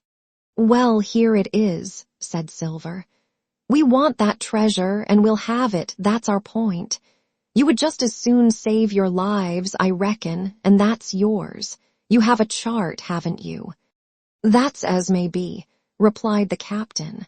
"Oh, well, you have, I know that," returned Long John. "You needn't be so husky with a man. There ain't a particle of service in that, and you may lay to it. What I mean is, we want your chart. Now, I never meant you no harm myself." "That won't do with me, my man," interrupted the captain. "We know exactly what you meant to do, and we don't care, for now, you see, you can't do it." And the captain looked at him calmly, and proceeded to fill a pipe. "If Abe Gray," Silver broke out. "Avast there," cried Mr. Smollett. Gray told me nothing, and I asked him nothing. And what's more, I would see you and him and this whole island blown clean out of the water into blazes first. So there's my mind for you, my man, on that. This little whiff of temper seemed to cool Silver down. He had been growing nettled before, but now he pulled himself together. Like enough, said he. I would set no limits to what gentlemen might consider shipshape, or might not, as the case were. And seein' as how you are about to take a pipe, cap'n, I'll make so free as do likewise. And he filled a pipe and lighted it, and the two men sat silently smoking for quite a while, now looking each other in the face, now stopping their tobacco, now leaning forward to spit. It was as good as the play to see them. Now, resumed Silver, here it is. You give us the chart to get the treasure by and drop shooting poor seamen and stoving of their heads in while asleep. You do that, and we'll offer you a choice. Either you come aboard along of us, once the treasure's shipped, and then I'll give you my affidavy, upon my word of honor, to clap you somewhere safe ashore. Or if that ain't to your fancy, some of my hands being rough and having old scores on account of hazing, then you can stay here. You can. We'll divide stores with you, man for man, and I'll give my affidavy as before to speak the first ship I sight and send him here to pick you up. Now you'll own that's talking. Handsomer you couldn't look to get, now you. And I hope, raising his voice, that all hands in this here blockhouse will overhaul my words, for what is spoke to one is spoke to all. Captain Smollett rose from his seat and knocked out the ashes of his pipe in the palm of his left hand. Is that all? He asked. Every last word, by thunder, answered John. Refuse that, and you've seen the last of me but musket balls. Very good, said the captain. Now you'll hear me. If you'll come up one by one unarmed, I'll engage to clap you all in irons and take you home to a fair trial in England. If you won't, my name is Alexander Smollett. I've flown my sovereign's colors, and I'll see you all to Davy Jones. You can't find the treasure. You can't sail the ship. There's not a man among you fit to sail the ship. You can't fight us. Gray there got away from 5 of you. Your ship's in irons. Master Silver, you're on a lee shore, and so you'll find. I stand here and tell you so, and they're the last good words you'll get from me, for in the name of heaven, I'll put a bullet in your back when next I meet you. Tramp, my lad. Bundle out of this, please, hand over hand, and double quick. Silver's face was a picture. His eyes started in his head with wrath. He shook the fire out of his pipe. Give me a hand up, he cried. Not I, returned the captain. Who'll give me a hand up? He roared. Not a man among us moved. Growling the foulest imprecations, he crawled along the sand till he got hold of the porch and could hoist himself again upon his crutch. Then he spat into the spring. There, he cried. That's what I think of ye. Before an hour's out, I'll stove in your old blockhouse like a rum puncheon. Laugh, by thunder, laugh. Before an hour's out, ye'll laugh upon the other side. Them that die'll be the lucky ones. And with a dreadful oath he stumbled off, ploughed down the sand, was helped across the stockade, after 4 or 5 failures, by the man with the flag of truce, and disappeared in an instant afterwards among the trees. Chapter 21. The Attack. As soon as Silver disappeared, the captain, who had been closely watching him, turned towards the interior of the house and found not a man of us at his post, but Gray. It was the first time we had ever seen him angry. Quarters, he roared. And then, as we all slunk back to our places, Gray, he said, I'll put your name in the log. You've stood by your duty like a seaman. Mr. Trelawney, I'm surprised at you, sir. Doctor, I thought you had worn the king's coat. If that was how you served at Fontenoy, sir, you'd have been better in your berth. The doctor's watch were all back at their loopholes. The rest were busy loading the spare muskets, and everyone with a red face, you may be certain, and a flea in his ear, as the saying is. The captain looked on for a while in silence. Then he spoke. "My lads," said he, "I've given Silver a broadside. I pitched it in red hot on purpose, and before the hour's out, as he said, we shall be boarded. We're outnumbered, I needn't tell you that, but we fight in shelter, and a minute ago I should have said we fought with discipline. I've no manner of doubt that we can drub them if you choose." Then he went the rounds and saw, as he said, that all was clear. On the two short sides of the house, east and west, there were only 2 loopholes. On the south side where the porch was, 2 again, and on the north side 5. There was a round score of muskets for the 7 of us. The firewood had been built into 4 piles, tables, you might say, one about the middle of each side, and on each of these tables some ammunition and 4 loaded muskets were laid ready to the hand of the defenders. In the middle, the cutlasses lay ranged. "Toss out the fire," said the captain. "The chill is past, and we mustn't have smoke in our eyes." The iron fire basket was carried bodily out by Mr. Trelawney, and the embers smothered among sand. "Hawkins hasn't had his breakfast. Hawkins, help yourself and back to your post to eat it," continued Captain Smollett. "Lively now, my lad, you'll want it before you've done. Hunter, serve out a round of brandy to all hands." And while this was going on, the captain completed, in his own mind, the plan of the defense. "Doctor, you will take the door," he resumed. "See, and don't expose yourself, keep within and fire through the porch. Hunter, take the east side there. Joyce, you stand by the west, my man. Mr.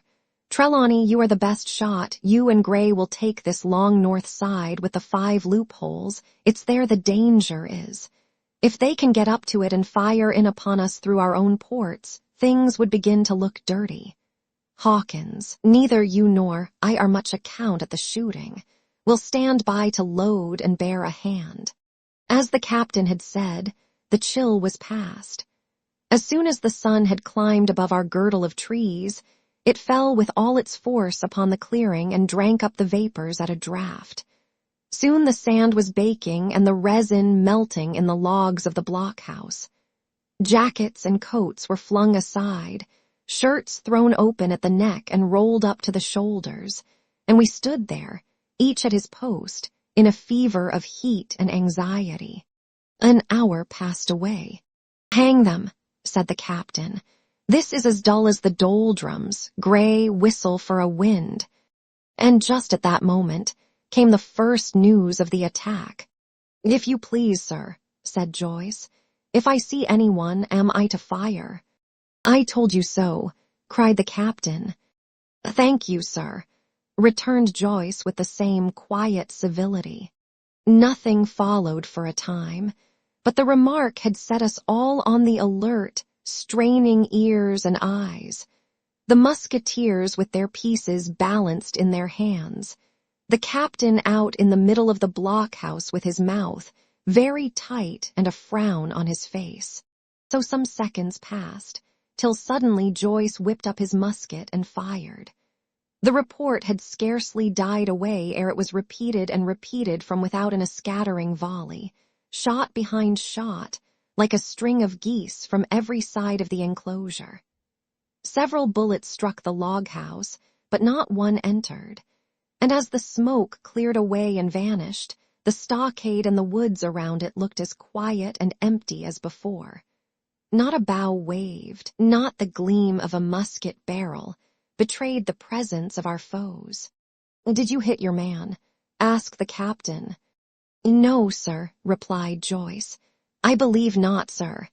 "Next best thing to tell the truth," muttered Captain Smollett. "Load his gun, Hawkins. How many should say there were on your side, Doctor?" "I know precisely," said Dr. Livesey. 3 shots were fired on this side. I saw the 3 flashes, 2 close together, 1 farther to the west. 3, repeated the captain. And how many on yours, Mr. Trelawney? But this was not so easily answered. There had come many from the north, 7 by the squire's computation, 8 or 9 according to Gray. From the east and west, only a single shot had been fired. It was plain, therefore, that the attack would be developed from the north, and that on the other 3 sides we were only to be annoyed by a show of hostilities. But Captain Smollett made no change in his arrangements. If the mutineers succeeded in crossing the stockade, he argued, they would take possession of any unprotected loophole and shoot us down like rats in our own stronghold. Nor had we much time left to us for thought. Suddenly, with a loud huzzah, a little cloud of pirates leaped from the woods on the north side and ran straight on the stockade. At the same moment, the fire was once more opened from the woods, and a rifle ball sang through the doorway and knocked the doctor's musket into bits. The boarders swarmed over the fence like monkeys. Squire and Gray fired again and yet again. 3 men fell, 1 forwards into the enclosure, 2 back on the outside. But of these, one was evidently more frightened than hurt, for he was on his feet again in a crack and instantly disappeared among the trees.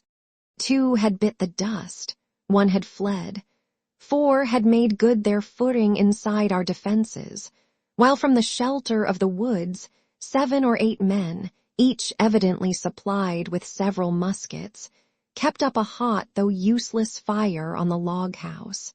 The 4 who had boarded made straight before them for the building, shouting as they ran, and the men among the trees shouted back to encourage them.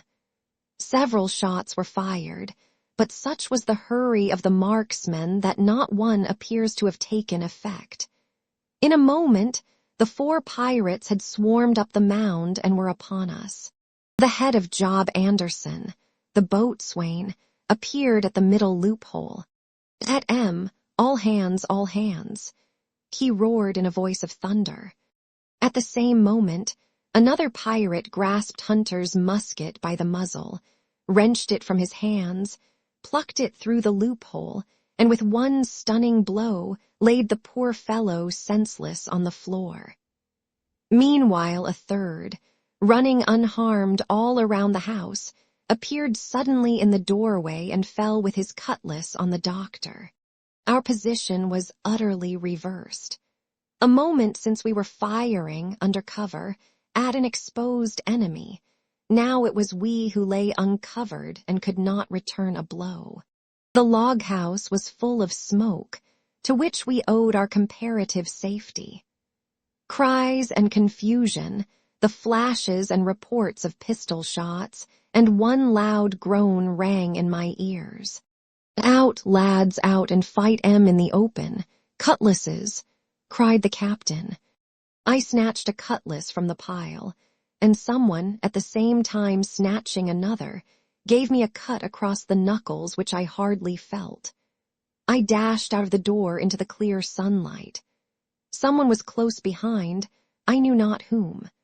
Right in front, the doctor was pursuing his assailant down the hill, and just as my eyes fell upon him, beat down his guard and sent him sprawling on his back with a great slash across the face. "Round the house, lads, round the house," cried the captain, and even in the hurly-burly I perceived a change in his voice. Mechanically I obeyed, turned eastwards, and with my cutlass raised, ran round the corner of the house. Next moment I was face to face with Anderson.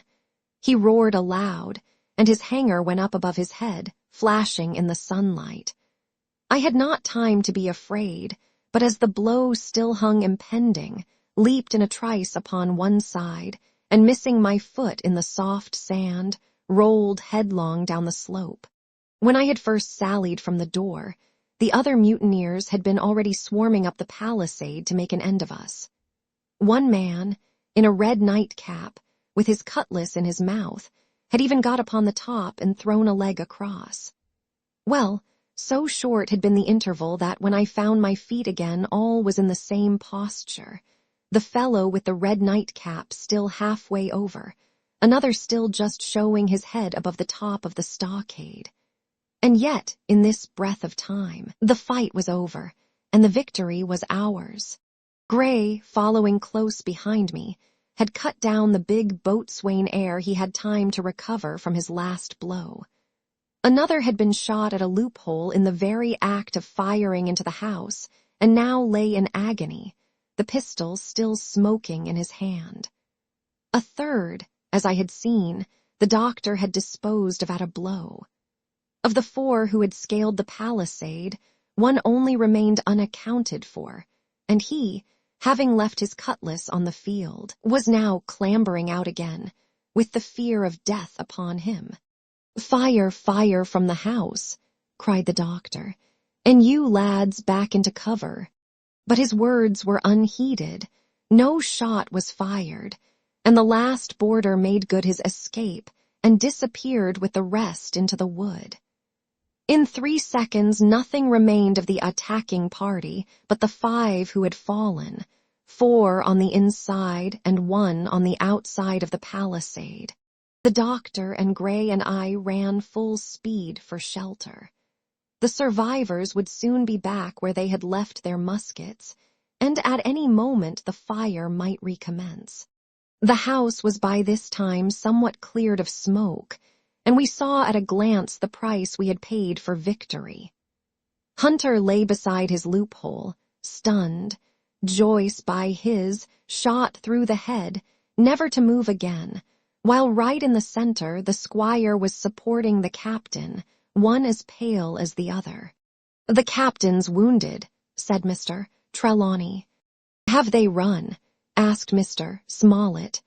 "All that could, you may be bound," returned the doctor. "But there's 5 of them will never run again." "5," cried the captain. "Come, that's better. 5 against 3 leaves us 4 to 9. That's better odds than we had at starting. We were 7 to 19 then, or thought we were, and that's as bad to bear." Asterisk. Asterisk, the mutineers were soon only 8 in number, for the man shot by Mr. Trelawney on board the schooner died that same evening of his wound. But this was, of course, not known till after by the faithful party. Part 5, My Sea Adventure. Chapter 22. How I began my sea adventure. There was no return of the mutineers, not so much as another shot out of the woods. They had got their rations for that day, as the captain put it, and we had the place to ourselves and a quiet time to overhaul the wounded and get dinner. Squire and I cooked outside in spite of the danger, and even outside we could hardly tell what we were at, for horror of the loud groans that reached us from the doctor's patients. Out of the 8 men who had fallen in the action, only 3 still breathed. That one of the pirates who had been shot at the loophole, Hunter, and Captain Smollett. And of these, the first 2 were as good as dead. The mutineer indeed died under the doctor's knife, and Hunter, do what we could, never recovered consciousness in this world. He lingered all day, breathing loudly like the old buccaneer at home in his apoplectic fit, but the bones of his chest had been crushed by the blow and his skull fractured in falling.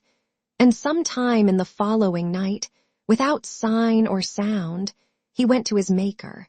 As for the captain, his wounds were grievous indeed, but not dangerous. No organ was fatally injured. Anderson's ball, for it was Job that shot him first, had broken his shoulder blade and touched the lung, not badly. The second had only torn and displaced some muscles in the calf. He was sure to recover, the doctor said, but in the meantime, and for weeks to come, he must not walk nor move his arm, nor so much as speak when he could help it. My own accidental cut across the knuckles was a flea bite. Dr. Livesey patched it up with plaster and pulled my ears for me into the bargain. After dinner, the squire and the doctor sat by the captain's side a while in consultation, and when they had talked to their heart's content, it being then a little past noon, the doctor took up his hat and pistols, girt on a cutlass, put the chart in his pocket, and with a musket over his shoulder crossed the palisade on the north side and set off briskly through the trees.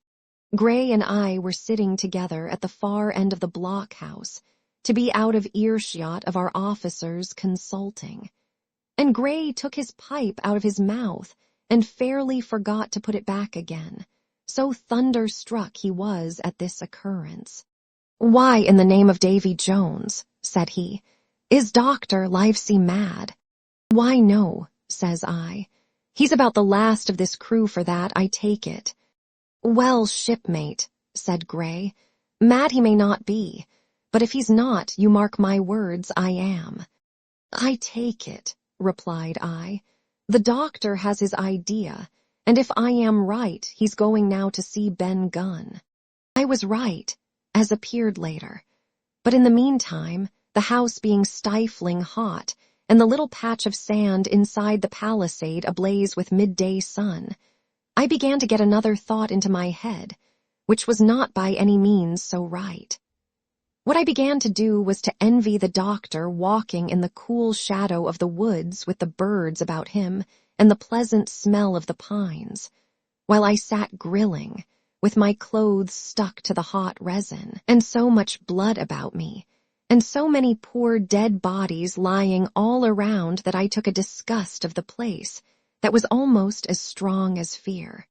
All the time I was washing out the blockhouse, and then washing up the things from dinner, this disgust and envy kept growing stronger and stronger, till at last, being near a bread bag, and no one then observing me, I took the first step towards my escapade and filled both pockets of my coat with biscuit. I was a fool, if you like, and certainly I was going to do a foolish, overbold act, but I was determined to do it with all the precautions in my power. These biscuits, should anything befall me, would keep me, at least, from starving till far on in the next day. The next thing I laid hold of was a brace of pistols, and as I already had a powder horn and bullets, I felt myself well supplied with arms. As for the scheme I had in my head, it was not a bad one in itself. I was to go down the sandy spit that divides the anchorage on the east from the open sea, find the white rock I had observed last evening, and ascertain whether it was there or not that Ben Gunn had hidden his boat, a thing quite worth doing, as I still believe. But as I was certain I should not be allowed to leave the enclosure, my only plan was to take French leave and slip out when nobody was watching, and that was so bad a way of doing it as made the thing itself wrong. But I was only a boy, and I had made my mind up. Well, as things at last fell out, I found an admirable opportunity. The squire and Gray were busy helping the captain with his bandages. The coast was clear. I made a bolt for it over the stockade and into the thickest of the trees, and before my absence was observed, I was out of cry of my companions. This was my second folly, far worse than the first, as I left but 2 sound men to guard the house. But like the first, it was a help towards saving all of us. I took my way straight for the east coast of the island, for I was determined to go down the seaside of the spit to avoid all chance of observation from the anchorage. It was already late in the afternoon, although still warm and sunny. As I continued to thread the tall woods, I could hear from far before me not only the continuous thunder of the surf, but a certain tossing of foliage and grinding of boughs, which showed me the sea breeze had set in higher than usual. Soon cool draughts of air began to reach me, and a few steps farther I came forth into the open borders of the grove, and saw the sea lying blue and sunny to the horizon and the surf tumbling and tossing its foam along the beach. I have never seen the sea quiet round Treasure Island. The sun might blaze overhead, the air be without a breath, the surface smooth and blue, but still these great rollers would be running along all the external coast, thundering and thundering by day and night. And I scarce believe there is one spot in the island where a man would be out of earshot of their noise. I walked along beside the surf with great enjoyment, till, thinking I was now got far enough to the south, I took the cover of some thick bushes and crept warily up to the ridge of the spit. Behind me was the sea, in front the anchorage.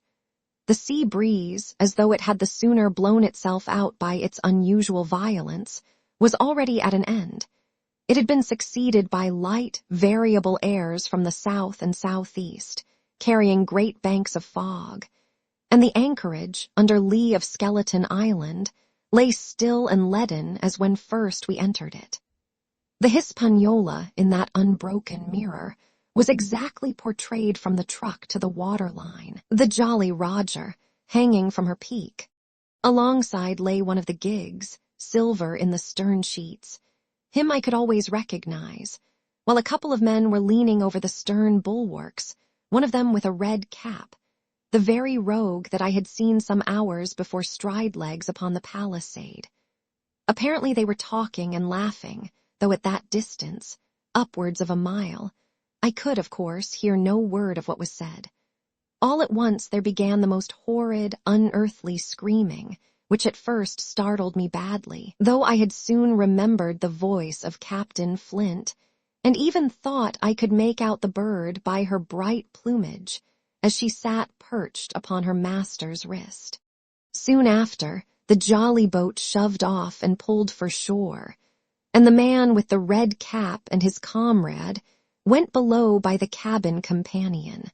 Just about the same time, the sun had gone down behind the spyglass, and as the fog was collecting rapidly, it began to grow dark in earnest.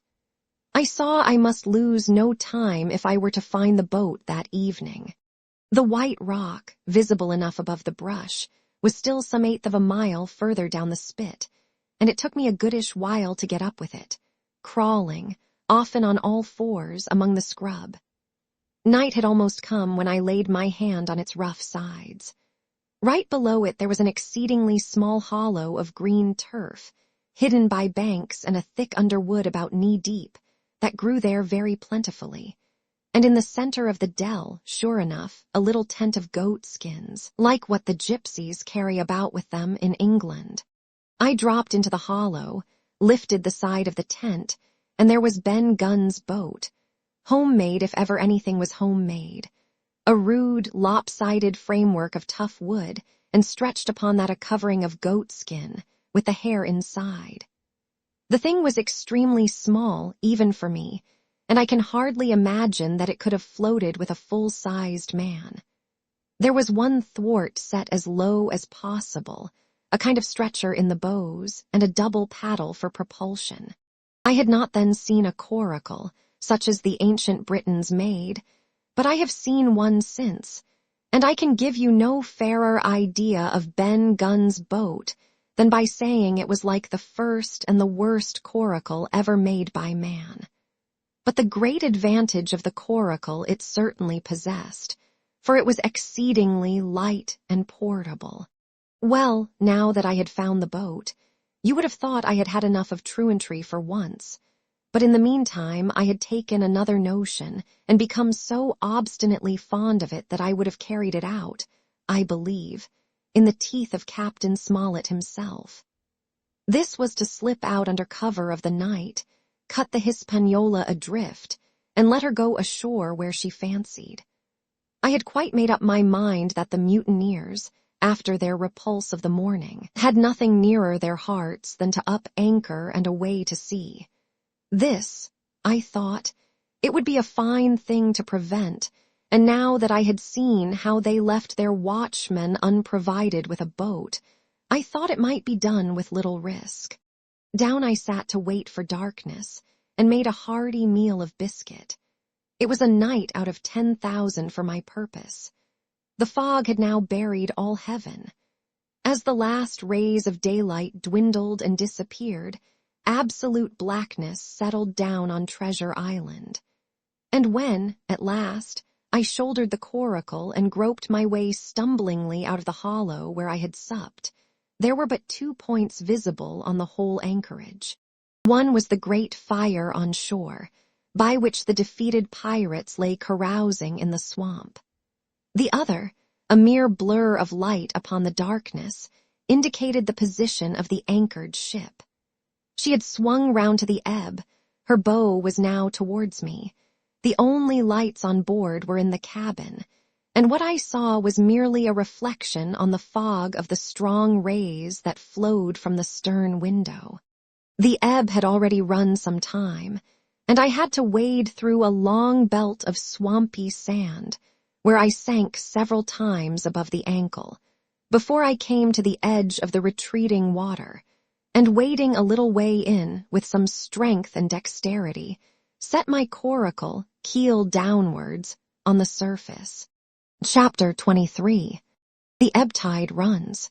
The coracle, as I had ample reason to know before I was done with her, was a very safe boat for a person of my height and weight, both buoyant and clever in a seaway, but she was the most cross-grained, lopsided craft to manage. Do as you pleased, she always made more leeway than anything else, and turning round and round was the maneuver she was best at. Even Ben Gunn himself has admitted that she was queer to handle till you knew her way. Certainly I did not know her way. She turned in every direction but the one I was bound to go. The most part of the time we were broadside on, and I am very sure I never should have made the ship at all but for the tide. By good fortune, paddle as I pleased, the tide was still sweeping me down, and there lay the Hispaniola right in the fairway, hardly to be missed. First she loomed before me like a blot of something yet blacker than darkness.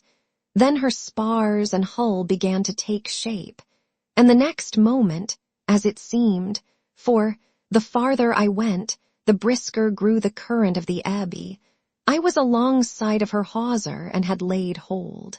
The hawser was as taut as a bowstring, and the current so strong she pulled upon her anchor. All round the hull, in the blackness, the rippling current bubbled and chattered like a little mountain stream. One cut with my sea gully, and the Hispaniola would go humming down the tide. So far so good, but it next occurred to my recollection that a taut hawser, suddenly cut, is a thing as dangerous as a kicking horse. 10 to 1, if I were so foolhardy as to cut the Hispaniola from her anchor, I and the coracle would be knocked clean out of the water. This brought me to a full stop, and if fortune had not again particularly favored me, I should have had to abandon my design. But the light airs which had begun blowing from the southeast and south had hauled round after nightfall into the southwest. Just while I was meditating, a puff came, caught the Hispaniola, and forced her up into the current, and to my great joy, I felt the hawser slacken in my grasp, and the hand by which I held it dip for a second under water. With that I made my mind up, took out my gully, opened it with my teeth, and cut one strand after another, till the vessel swung only by 2. Then I lay quiet, waiting to sever these last when the strain should be once more lightened by a breath of wind. All this time I had heard the sound of loud voices from the cabin, but to say truth, my mind had been so entirely taken up with other thoughts that I had scarcely given ear. Now, however, when I had nothing else to do, I began to pay more heed. One I recognized for the coxswain's, Israel Hands, that had been Flint's gunner in former days. The other was, of course, my friend of the red nightcap. Both men were plainly the worse of drink, and they were still drinking, for even while I was listening, one of them, with a drunken cry, opened the stern window and threw out something, which I divined to be an empty bottle. But they were not only tipsy, It was plain that they were furiously angry. Oaths flew like hailstones, and every now and then there came forth such an explosion as I thought was sure to end in blows.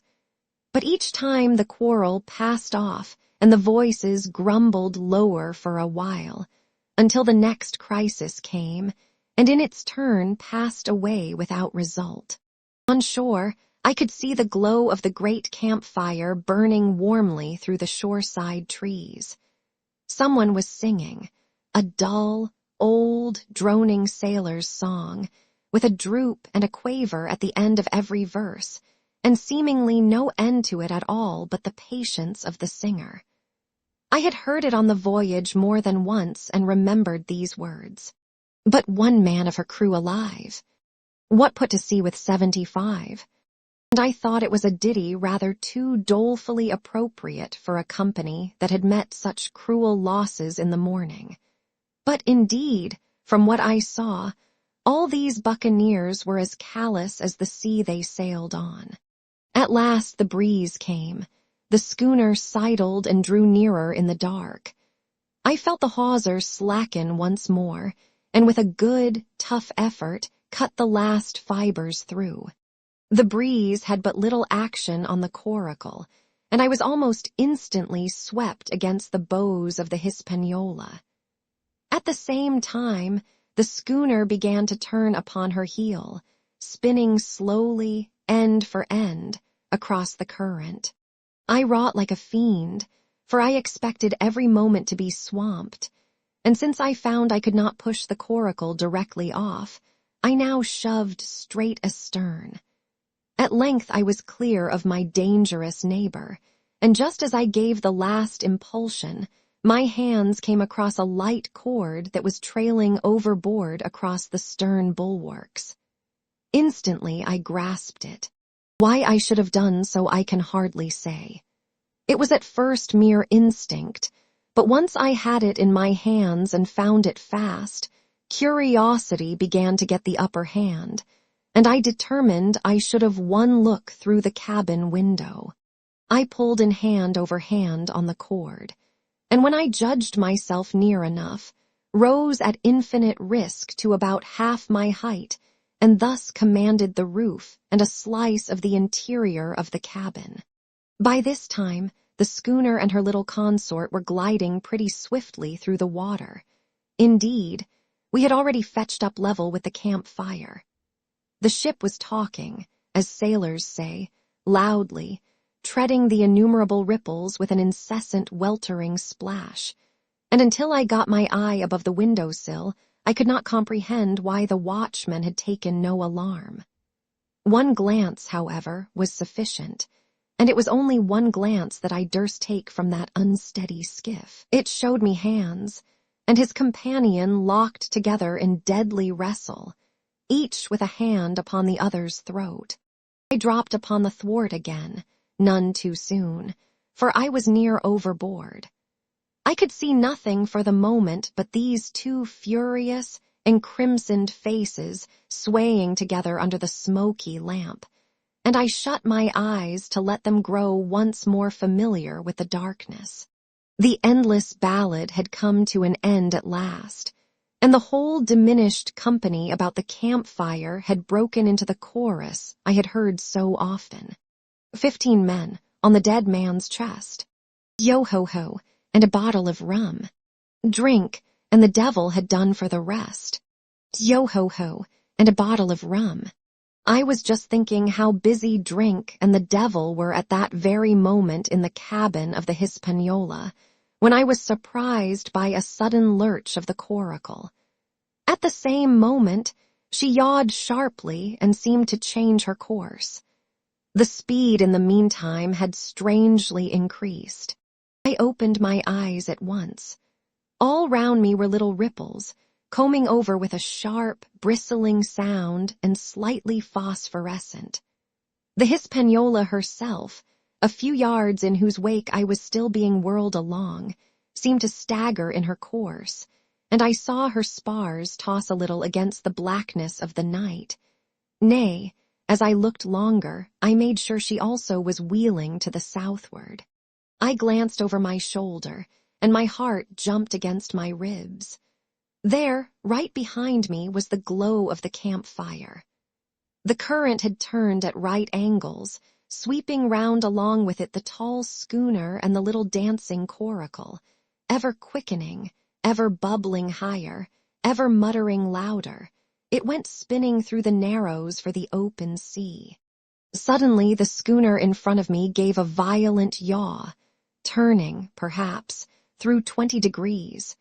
And almost at the same moment, one shout followed another from on board. I could hear feet pounding on the companion ladder, and I knew that the two drunkards had at last been interrupted in their quarrel, and awakened to a sense of their disaster. I lay down flat in the bottom of that wretched skiff, and devoutly recommended my spirit to its Maker. At the end of the straits, I made sure we must fall into some bar of raging breakers, where all my troubles would be ended speedily. And though I could, perhaps, bear to die, I could not bear to look upon my fate as it approached.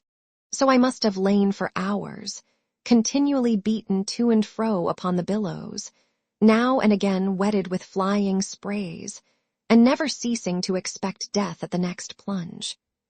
Gradually weariness grew upon me.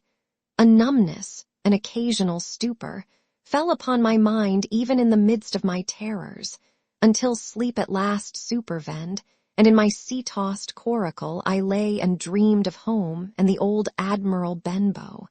Chapter 24. The Cruise of the Coracle. It was broad day when I awoke and found myself tossing at the southwest end of Treasure Island. The sun was up, but was still hid from me behind the great bulk of the spyglass, which on this side descended almost to the sea in formidable cliffs. Haulbowline Head and Mizzenmast Hill were at my elbow, the hill bare and dark, the head bound with cliffs 40 or 50 feet high, and fringed with great masses of fallen rock. I was scarce a quarter of a mile to seaward, and it was my first thought to paddle in and land. That notion was soon given over. Among the fallen rocks the breakers spouted and bellowed, loud reverberations, heavy sprays flying and falling, succeeded one another from second to second, and I saw myself, if I ventured nearer, dashed to death upon the rough shore or spending my strength in vain to scale the beetling crags. Nor was that all, for crawling together on flat tables of rock, or letting themselves drop into the sea with loud reports, I beheld huge slimy monsters, soft snails, as it were, of incredible bigness, 2 or 3 score of them together, making the rocks to echo with their barkings.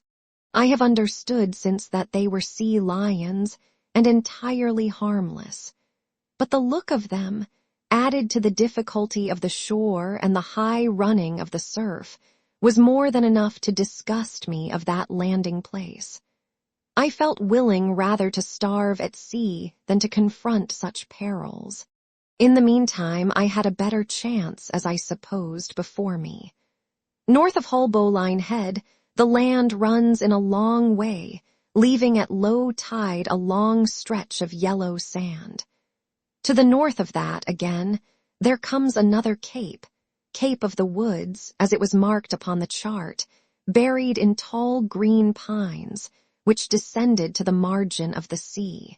I remembered what Silver had said about the current that sets northward along the whole west coast of Treasure Island, and seeing from my position that I was already under its influence, I preferred to leave Haulbowline Head behind me and reserve my strength for an attempt to land upon the kindlier-looking Cape of the Woods. There was a great, smooth swell upon the sea. The wind blowing steady and gentle from the south, there was no contrariety between that and the current, and the billows rose and fell unbroken. Had it been otherwise, I must long ago have perished. But as it was, it is surprising how easily and securely my little and light boat could ride. Often, as I still lay at the bottom and kept no more than an eye above the gunwale, I would see a big blue summit heaving close above me. Yet the coracle would but bounce a little, dance as if on springs, and subside on the other side into the trough as lightly as a bird. I began after a little to grow very bold and sat up to try my skill at paddling. But even a small change in the disposition of the weight will produce violent changes in the behavior of a coracle. And I had hardly moved before the boat, giving up at once her gentle dancing movement, ran straight down a slope of water so steep that it made me giddy, and struck her nose, with a spout of spray, deep into the side of the next wave. I was drenched and terrified, and fell instantly back into my old position, whereupon the coracle seemed to find her head again, and led me as softly as before among the billows.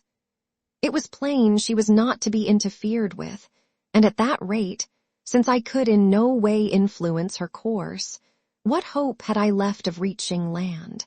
I began to be horribly frightened, but I kept my head for all that. First, moving with all care, I gradually bailed out the coracle with my sea cap. Then, getting my eye once more above the gunwale, I set myself to study how it was she managed to slip so quietly through the rollers. I found each wave, instead of the big, smooth, glossy mountain it looks from shore or from a vessel's deck, was for all the world like any range of hills on dry land, full of peaks and smooth places and valleys. The coracle, left to herself, turning from side to side, threaded, so to speak, her way through these lower parts and avoided the steep slopes and higher, toppling summits of the wave. Well now, thought I to myself, it is plain I must lie where I am and not disturb the balance, but it is plain also that I can put the paddle over the side, and from time to time, in smooth places, give her a shove or two towards land. No sooner thought upon than done. There I lay on my elbows in the most trying attitude, and every now and again gave a weak stroke or two to turn her head to shore. It was very tiring and slow work, yet I did visibly gain ground, and as we drew near the Cape of the Woods, though I saw I must infallibly miss that point, I had still made some 100 yards of easting. I was, indeed, close in. I could see the cool, green treetops swaying together in the breeze, and I felt sure I should make the next promontory without fail. It was high time, for I now began to be tortured with thirst. The glow of the sun from above, its thousand-fold reflection from the waves, the sea water that fell and dried upon me, caking my very lips with salt, combined to make my throat burn and my brain ache. The sight of the trees so near at hand had almost made me sick with longing, but the current had soon carried me past the point, and as the next reach of sea opened out, I beheld a sight that changed the nature of my thoughts. Right in front of me, not half a mile away, I beheld the Hispaniola under sail. I made sure, of course, that I should be taken, but I was so distressed for want of water that I scarce knew whether to be glad or sorry at the thought, and long before I had come to a conclusion, surprise had taken entire possession of my mind, and I could do nothing but stare and wonder. The Hispaniola was under her mainsail and 2 jibs, and the beautiful white canvas shone in the sun like snow or silver. When I first sighted her, all her sails were drawing. She was lying a course about northwest, and I presumed the men on board were going round the island on their way back to the anchorage. Presently she began to fetch more and more to the westward, so that I thought they had sighted me and were going about in chase. At last, however, she fell right into the wind's eye, was taken dead aback, and stood there a while helpless with her sails shivering. "Clumsy fellows," said I, "they must still be drunk as owls," and I thought how Captain Smollett would have set them skipping. Meanwhile the schooner gradually fell off and filled again upon another tack, sailed swiftly for a minute or so, and brought up once more dead in the wind's eye. Again and again was this repeated.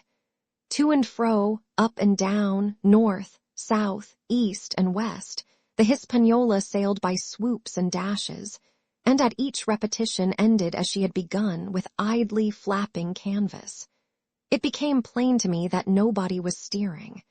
And if so, where were the men? Either they were dead drunk or had deserted her, I thought, and perhaps if I could get on board, I might return the vessel to her captain. The current was bearing coracle and schooner southward at an equal rate. As for the latter's sailing, it was so wild and intermittent, and she hung each time so long in irons, that she certainly gained nothing, if she did not even lose. If only I dared to sit up and paddle, I made sure that I could overhaul her. The scheme had an air of adventure that inspired me, and the thought of the water breaker beside the fore companion doubled my growing courage.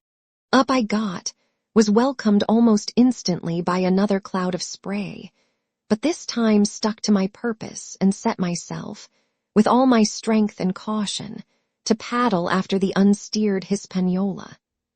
Once I shipped a sea so heavy that I had to stop and bail, with my heart fluttering like a bird. But gradually I got into the way of the thing and guided my coracle among the waves, with only now and then a blow upon her bows and a dash of foam in my face. I was now gaining rapidly on the schooner. I could see the brass glisten on the tiller as it banged about, and still no soul appeared upon her decks. I could not choose but suppose she was deserted. If not, the men were lying drunk below, where I might batten them down, perhaps, and do what I chose with the ship. For some time she had been doing the worst thing possible for me, standing still. She headed nearly due south, yawing, of course, all the time. Each time she fell off, her sails partly filled, and these brought her in a moment right to the wind again. I have said this was the worst thing possible for me, for helpless as she looked in this situation, with the canvas cracking like cannon and the blocks trundling and banging on the deck, she still continued to run away from me, not only with the speed of the current, but by the whole amount of her leeway, which was naturally great. But now, at last, I had my chance. The breeze fell for some seconds, very low, and the current gradually turning her, the Hispaniola revolved slowly round her center, and at last presented me her stern, with the cabin window still gaping open and the lamp over the table still burning on into the day. The mainsail hung drooped like a banner. She was stock still, but for the current. For the last little while I had even lost, but now redoubling my efforts, I began once more to overhaul the chase. I was not 100 yards from her when the wind came again in a clap. She filled on the port tack and was off again, stooping and skimming like a swallow. My first impulse was one of despair, but my second was towards joy. Round she came, till she was broadside on to me, round still till she had covered a half and then 2/3, and then 3/4 of the distance that separated us. I could see the waves boiling white under her forefoot. Immensely tall she looked to me from my low station in the coracle. And then, of a sudden, I began to comprehend. I had scarce time to think, scarce time to act and save myself. I was on the summit of one swell when the schooner came stooping over the next. The bowsprit was over my head. I sprang to my feet and leaped, stamping the coracle under water. With one hand I caught the jib boom, while my foot was lodged between the stay and the brace, and as I still clung there panting, a dull blow told me that the schooner had charged down upon and struck the coracle, and that I was left without retreat on the Hispaniola. Chapter 25. I strike the Jolly Roger. I had scarce gained a position on the bowsprit when the flying jib flapped and filled upon the other tack, with a report like a gun. The schooner trembled to her keel under the reverse, but next moment the other sails still drawing. The jib flapped back again and hung idle. This had nearly tossed me off into the sea. And now I lost no time, crawled back along the bowsprit, and tumbled head foremost on the deck.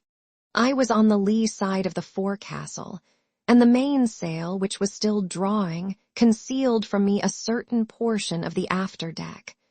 Not a soul was to be seen. The planks, which had not been swabbed since the mutiny, bore the print of many feet, and an empty bottle, broken by the neck, tumbled to and fro like a live thing in the scuppers. Suddenly the Hispaniola came right into the wind. The jibs behind me cracked aloud, the rudder slammed to, the whole ship gave a sickening heave and shudder, and at the same moment the main boom swung inboard, the sheet groaning in the blocks, and showed me the lee afterdeck. There were the two watchmen, sure enough, Redcap on his back, as stiff as a handspike, with his arms stretched out like those of a crucifix, and his teeth showing through his open lips. Israel hands propped against the bulwarks, his chin on his chest, his hands lying open before him on the deck, his face as white, under its tan, as a tallow candle. For a while the ship kept bucking and sidling like a vicious horse, the sails filling, now on one tack, now on another, and the boom swinging to and fro till the mast groaned aloud under the strain. Now and again, too, there would come a cloud of light sprays over the bulwark, and a heavy blow of the ship's bows against the swell. So much heavier weather was made of it by this great-rigged ship than by my homemade, lopsided coracle, now gone to the bottom of the sea. At every jump of the schooner, Redcap slipped to and fro, but what was ghastly to behold, neither his attitude nor his fixed teeth-disclosing grin was any way disturbed by this rough usage. At every jump, too, Hans appeared still more to sink into himself and settle down upon the deck, his feet sliding ever the farther out, and the whole body canting towards the stern, so that his face became, little by little, hid from me, and at last I could see nothing beyond his ear, and the frayed ringlet of one whisker. At the same time, I observed, around both of them, splashes of dark blood upon the planks, and began to feel sure that they had killed each other in their drunken wrath. While I was thus looking and wondering, in a calm moment, when the ship was still, Israel Hands turned partly round, and with a low moan writhed himself back to the position in which I had seen him first. The moan, which told of pain and deadly weakness, and the way in which his jaw hung open went right to my heart. But when I remembered the talk I had overheard from the apple barrel, all pity left me. I walked aft until I reached the main mast. "Come aboard, Mr. Hands," I said ironically. He rolled his eyes round heavily, but he was too far gone to express surprise. All he could do was to utter one word, brandy. It occurred to me there was no time to lose, and dodging the boom as it once more lurched across the deck, I slipped aft and down the companion's stairs into the cabin. It was such a scene of confusion as you can hardly fancy. All the lock-fast places had been broken open in quest of the chart. The floor was thick with mud, where ruffians had sat down to drink or consult after waiting in the marshes round their camp. The bulkheads, all painted in clear white and beaded round with gilt, bore a pattern of dirty hands. Dozens of empty bottles clinked together in corners to the rolling of the ship. One of the doctor's medical books lay open on the table, half of the leaves gutted out, I suppose, for pipe lights. In the midst of all this, the lamp still cast a smoky glow, obscure and brown as umber. I went into the cellar. All the barrels were gone, and of the bottles a most surprising number had been drunk out and thrown away. Certainly, since the mutiny began, not a man of them could ever have been sober. Foraging about, I found a bottle with some brandy left, for Hands. and for myself I routed out some biscuit, some pickled fruits, a great bunch of raisins, and a piece of cheese. With these I came on deck, put down my own stock behind the rudder-head and well out of the coxswain's reach, went forward to the water breaker and had a good deep drink of water, and then, and not till then, gave Hans the brandy. He must have drunk a gill before he took the bottle from his mouth. "Aye," said he, "by thunder, but I wanted some o' that." I had sat down already in my own corner and begun to eat. "Much hurt?" I asked him. He grunted, or rather I might say he barked. "If that doctor was aboard," he said, "I'd be right enough in a couple of turns, but I don't have no manner of luck, you see, and that's what's the matter with me. As for that swab, he's good and dead, he is," he added, indicating the man with the red cap. "He warn't no seaman anyhow, and where mought you have come from?"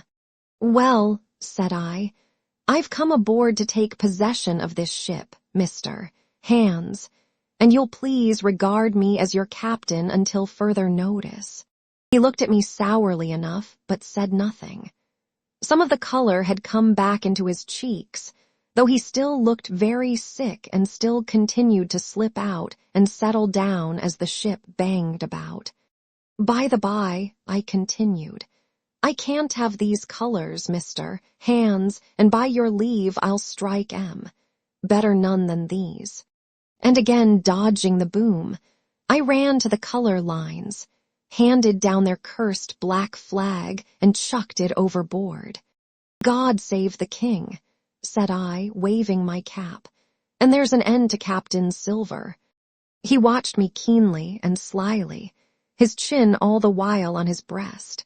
"I reckon," he said at last, "I reckon, Cap'n Hawkins, you'll kind of want to get ashore now. Espose we talks." "Why, yes," says I, "with all my heart, Mr. Hans, say on." And I went back to my meal with a good appetite. "This man," he began, nodding feebly at the corpse. O'Brien were his name, a rank Irelander. "This man and me got the canvas on her, meaning for to sail her back. Well, he's dead now, he is as dead as bilge, and who's to sail this ship I don't see. Without I gives you a hint, you ain't that man, as far as I can tell. Now, look here, you gives me food and drink and a old scarf or anketcher to tie my wound up, you do, and I'll tell you how to sail her, and that's about square all round, I take it. I'll tell you one thing," says I. "I'm not going back to Captain Kidd's anchorage. I mean to get into North Inlet and beach her quietly there." "To be sure you did," he cried. "Why, I ain't sich an infernal lubber after all. I can see, can't I? I've tried my fling, I have, and I've lost, and it's you has the wind of me. North Inlet, why, I haven't no C.H. shies, not I. I'd help you sail her up to Execution Dock, by thunder, so I would." Well, as it seemed to me, there was some sense in this. We struck our bargain on the spot. In 3 minutes I had the Hispaniola sailing easily before the wind along the coast of Treasure Island, with good hopes of turning the northern point ere noon, and beating down again as far as North Inlet before high water, when we might beach her safely and wait till the subsiding tide permitted us to land. Then I lashed the tiller and went below to my own chest, where I got a soft silk handkerchief of my mother's. With this, and with my aid, Hans bound up the great bleeding stab he had received in the thigh, and after he had eaten a little and had a swallow or two more of the brandy, he began to pick up visibly, sat straighter up, spoke louder and clearer, and looked in every way another man. The breeze served us admirably. We skimmed before it like a bird, the coast of the island flashing by and the view changing every minute. Soon we were past the high lands and bowling beside low, sandy country, sparsely dotted with dwarf pines, and soon we were beyond that again, and had turned the corner of the rocky hill that ends the island on the north. I was greatly elated with my new command, and pleased with the bright, sunshiny weather and these different prospects of the coast. I had now plenty of water and good things to eat, and my conscience, which had smitten me hard for my desertion, was quieted by the great conquest I had made. I should, I think, have had nothing left me to desire but for the eyes of the coxswain as they followed me derisively about the deck, and the odd smile that appeared continually on his face. It was a smile that had in it something both of pain and weakness, a haggard old man's smile. But there was, besides that, a grain of derision, a shadow of treachery, in his expression as he craftily watched and watched and watched me at my work. Chapter 26. Israel Hands. The wind, serving us to a desire, now hauled into the west. We could run so much the easier from the northeast corner of the island to the mouth of the north inlet. Only, as we had no power to anchor and dared not beach her till the tide had flowed a good deal farther, time hung on our hands. The coxswain told me how to lay the ship to. After a good many trials I succeeded, and we both sat in silence over another meal. "Cap'n," said he at length with that same uncomfortable smile, "here's my old shipmate, O'Brien. S'pose you was to heave him overboard. I ain't particular as a rule, and I don't take no blame for settling his hash, but I don't reckon him ornamental now, do you? I'm not strong enough, and I don't like the job, and there he lies for me," said I. "This here's an unlucky ship, this Hispaniola, Jim," he went on, blinking. "There's a power of men been killed in this Hispaniola, a sight o' poor seamen dead and gone since you and me took ship to Bristol. I never seen sich dirty luck, not I. There was this here O'Brien now, he's dead, ain't he? Well now, I'm no scholar, and you're a lad as can read and figure, and to put it straight, do you take it as a dead man is dead for good, or do he come alive again? You can kill the body, mister. Hands, but not the spirit. You must know that already," I replied. "O'Brien there is in another world and may be watching us." "Ah," says he. "Well, that's unfortunate. Appears as if killing parties was a waste of time. Howsomever, sperrits don't reckon for much by what I've seen. I'll chance it with the sperrits, Jim. And now you've spoke up free, and I'll take it kind if you'd step down into that there cabin and get me shiver my timbers. I can't hit the name on tea. Well, you get me a bottle of wine, Jim. This here brandy's too strong for my head." Now the coxswain's hesitation seemed to be unnatural, and as for the notion of his preferring wine to brandy, I entirely disbelieved it.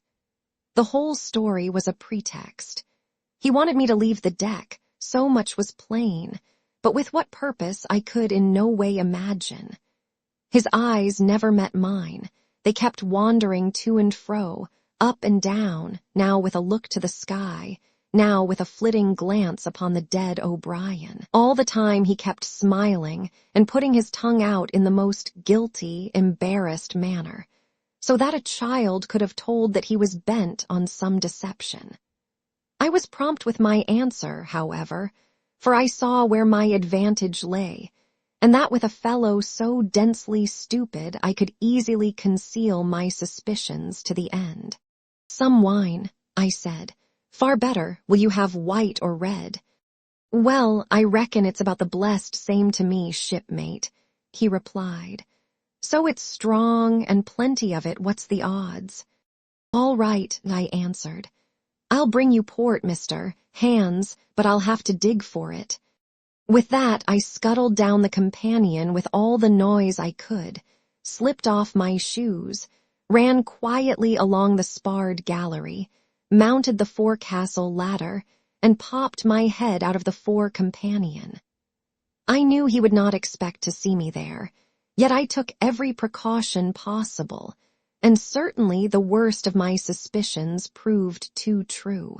He had risen from his position to his hands and knees, and though his leg obviously hurt him pretty sharply when he moved, for I could hear him stifle a groan, yet it was at a good, rattling rate that he trailed himself across the deck.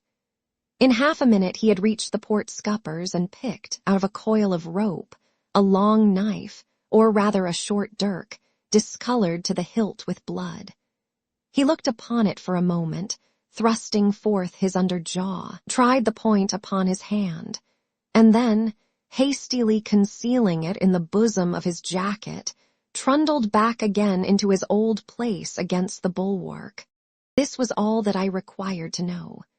Israel could move about, he was now armed, and if he had been at so much trouble to get rid of me, it was plain that I was meant to be the victim.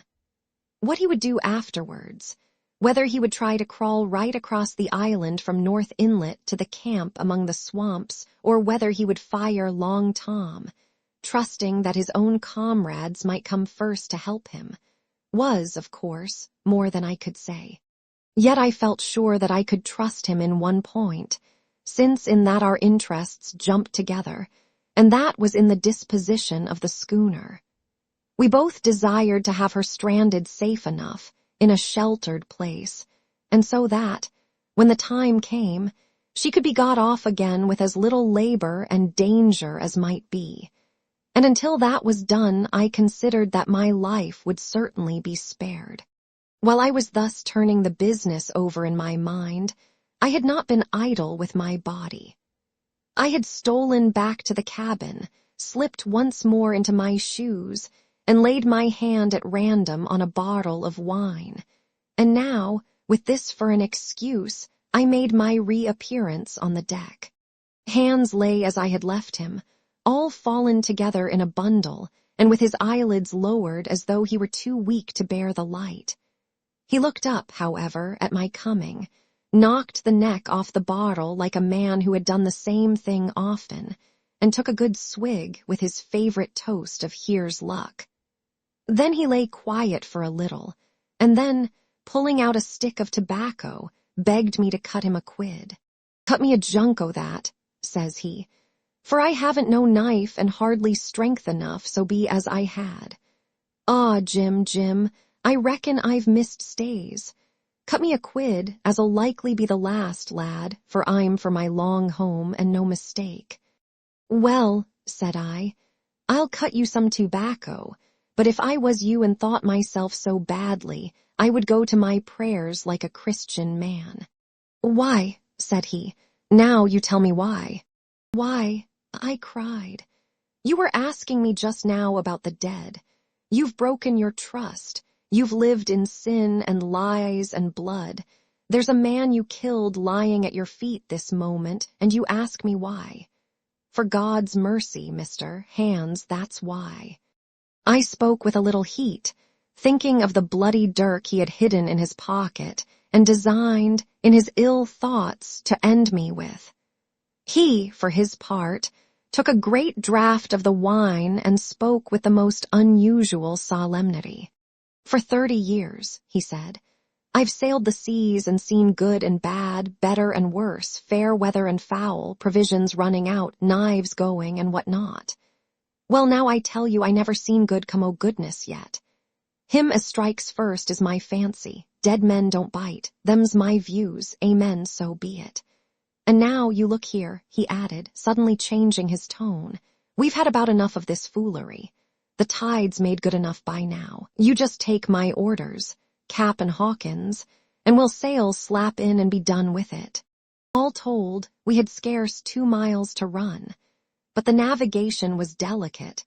The entrance to this northern anchorage was not only narrow and shoal, but lay east and west, so that the schooner must be nicely handled to be got in. I think I was a good, prompt subaltern, and I am very sure that Hans was an excellent pilot, for we went about and dodged in, shaving the banks, with a certainty and a neatness that were a pleasure to behold. Scarcely had we passed the heads before the land closed around us. The shores of North Inlet were as thickly wooded as those of the southern anchorage, but the space was longer and narrower and more like, what in truth it was, the estuary of a river.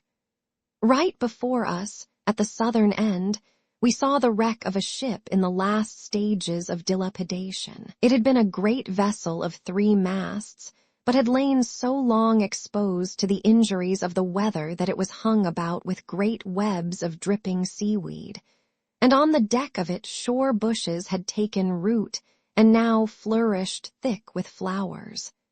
It was a sad sight, but it showed us that the anchorage was calm.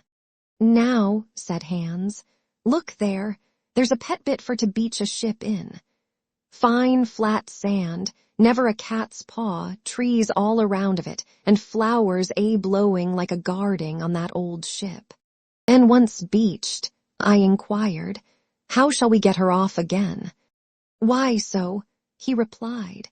"You take a line ashore there on the other side at low water, take a turn about one of them big pines, bring it back, take a turn around the capstan, and lie to for the tide. Come high water, all hands take a pull upon the line, and off she comes as sweet as nater. And now, boy, you stand by. We're near the bit now, and she's too much way on her. Starboard a little so, steady. Starboard, larboard a little steady, steady." So he issued his commands, which I breathlessly obeyed, till all of a sudden he cried, "Now, my hardy luff!" And I put the helm hard up, and the Hispaniola swung round rapidly and ran stem on for the low, wooded shore. The excitement of these last maneuvers had somewhat interfered with the watch I had kept hitherto, sharply enough, upon the coxswain.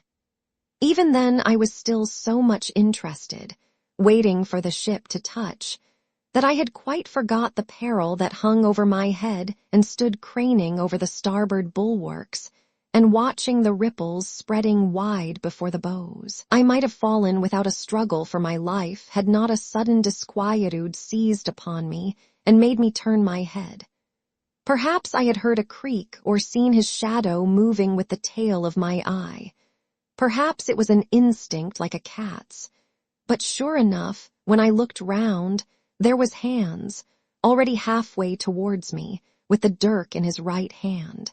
We must both have cried out aloud when our eyes met, but while mine was the shrill cry of terror, his was a roar of fury like a charging bull's. At the same instant, he threw himself forward and I leapt sideways towards the bows. As I did so, I let go of the tiller, which sprang sharp to leeward, and I think this saved my life, for it struck Hans across the chest and stopped him for the moment dead. Before he could recover, I was safe out of the corner where he had me trapped, with all the deck to dodge about. Just forward of the mainmast I stopped, drew a pistol from my pocket, took a cool aim, though he had already turned and was once more coming directly after me, and drew the trigger. The hammer fell, but there followed neither flash nor sound. The priming was useless with sea water. I cursed myself for my neglect. Why had not I, long before, reprimed and reloaded my only weapons? Then I should not have been as now, a mere fleeing sheep before this butcher.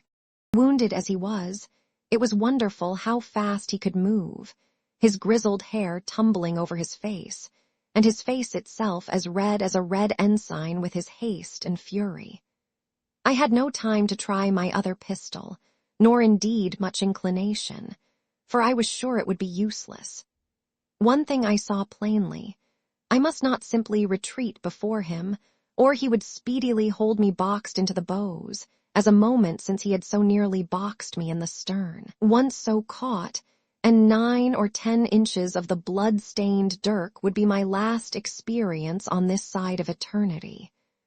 I placed my palms against the mainmast, which was of a goodish bigness, and waited, every nerve upon the stretch.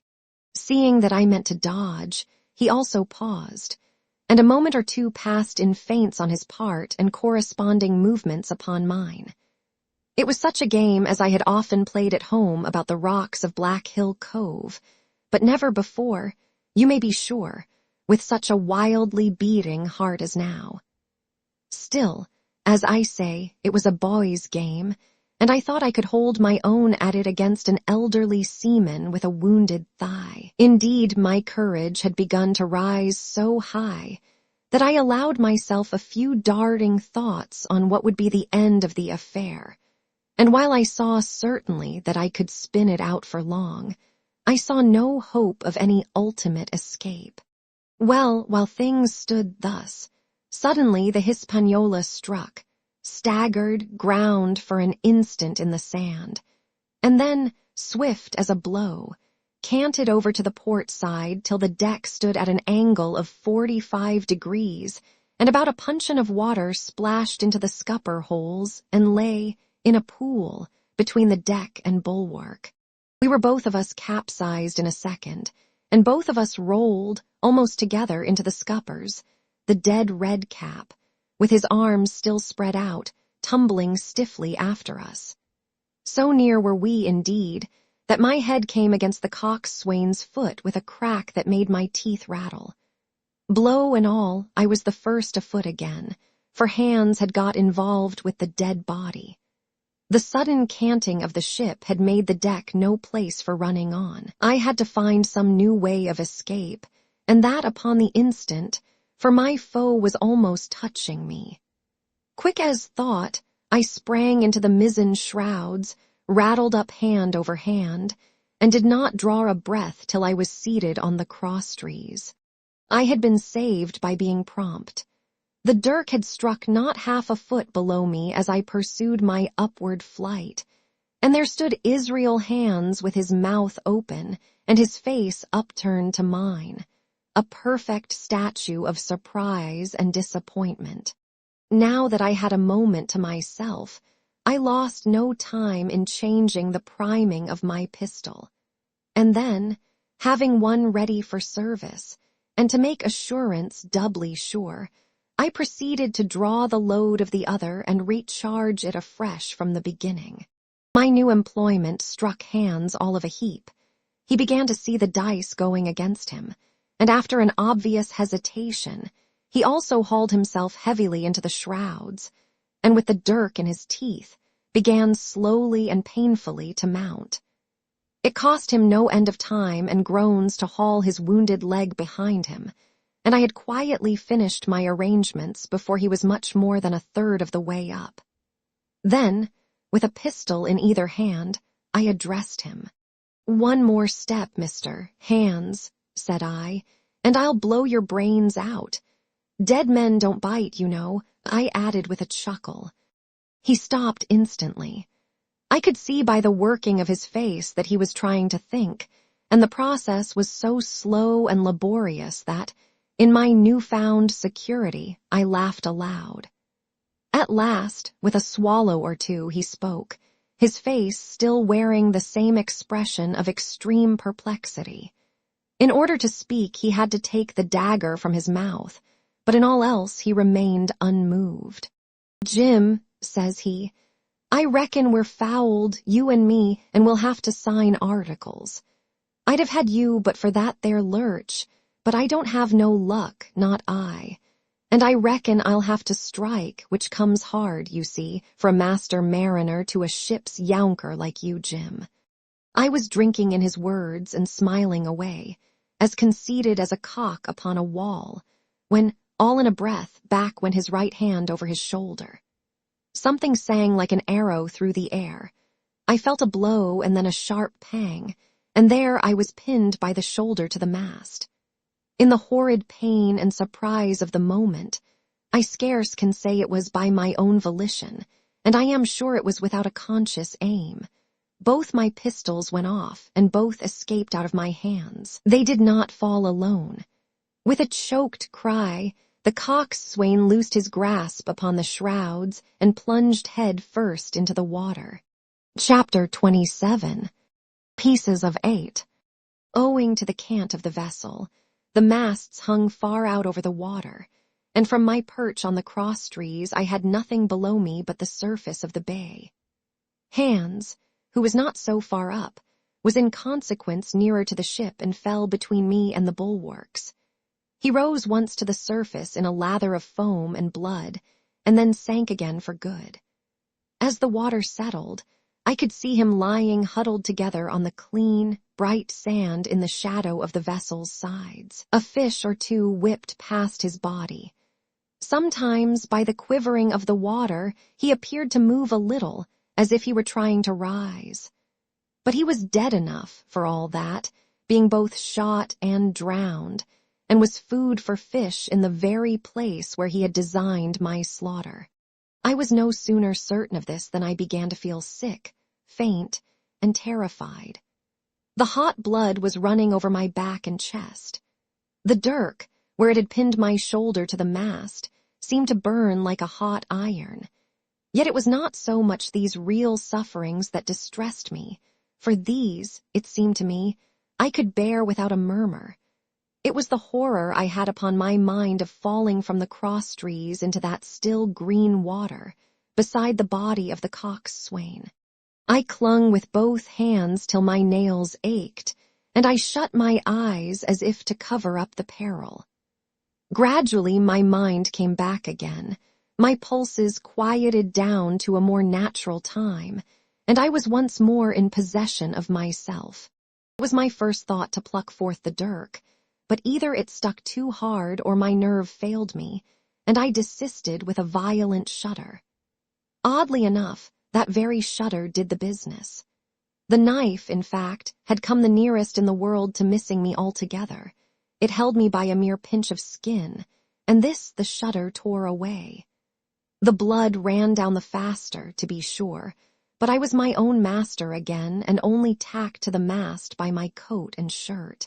These last I broke through with a sudden jerk, and then regained the deck by the starboard shrouds.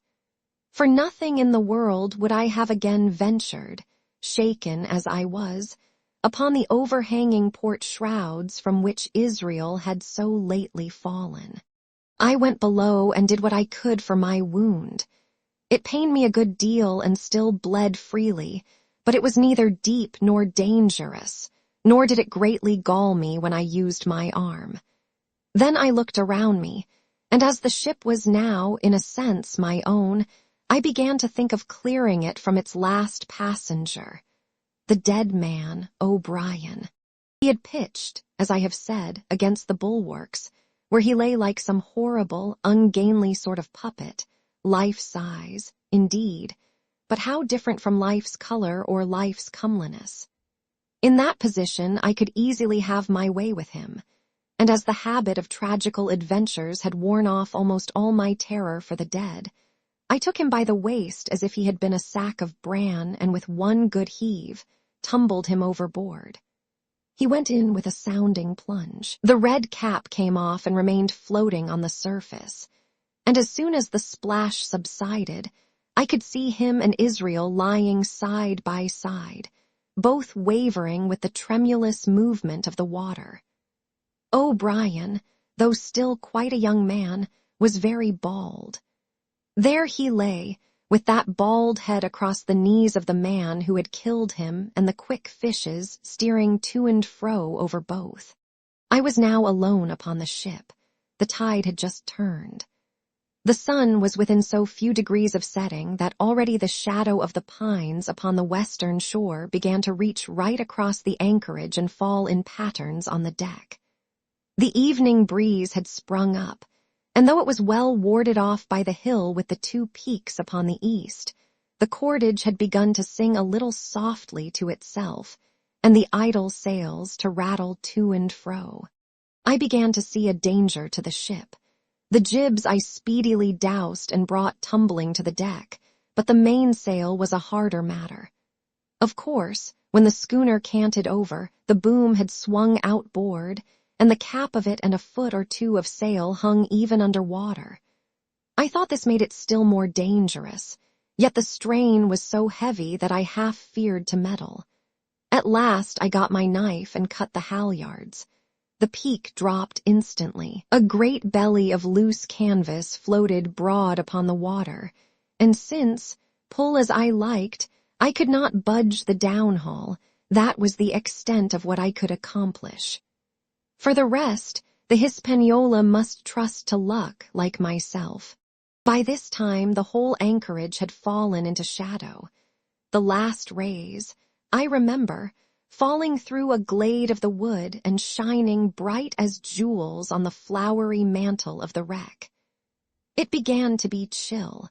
The tide was rapidly fleeting seaward, the schooner settling more and more on her beam ends. I scrambled forward and looked over. It seemed shallow enough, and holding the cut hawser in both hands for a last security, I let myself drop softly overboard. The water scarcely reached my waist. The sand was firm and covered with ripple marks, and I waded ashore in great spirits, leaving the Hispaniola on her side, with her mainsail trailing wide upon the surface of the bay. About the same time, the sun went fairly down, and the breeze whistled low in the dusk among the tossing pines. At least, and at last, I was off the sea, nor had I returned thence empty-handed. There lay the schooner, clear at last from buccaneers, and ready for our own men to board and get to sea again. I had nothing nearer my fancy than to get home to the stockade and boast of my achievements. Possibly I might be blamed a bit for my truantry, but the recapture of the Hispaniola was a clenching answer, and I hoped that even Captain Smollett would confess I had not lost my time. So thinking, and in famous spirits, I began to set my face homeward for the blockhouse and my companions. I remembered that the most easterly of the rivers which drain into Captain Kidd's anchorage ran from the two-peaked hill upon my left, and I bent my course in that direction that I might pass the stream while it was small. The wood was pretty open, and keeping along the lower spurs, I had soon turned the corner of that hill, and not long after, waded to the mid-cave across the watercourse. This brought me near to where I had encountered Ben Gunn, the maroon, and I walked more circumspectly, keeping an eye on every side. The dusk had come nigh-hand completely, and as I opened out the cleft between the two peaks, I became aware of a wavering glow against the sky, where, as I judged, the man of the island was cooking his supper before a roaring fire. And yet I wondered in my heart that he should show himself so careless. For if I could see this radiance, might it not reach the eyes of Silver himself, where he camped upon the shore among the marshes? Gradually the night fell blacker. It was all I could do to guide myself even roughly towards my destination. The double hill behind me and the spyglass on my right hand loomed faint and fainter. The stars were few and pale, and in the low ground where I wandered, I kept tripping among bushes and rolling into sandy pits. Suddenly a kind of brightness fell about me. I looked up. A pale glimmer of moonbeams had alighted on the summit of the spyglass, and soon after I saw something broad and silvery moving low down behind the trees, and knew the moon had risen. With this to help me, I passed rapidly over what remained to me of my journey, and sometimes walking, sometimes running, impatiently drew near to the stockade. Yet, as I began to thread the grove that lies before it, I was not so thoughtless but that I slacked my pace and went a trifle warily. It would have been a poor end of my adventures to get shot down by my own party in mistake. The moon was climbing higher and higher. Its light began to fall here and there in masses through the more open districts of the wood, and right in front of me a glow of a different color appeared among the trees. It was red and hot, and now and again it was a little darkened, as it were, the embers of a bonfire smoldering.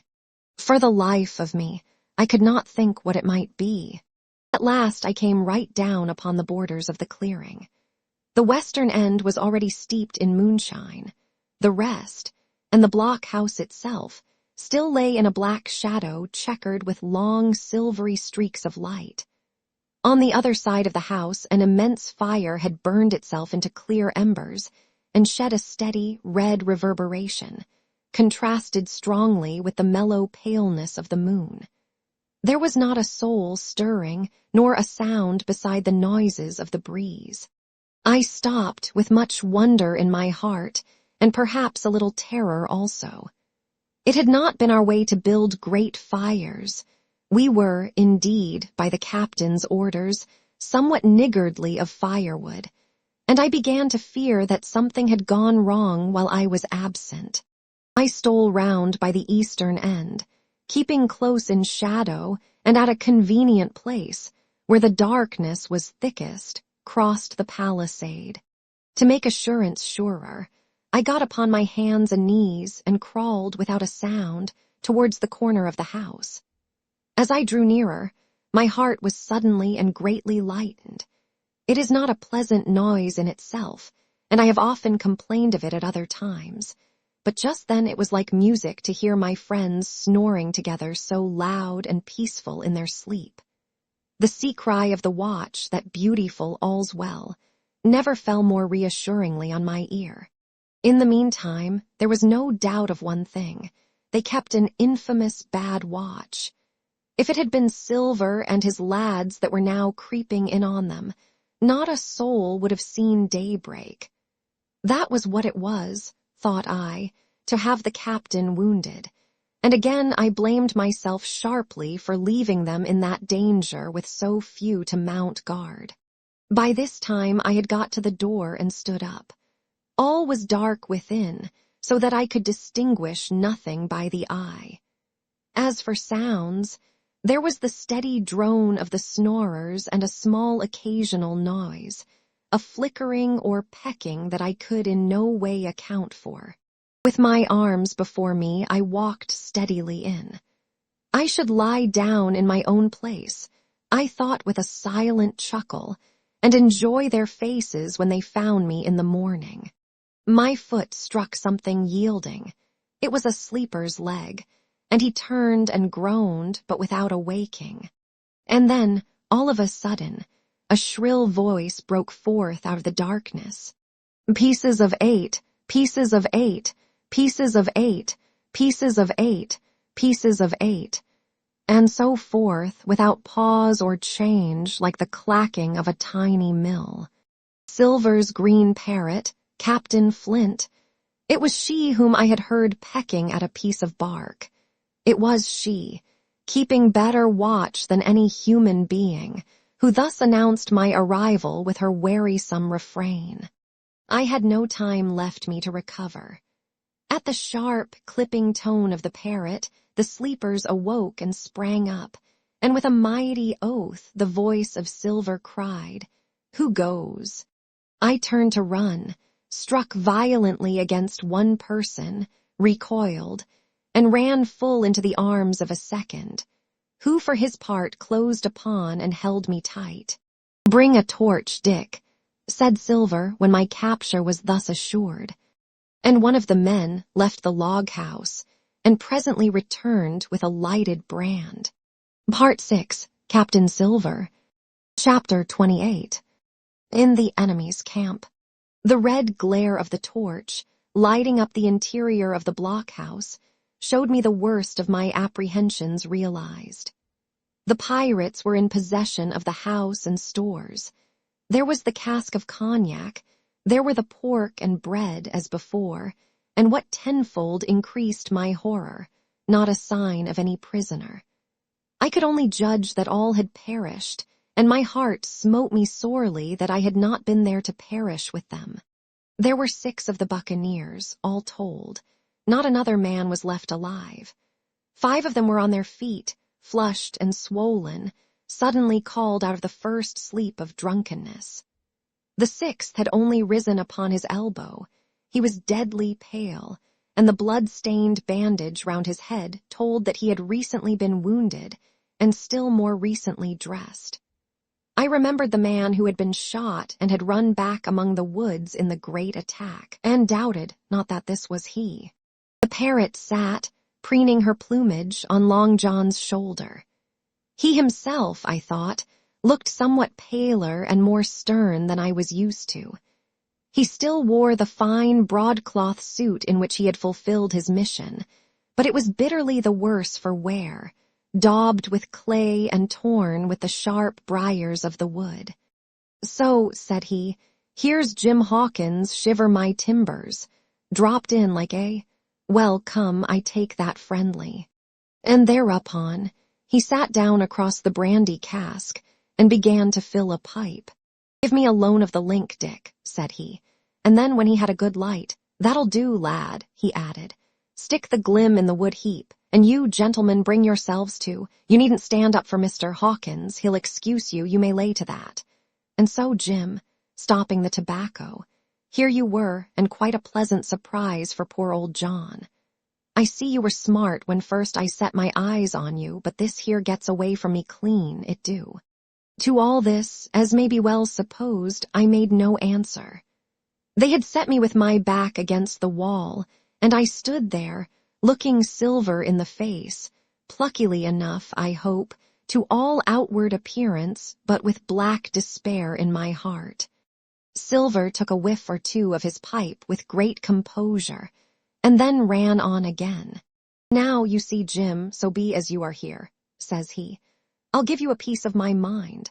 I've always liked you, I have, for a lad of spirit and the picture of my own self when I was young and handsome. I always wanted you to jine and take your share and die a gentleman, and now, my cock, you've got to. Captain Smollett's a fine seaman, as I'll own up to any day, but stiff on discipline. Duty is duty," says he, and right he is. "Just you keep clear of the cap'n. The doctor himself is gone dead again, you. Ungrateful scamp," was what he said. And the short and the long of the whole story is about here. You can't go back to your own lot, for they won't have you. And without you start a third ship's company all by yourself, which might be lonely, you'll have to jine with Cap'n Silver. So far, so good. My friends, then, were still alive, and though I partly believed the truth of Silver's statement, that the cabin party were incensed at me for my desertion, I was more relieved than distressed by what I heard. "I don't say nothing as to your being in our hands," continued Silver, "though there you are and you may lay to it. I'm all for argument, I never seen good come out o' threatening. If you like the service, well, you'll jine, and if you don't, Jim, why, you're free to answer no, free and welcome, shipmate. And if fairer can be said by mortal seamen, shiver my sides. Am I to answer, then?" I asked with a very tremulous voice. Through all this sneering talk, I was made to feel the threat of death that overhung me, and my cheeks burned and my heart beat painfully in my breast. "Lad," said Silver, "no one's pressing of you. Take your bearings. None of us won't hurry you, mate. Time goes so pleasant in your company, you see."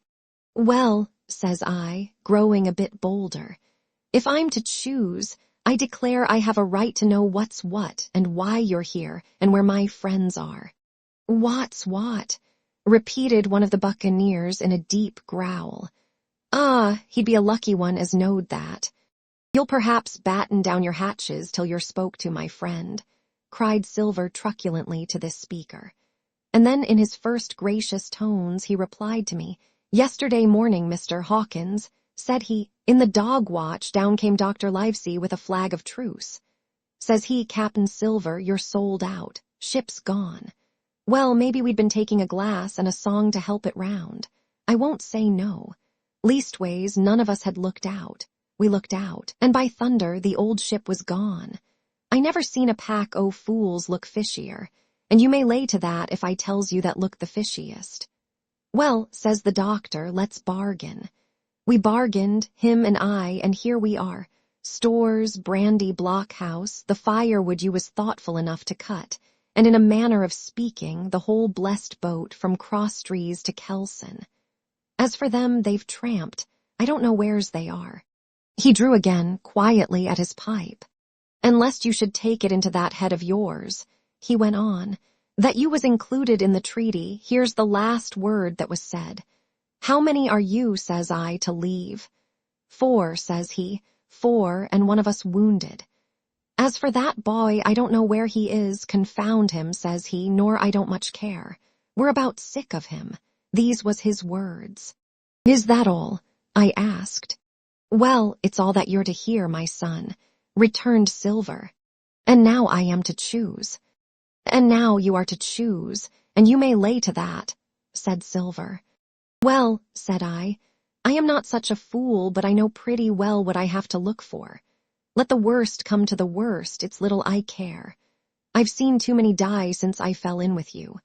But there's a thing or two I have to tell you, I said, and by this time I was quite excited. And the first is this. Here you are in a bad way. Ship lost, treasure lost, men lost, your whole business gone to wreck. And if you want to know who did it, it was I. I was in the apple barrel the night we sighted land. And I heard you, John, and you, Dick Johnson and Hans, who is now at the bottom of the sea, and told every word you said before the hour was out. And as for the schooner, it was I who cut her cable, and it was I that killed the men you had aboard of her, and it was I who brought her where you'll never see her more, not one of you. The laugh's on my side. I've had the top of this business from the first. I no more fear you than I fear a fly. Kill me if you please, or spare me. But one thing I'll say, and no more. If you spare me, bygones are bygones, and when you fellows are in court for piracy, I'll save you all I can. It is for you to choose. Kill another and do yourselves no good, or spare me and keep a witness to save you from the gallows. I stopped, for I tell you I was out of breath, and to my wonder not a man of them moved, but all sat staring at me like as many sheep. And while they were still staring, I broke out again. And now, Mr. Silver, I said, I believe you're the best man here, and if things go to the worst, I'll take it kind of you to let the doctor know the way I took it. I'll bear it in mind, said Silver with an accent so curious that I could not, for the life of me, decide whether he were laughing at my request or had been favorably affected by my courage. I'll put one to that, cried the old mahogany-faced seaman, Morgan by name, whom I had seen in Long John's public house upon the quays of Bristol. It was him that knowed Black Dog. Well, and see here, added the sea cook. I'll put another again to that, by thunder, for it was this same boy that faked the chart from Billy Bones. First and last, we've split upon Jim Hawkins. Then here goes, said Morgan with an oath. And he sprang up, drawing his knife as if he had been 20. Avast there, cried Silver. Who are you, Tom Morgan? Maybe you thought you was cap'n here, perhaps. By the powers, but I'll teach you better. Cross me, and you'll go where many a good man's gone before you, first and last, these 30 year back, some to the yardarm, shiver my timbers, and some by the board, and all to feed the fishes. There's never a man looked me between the eyes and seen a good day atterwards, Tom Morgan, you may lay to that. Morgan paused, but a hoarse murmur rose from the others. Tom's right, said one. I stood hazing long enough from one, added another. I'll be hanged if I'll be hazed by you, John Silver. Did any of you gentlemen want to have it out with me? Roared Silver, bending far forward from his position on the keg, with his pipe still glowing in his right hand. Put a name on what you're at. You ain't dumb, I reckon. Him that wants shall get it. Have I lived this many years, and a son of a rum punchin cock his hat athwart my hawse at the latter end of it? You know the way, you're all gentlemen o' fortune by your account.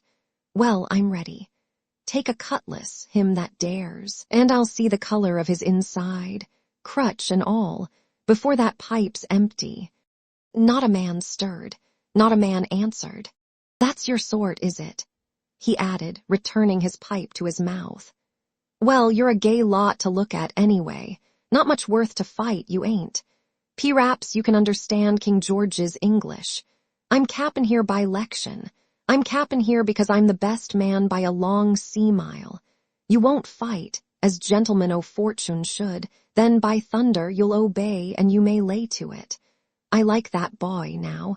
I never seen a better boy than that. He's more a man than any pair of rats of you in this here house, and what I say is this. Let me see him that'll lay a hand on him. That's what I say, and you may lay to it.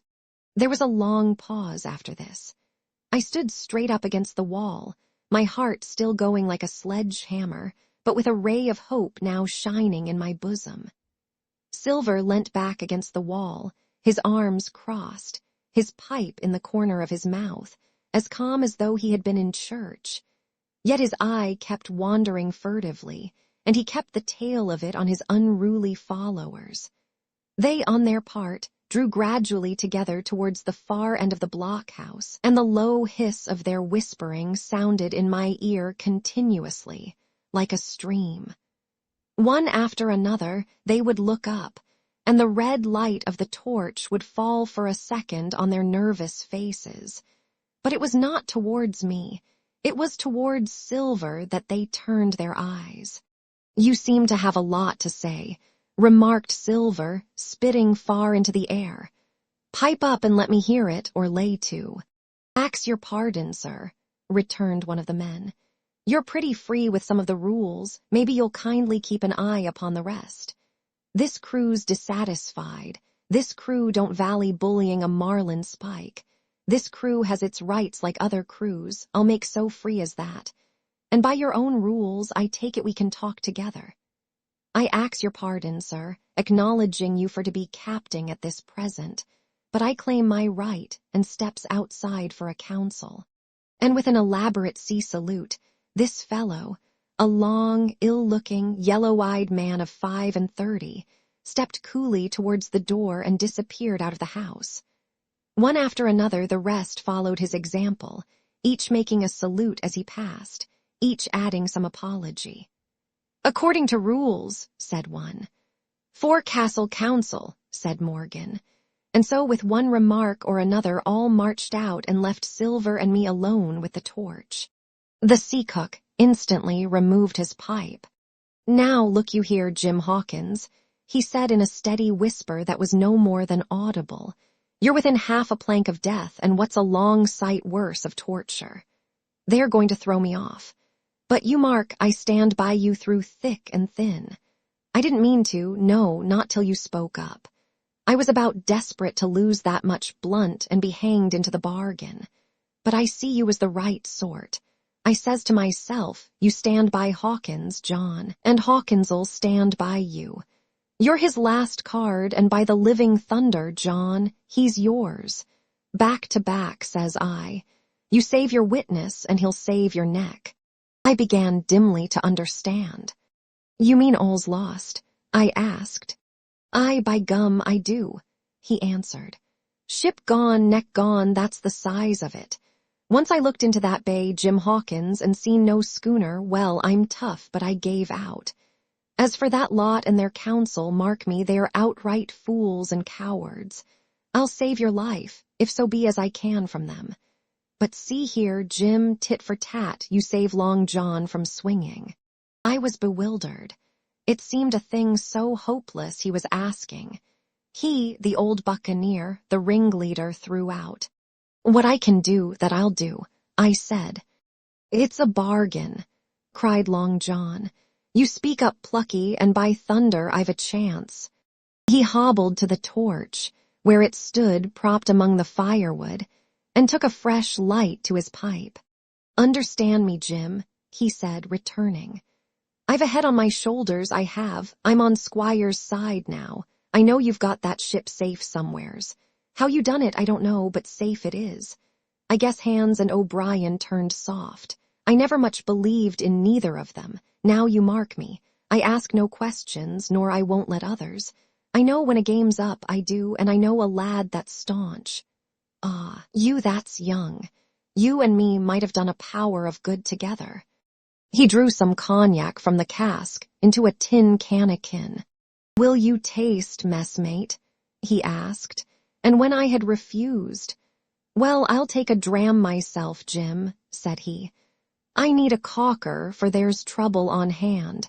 And talking o' trouble, why did that doctor give me the chart, Jim?" My face expressed a wonder so unaffected that he saw the needlessness of further questions. "Ah, well, he did, though," said he. "And there's something under that, no doubt, something surely under that, Jim, bad or good." And he took another swallow of the brandy, shaking his great fair head like a man who looks forward to the worst. Chapter 29. The black spot again. The council of buccaneers had lasted some time, when one of them re-entered the house, and with a repetition of the same salute, which had in my eyes an ironical air, begged for a moment's loan of the torch.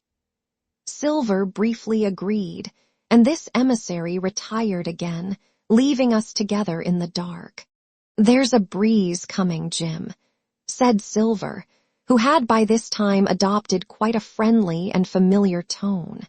I turned to the loophole nearest me and looked out.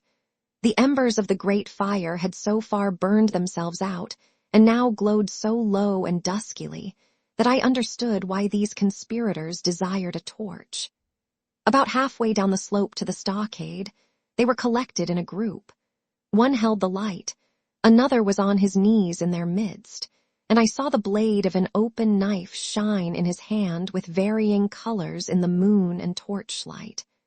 The rest were all somewhat stooping, as though watching the maneuvers of this last. I could just make out that he had a book as well as a knife in his hand, and was still wondering how anything so incongruous had come in their possession, when the kneeling figure rose once more to his feet, and the whole party began to move together towards the house. "Here they come," said I, and I returned to my former position, for it seemed beneath my dignity that they should find me watching them. "Well, let 'em come, lad, let 'em come," said Silver cheerily. "I've still a shot in my locker." The door opened, and the 5 men, standing huddled together just inside, pushed one of their number forward. In any other circumstances, it would have been comical to see his slow advance, hesitating as he set down each foot, but holding his closed right hand in front of him. "Step up, lad," cried Silver. "I won't eat you. Hand it over, lubber. I know the rules, I do. I won't hurt a deputation." Thus encouraged, the buccaneer stepped forth more briskly, and having passed something to Silver from hand to hand, slipped yet more smartly back again to his companions. The sea cook looked at what had been given him. "The black spot, I thought so," he observed. "Where might you have got the paper? Why, Hillo, look here now, this ain't lucky. You've gone and cut this out of a Bible. What fools cut a Bible?" "Ah, there," said Morgan. "There, what did I say? No good'll come o' that, I said." "Well, you've about fixed it now, among you," continued Silver. "You'll all swing now, I reckon. What soft-headed lubber had a Bible?" "It was Dick," said one. "Dick, was it? Then Dick can get to prayers," said Silver. "He's seen his slice of luck, has Dick, and you may lay to that." But here the long man with the yellow eyes struck in. "Belay that talk, John Silver," he said. "This crew has tipped you the black spot in full council, as in duty bound. Just you turn it over as in duty bound and see what's wrote there. Then you can talk."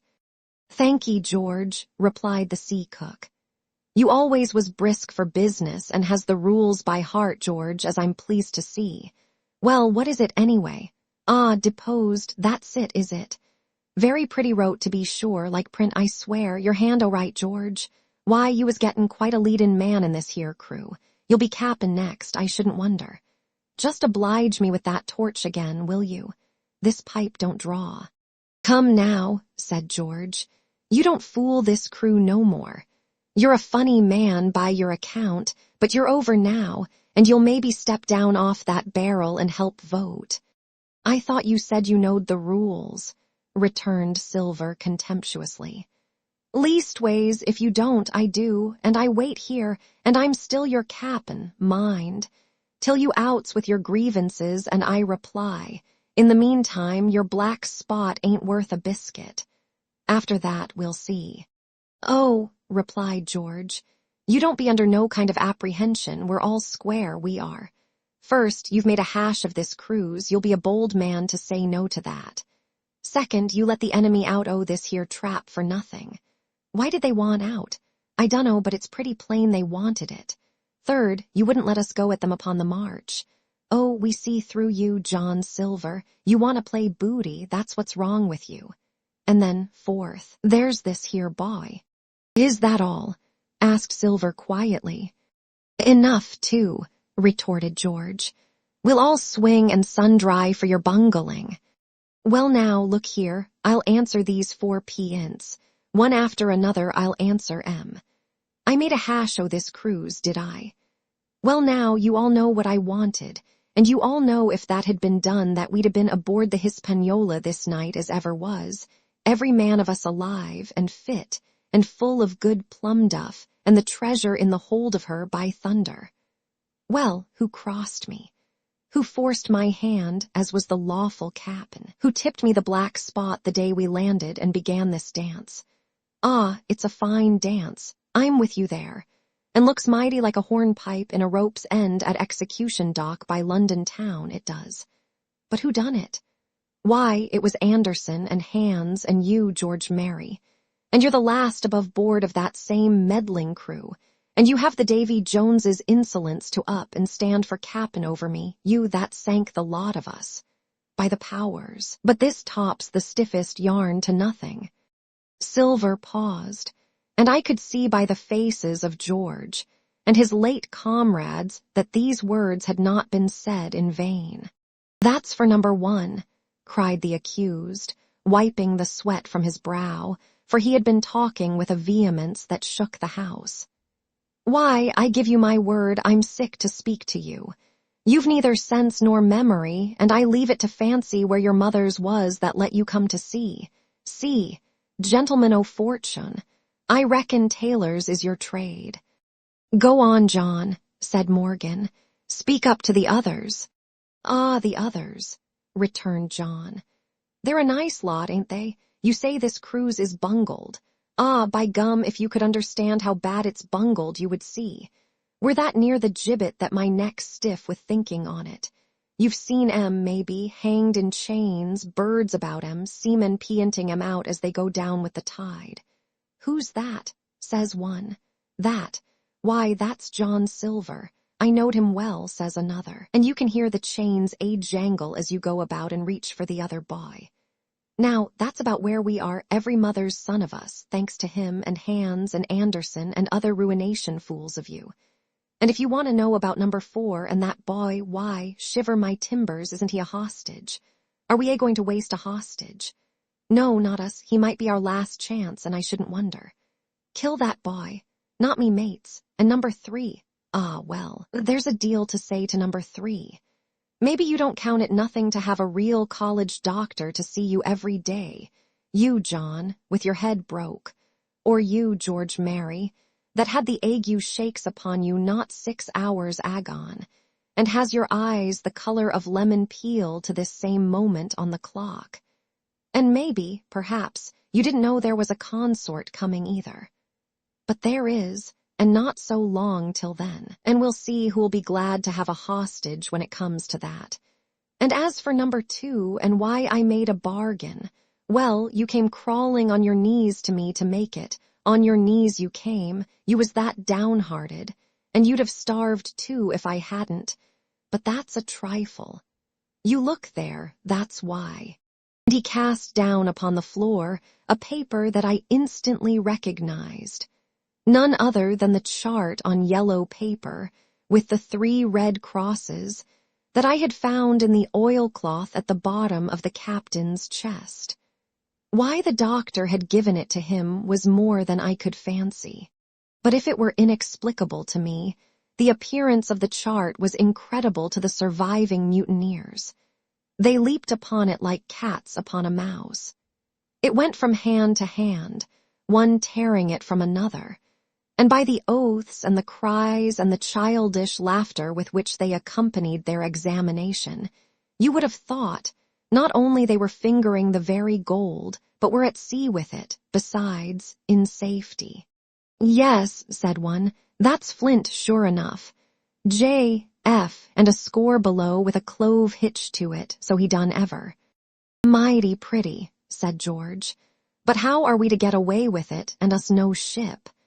Silver suddenly sprang up and supporting himself with a hand against the wall. "Now I give you warning, George," he cried. "One more word of your sauce and I'll call you down and fight you." "How? Why, how do I know? You had ought to tell me that you and the rest that lost me my schooner with your interference burn you.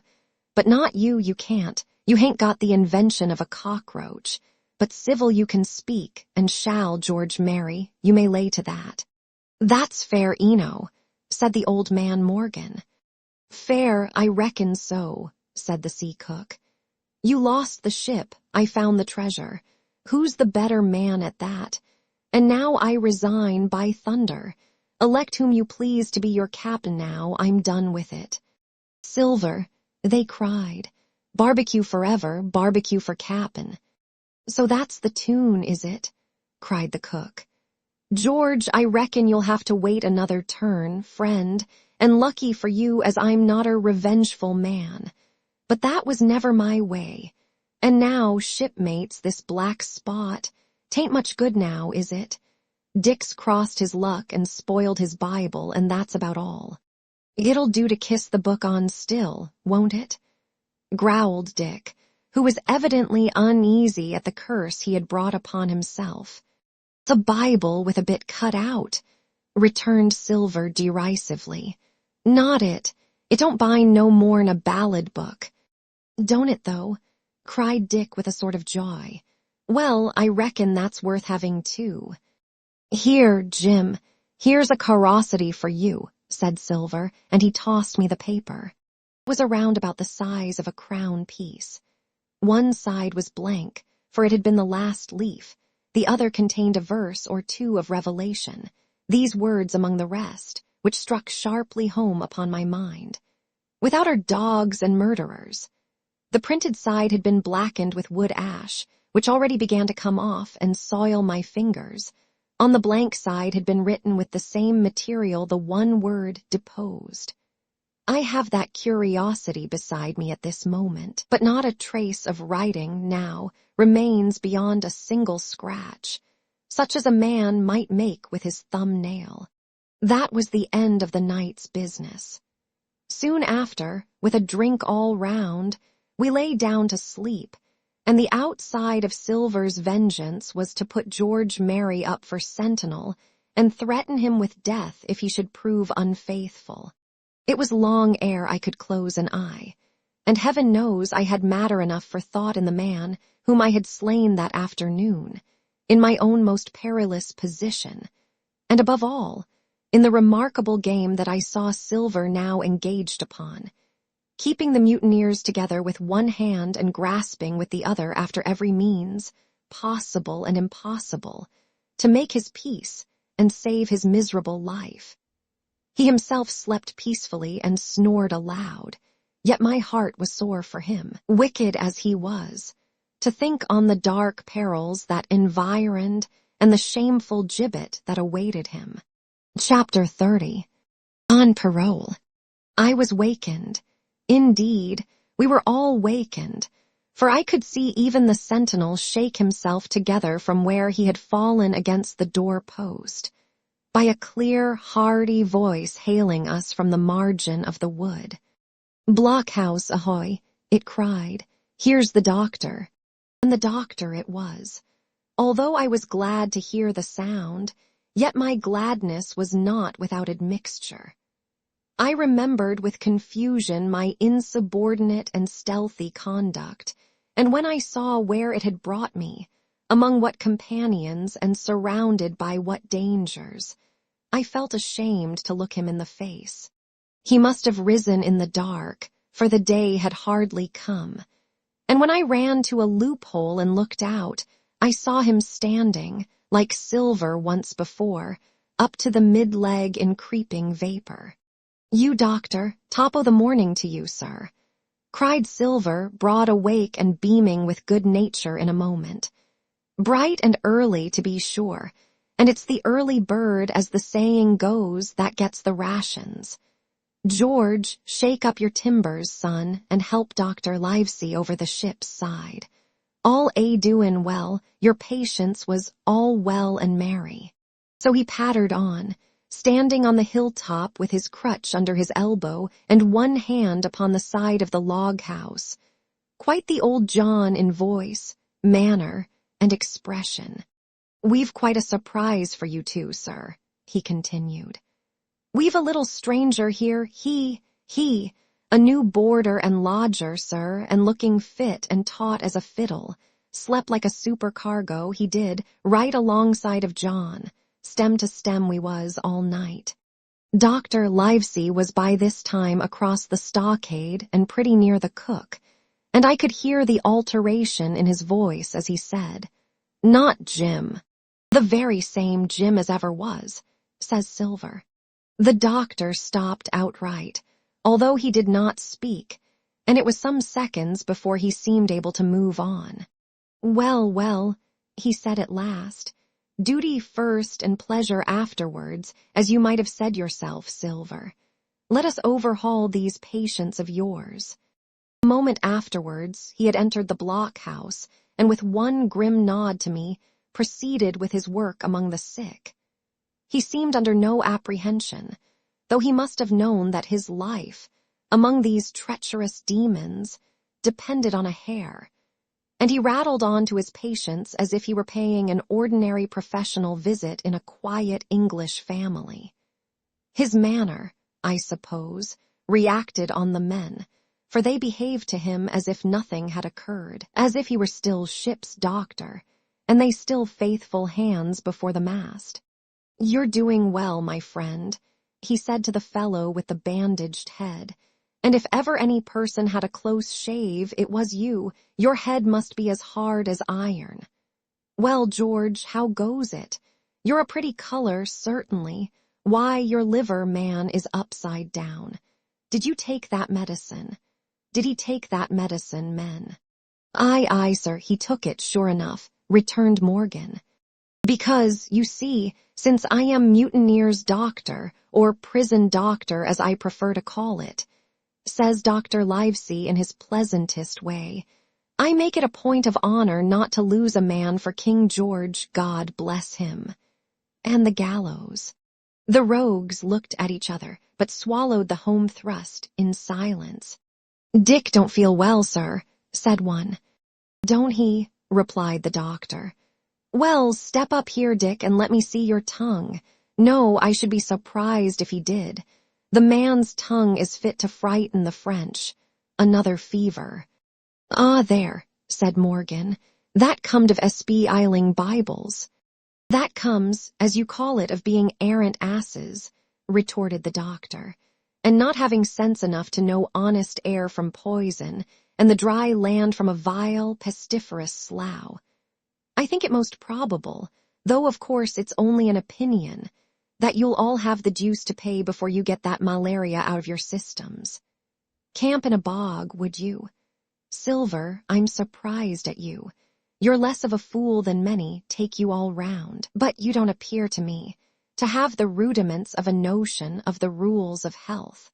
"Well," he added after he had dosed them round, and they had taken his prescriptions, with really laughable humility, more like charity schoolchildren than blood-guilty mutineers and pirates, "well, that's done for today. And now I should wish to have a talk with that boy, please." And he nodded his head in my direction carelessly. George Mary was at the door, spitting and spluttering over some bad-tasted medicine. But at the first word of the doctor's proposal, he swung round with a deep flush and cried, "No," and swore. Silver struck the barrel with his open hand. "Silence," he roared and looked about him positively like a lion. "Doctor," he went on in his usual tones, "I was a-thinking of that, knowing as how you had a fancy for the boy. We're all humbly grateful for your kindness, and as you see, puts faith in you and takes the drugs down like that much grog. And I take it I've found a way as'll suit all. Hawkins, will you give me your word of honor as a young gentleman, for a young gentleman you are, although poor born, your word of honor not to slip your cable?" I readily gave the pledge required. "Then, doctor," said Silver, You just step outside that stockade, and once you're there I'll bring the boy down on the inside, and I reckon you can yarn through the spars. Good day to you, sir, and all our duties to the squire and Captain Smollett." The explosion of disapproval, which nothing but Silver's black looks had restrained, broke out immediately the doctor had left the house. Silver was roundly accused of playing double, of trying to make a separate peace for himself, of sacrificing the interests of his accomplices and victims, and in one word, of the identical, exact thing that he was doing. It seemed to me so obvious, in this case, that I could not imagine how he was to turn their anger. But he was twice the man the rest were, and his last night's victory had given him a huge preponderance on their minds. He called them all the fools and dolts you can imagine, said it was necessary I should talk to the doctor, fluttered the chart in their faces, asked them if they could afford to break the treaty the very day they were bound treasure hunting. "No, by thunder," he cried. "It's us must break the treaty when the time comes. Until then I'll gammon that doctor if I have to oil his boots with brandy." And then he bade them get the fire lit, and stalked out upon his crutch, with his hand on my shoulder, leaving them in a disarray, and silenced by his volubility rather than convinced. "Slow, lad, slow," he said. "They might round upon us in a twinkle of an eye if we was seen to hurry." Very deliberately, then, did we advance across the sand to where the doctor awaited us on the other side of the stockade, and as soon as we were within easy speaking distance, Silver stopped. "You'll make a note of this here also, doctor," says he, "and the boy'll tell you how I saved his life, and were deposed for it too, and you may lay to that. Doctor, when a man's steering as near the wind as me, playing chuck-farthing with the last breath in his body like, you wouldn't think it too much, mayhap, to give him one good word. You'll please bear in mind it's not my life only now, it's that boy's into the bargain, and you'll speak me fair, doctor, and give me a bit o' hope to go on, for the sake of mercy." Silver was a changed man once he was out there, and had his back to his friends and the blockhouse. His cheeks seemed to have fallen in, his voice trembled. Never was a soul more dead in earnest. "Why, John, you're not afraid?" asked Dr. Livesey. "Doctor, I'm no coward, no, not I, not so much." And he snapped his fingers. "If I was, I wouldn't say it, but I'll own up fairly I've the shakes upon me for the gallows. You're a good man and a true, I never seen a better man. And you'll not forget what I done good, not any more than you'll forget the bad, I know. And I step aside, see here, and leave you and Jim alone. And you'll put that down for me too, for it's a long stretch, is that." So saying, he stepped back a little way, till he was out of earshot, and there sat down upon a tree stump and began to whistle, spinning round now and again upon his seat so as to command a sight, sometimes of me and the doctor, and sometimes of his unruly ruffians as they went to and fro in the sand between the fire, which they were busy rekindling, and the house, from which they brought forth pork and bread to make the breakfast. "So, Jim," said the doctor sadly, "here you are. As you have brewed, so shall you drink, my boy. Heaven knows I cannot find it in my heart to blame you, but this much I will say, be it kind or unkind. When Captain Smollett was well, you dared not have gone off, and when he was ill and couldn't help it, by George, it was downright cowardly." I will own that I here began to weep. "Doctor," I said, "you might spare me. I have blamed myself enough, my life's forfeit anyway, and I should have been dead by now if Silver hadn't stood for me. And doctor, believe this, I can die, and I dare say I deserve it, but what I fear is torture. If they come to torture me—" "Jim," the doctor interrupted, and his voice was quite changed. "Jim, I can't have this. Whip over, and we'll run for it." "Doctor," said I passed my word." I know," he cried. We can't help that, Jim, now. I'll take it on my shoulders, holus bolus, blame and shame, my boy, but stay here, I cannot let you. Jump. One jump and you're out, and we'll run for it like antelopes. No, I replied. You know right well you wouldn't do the thing yourself, neither you nor squire nor captain, and no more will I. Silver trusted me. I passed my word, and back I go. But, doctor, you did not let me finish. If they come to torture me, I might let slip a word of where the ship is, for I got the ship, part by luck and part by risking, and she lies in North Inlet on the southern beach, and just below high water. At half-tide, she must be high and dry. The ship, exclaimed the doctor. Rapidly I described to him my adventures, and he heard me out in silence. There is a kind of fate in this, he observed when I had done. Every step it's you that saves our lives, and do you suppose by any chance that we are going to let you lose yours? That would be a poor return, my boy. You found out the plot, you found Ben Gunn, the best deed that ever you did or will do though you live to 90. Oh, by Jupiter, and talking of Ben Gunn, why, this is the mischief in person. Silver, he cried. Silver, I'll give you a piece of advice, he continued, as the cook drew near again. Don't you be in any great hurry after that treasure. Why, sir, I do my possible, which that ain't, said Silver. I can only, asking your pardon, save my life and the boys by seeking for that treasure, and you may lay to that. Well, Silver, replied the doctor, if that is so, I'll go one step further. Look out for squalls when you find it. Sir, said Silver, as between man and man, that's too much and too little. What you're after, why you left the blockhouse, why you given me that there chart, I don't know now, do I? And yet I done your bidding with my eyes shut and never a word of hope. But no, this here's too much. If you won't tell me what you mean plain out, just say so and I'll leave the helm. No, said the doctor musingly. I've no right to say more. It's not my secret, you see, Silver, or, I give you my word, I'd tell it you. But I'll go as far with you as I dare go, and a step beyond, for I'll have my wig sorted by the captain, or I'm mistaken. And first, I'll give you a bit of hope. Silver, if we both get alive out of this wolf trap, I'll do my best to save you, short of perjury. Silver's face was radiant. You couldn't say more, I'm sure, sir, not if you was my mother, he cried. Well, that's my first concession, added the doctor. My second is a piece of advice. Keep the boy close beside you, and when you need help, halloo. I'm off to seek it for you, and that itself will show you if I speak at random. Goodbye, Jim. And Dr. Livesey shook hands with me through the stockade, nodded to Silver, and set off at a brisk pace into the wood. Chapter 31.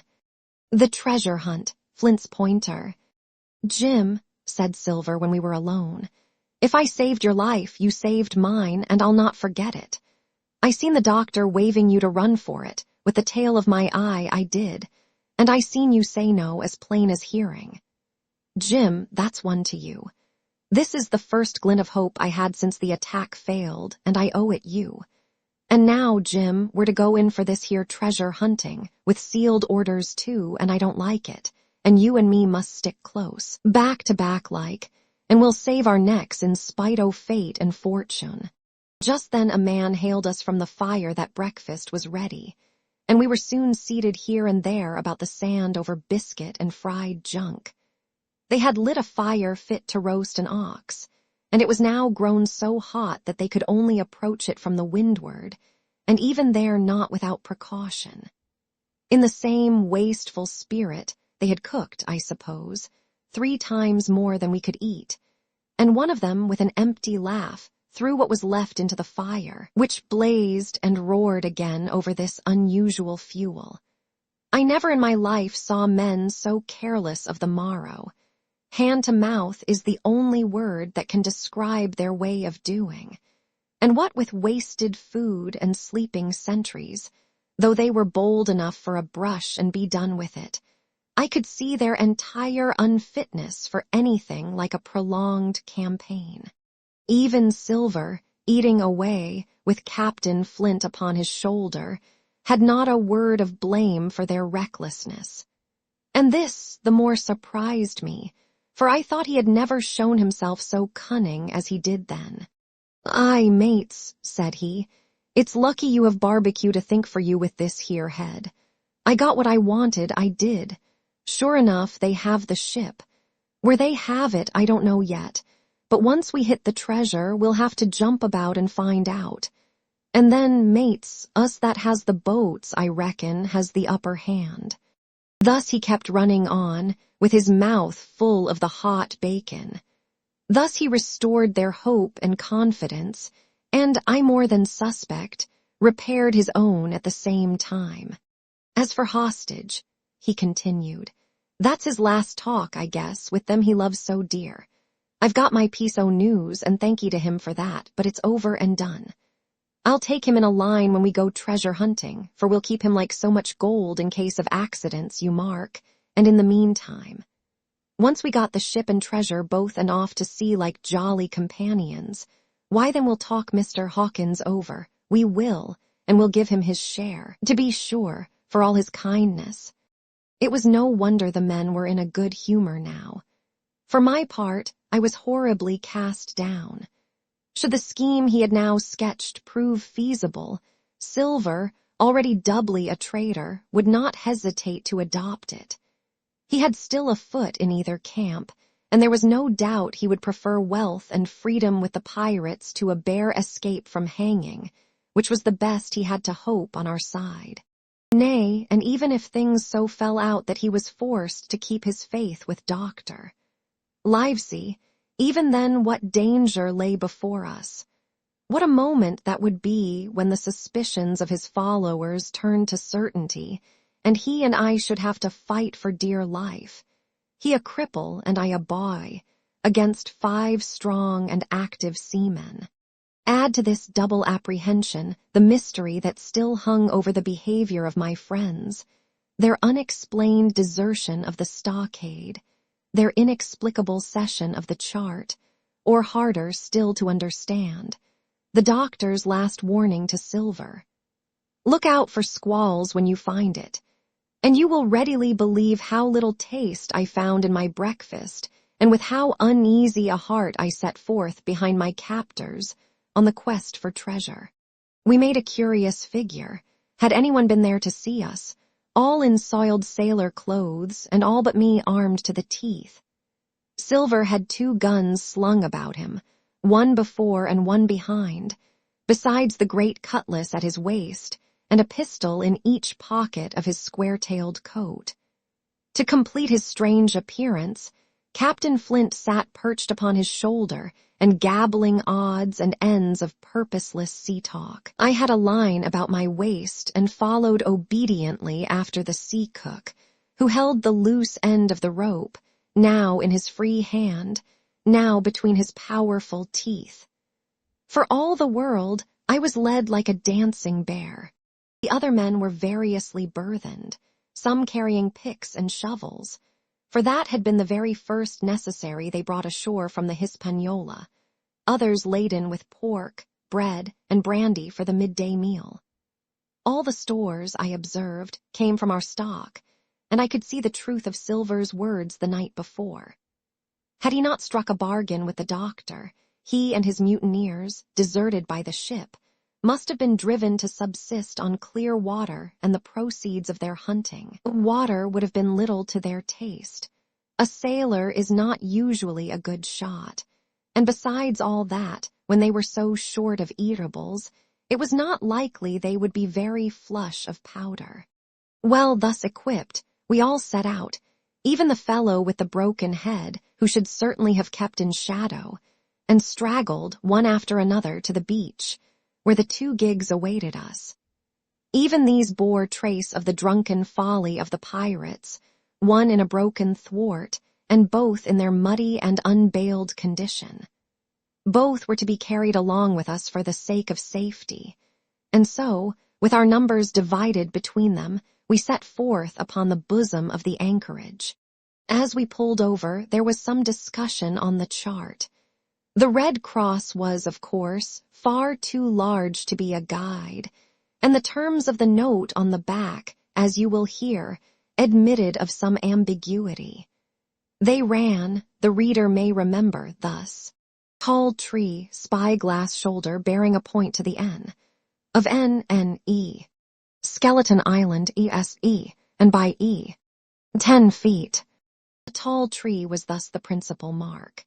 Now, right before us the anchorage was bounded by a plateau from 200 to 300 feet high, adjoining on the north the sloping southern shoulder of the spyglass, and rising again towards the south into the rough, cliffy eminence called the mizzenmast hill. The top of the plateau was dotted thickly with pine trees of varying height. Every here and there, one of a different species rose 40 or 50 feet clear above its neighbors, and which of these was the particular, tall tree of Captain Flint could only be decided on the spot, and by the readings of the compass. Yet, although that was the case, every man on board the boats had picked a favorite of his own ere we were halfway over, Long John alone shrugging his shoulders and bidding them wait till they were there. We pulled easily, by Silver's directions, not to weary the hands prematurely, and after quite a long passage, landed at the mouth of the second river, that which runs down a woody cleft of the spyglass. Thence, bending to our left, we began to ascend the slope towards the plateau. The first outset, heavy, miry ground and a matted, marish vegetation greatly delayed our progress, but by little and little the hill began to steepen and become stony underfoot, and the wood to change its character and to grow in a more open order. It was, indeed, a most pleasant portion of the island that we were now approaching. A heavy-scented broom and many flowering shrubs had almost taken the place of grass. Thickets of green nutmeg trees were dotted here and there with the red columns and the broad shadow of the pines, and the first mingled their spice with the aroma of the others. The air, besides, was fresh and stirring, and this, under the sheer sunbeams, was a wonderful refreshment to our senses. The party spread itself abroad in a fan shape, shouting and leaping to and fro. About the center, and a good way behind the rest, Silver and I followed. I tethered by my rope, he plowing with deep pants among the sliding gravel. From time to time, indeed, I had to lend him a hand, or he must have missed his footing and fallen backward down the hill. We had thus proceeded for about half a mile, and were approaching the brow of the plateau when the man upon the farthest left began to cry aloud, as if in terror. Shout after shout came from him, and the others began to run in his direction. "He can't have found the treasure," said old Morgan, hurrying past us from the right, "for that's clean A-top." Indeed, as we found when we also reached the spot, it was something very different. At the foot of a pretty big pine and involved in a green creeper, which had even partly lifted some of the smaller bones, a human skeleton lay, with a few shreds of clothing, on the ground. I believe a chill struck for a moment to every heart. "He was a seaman," said George Merry, who, bolder than the rest, had gone up close and was examining the rags of clothing. "Leastways, this is good sea cloth." "Aye, aye," said Silver. "Like enough, you wouldn't look to find a bishop here, I reckon. But what sort of a way is that for bones to lie? 'Tain't in nater." Indeed, on a second glance, it seemed impossible to fancy that the body was in a natural position. But for some disarray, the work, perhaps, of the birds that had fed upon him, or of the slow-growing creeper that had gradually enveloped his remains, the man lay perfectly straight, his feet pointing in one direction, his hands, raised above his head like a diver's, pointing directly in the opposite. I've taken a notion into my old numbskull, observed Silver. Here's the compass. There's the tip-top P&O skeleton island, stickin' out like a tooth. Just take a bearing, will you, along the line of them bones. It was done. The body pointed straight in the direction of the island, and the compass read duly E-S-E and by E. I thought so, cried the cook. This here is a P-inter. Right up there is our line for the Pole Star and the Jolly Dollars. But by thunder, if it don't make me cold inside to think of Flint. This is one of his jokes, and no mistake. Him and these 6 was alone here. He killed 'em, every man, and this one he hauled here and laid down by compass, shiver my timbers. They're long bones, and the hair's been yellow. Aye, that would be Allardyce. You mind Allardyce, Tom Morgan? Aye, returned Morgan. I mind him. He owed me money, he did, and took my knife ashore with him. Speaking of knives, said another, why don't we find his'n lying round? Flint warn't the man to pick a seaman's pocket, and the birds, I guess, would leave it be. By the powers, and that's true, cried Silver. There ain't a thing left here, said Mary, still feeling round among the bones. Not a copper doit nor a baccy box. It don't look natural to me. No, by gum, it don't, agreed Silver. Not natural nor not nice, says you. Great guns, messmates, but if Flint was living, this would be a hot spot for you and me. 6 they were, and 6 are we, and bones is what they are now. I saw him dead with these here deadlights, said Morgan. Billy took me in. There he laid with penny pieces on his eyes. Dead, aye, sure enough he's dead and gone below, said the fellow with the bandage. But if ever spirit walked, it would be Flint's. Dear heart, but he died bad, did Flint. Aye, that he did, observed another. Now he raged, and now he hollered for the rum, and now he sang. 15 men were his only song, mates, and I tell you true, I never rightly liked to hear it since. It was main hot, and the windy was open, and I hear that old song comin' out as clear, and the death hall on the man already. Come, said Silver, stow this talk. He's dead, and he don't walk, that I know. Leastways, he won't walk by day, and you may lay to that. Care killed a cat. Fetch ahead for the doubloons. We started, certainly. But in spite of the hot sun and the staring daylight, the pirates no longer ran separate and shouting through the wood, but kept side by side and spoke with bated breath. The terror of the dead buccaneer had fallen on their spirits. Chapter 32. The treasure hunt, the voice among the trees.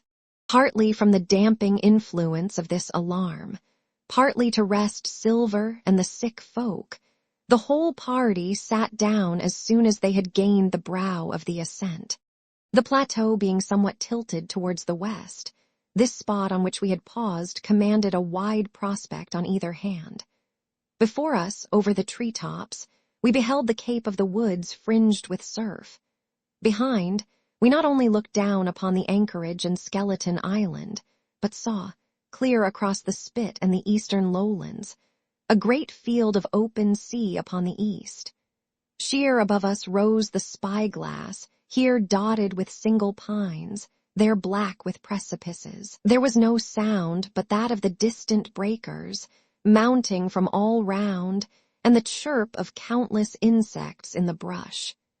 Not a man, not a sail, upon the sea. The very largeness of the view increased the sense of solitude. Silver, as he sat, took certain bearings with his compass. There are 3 tall trees, said he, about in the right line from Skeleton Island. Spyglass shoulder, I take it, means that lower P-int there. It's child's play to find the stuff now. I've half a mind to dine first. I don't feel sharp, growled Morgan. Thinkin' o' Flint, I think it were as done me. Ah, well, my son, you praise your stars he's dead, said Silver. "He were an ugly devil," cried a third pirate with a shudder. "That blue in the face, too." "That was how the rum took him," added Mary. "Blue. Well, I reckon he was blue, that's a true word." Ever since they had found the skeleton and got upon this train of thought, they had spoken lower and lower, and they had almost got to whispering by now, so that the sound of their talk hardly interrupted the silence of the wood. All of a sudden, out of the middle of the trees in front of us, a thin, high, trembling voice struck up the well-known air and words. 15 men on the dead man's chest. Yo-ho-ho, and a bottle of rum. I never have seen men more dreadfully affected than the pirates. The color went from their 6 faces like enchantment. Some leaped to their feet, some clawed hold of others. Morgan groveled on the ground. "It's Flint, by," cried Mary. The song had stopped as suddenly as it began. Broken off, you would have said in the middle of a note, as though someone had laid his hand upon the singer's mouth.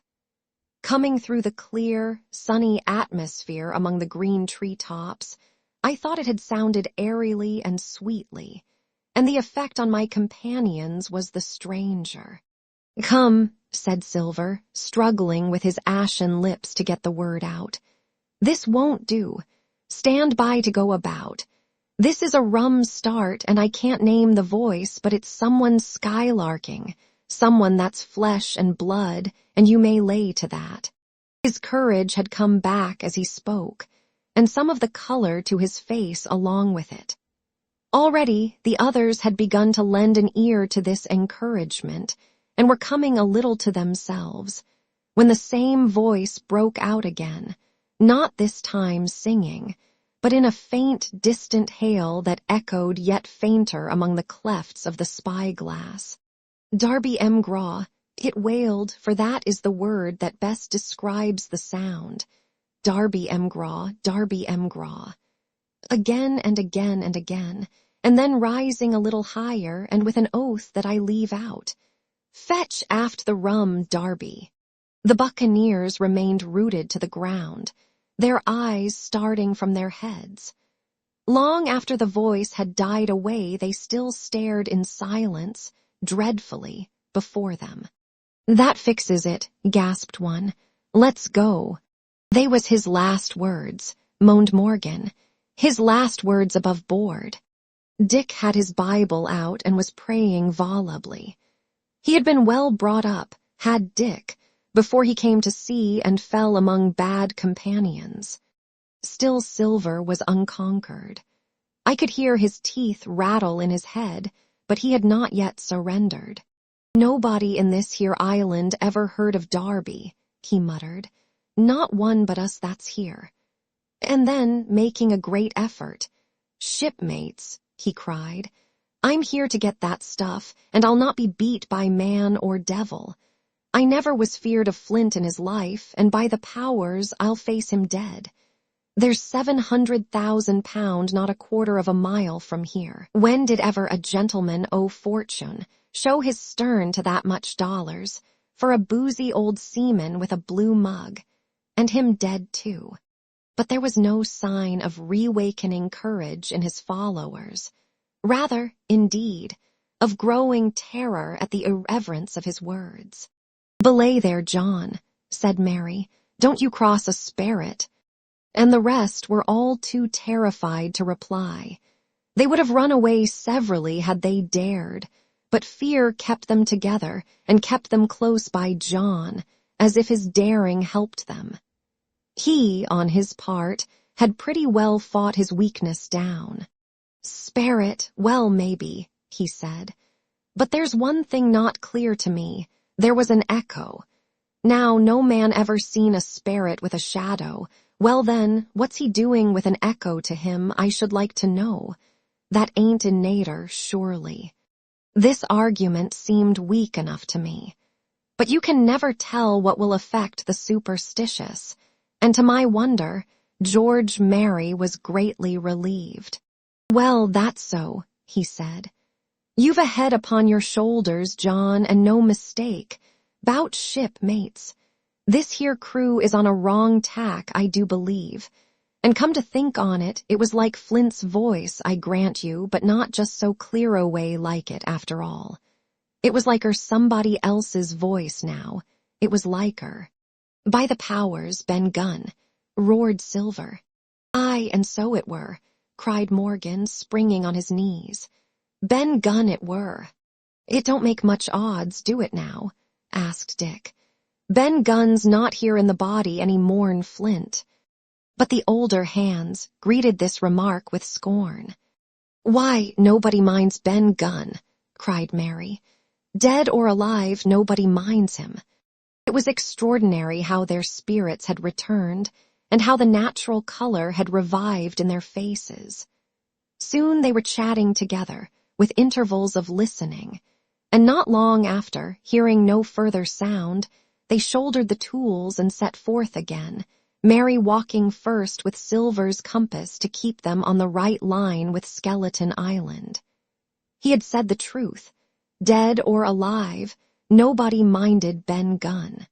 Dick alone still held his Bible and looked around him as he went with fearful glances. But he found no sympathy, and Silver even joked him on his precautions. "I told you," said he. "I told you you had espy-iled your Bible. If it ain't no good to swear by, what do you suppose a sperrit would give for it? Not that." And he snapped his big fingers, halting a moment on his crutch. But Dick was not to be comforted. Indeed, it was soon plain to me that the lad was falling sick, hastened by heat, exhaustion, and the shock of his alarm. The fever, predicted by Dr. Livesey, was evidently growing swiftly higher. It was fine open walking here, upon the summit. Our way lay a little downhill, for, as I have said, the plateau tilted towards the west. The pines, great and small, grew wide apart, and even between the clumps of nutmeg and azalea, wide open spaces baked in the hot sunshine. Striking, as we did, pretty near northwest across the island, we drew, on the one hand, ever nearer under the shoulders of the spyglass, and on the other, looked ever wider over that western bay, where I had once tossed and trembled in the coracle. The first of the tall trees was reached, and by the bearings proved the wrong one. So with the second. The third rose nearly 200 feet into the air above a clump of underwood, a giant of a vegetable, with a red column as big as a cottage, and a wide shadow around in which a company could have maneuvered. It was conspicuous far to see both on the east and west, and might have been entered as a sailing mark upon the chart. But it was not its size that now impressed my companions. It was the knowledge that 700,000 pounds in gold lay somewhere buried below its spreading shadow. The thought of the money, as they drew nearer, swallowed up their previous terrors. Their eyes burned in their heads, their feet grew speedier and lighter. Their whole soul was bound up in that fortune, that whole lifetime of extravagance and pleasure that lay waiting there for each of them. Silver hobbled, grunting, on his crutch. His nostrils stood out and quivered. He cursed like a madman when the flies settled on his hot and shiny countenance. He plucked furiously at the line that held me to him, and from time to time turned his eyes upon me with a deadly look. Certainly he took no pains to hide his thoughts, and certainly I read them like print. In the immediate nearness of the gold, all else had been forgotten. His promise and the doctor's warning were both things of the past, and I could not doubt that he hoped to seize upon the treasure, find and board the Hispaniola under cover of night, cut every honest throat about that island, and sail away as he had at first intended, laden with crimes and riches. Shaken as I was with these alarms, it was hard for me to keep up with the rapid pace of the treasure hunters. Now and again I stumbled, and it was then that Silver plucked so roughly at the rope and launched at me his murderous glances. Dick, who had dropped behind us and now brought up the rear, was babbling to himself both prayers and curses as his fever kept rising. This also added to my wretchedness, and to crown all, I was haunted by the thought of the tragedy that had once been acted on that plateau, when that ungodly buccaneer with the blue face, he who died at Savannah, singing and shouting for drink, had there, with his own hand, cut down his 6 accomplices. This grove that was now so peaceful must then have rung with cries, I thought, and even with the thought I could believe I heard it ringing still.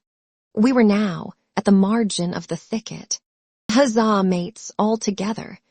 shouted Mary, and the foremost broke into a run. And suddenly, not 10 yards further, we beheld them stop. A low cry arose. Silver doubled his pace, digging away with the foot of his crutch like one possessed, and next moment he and I had come also to a dead halt.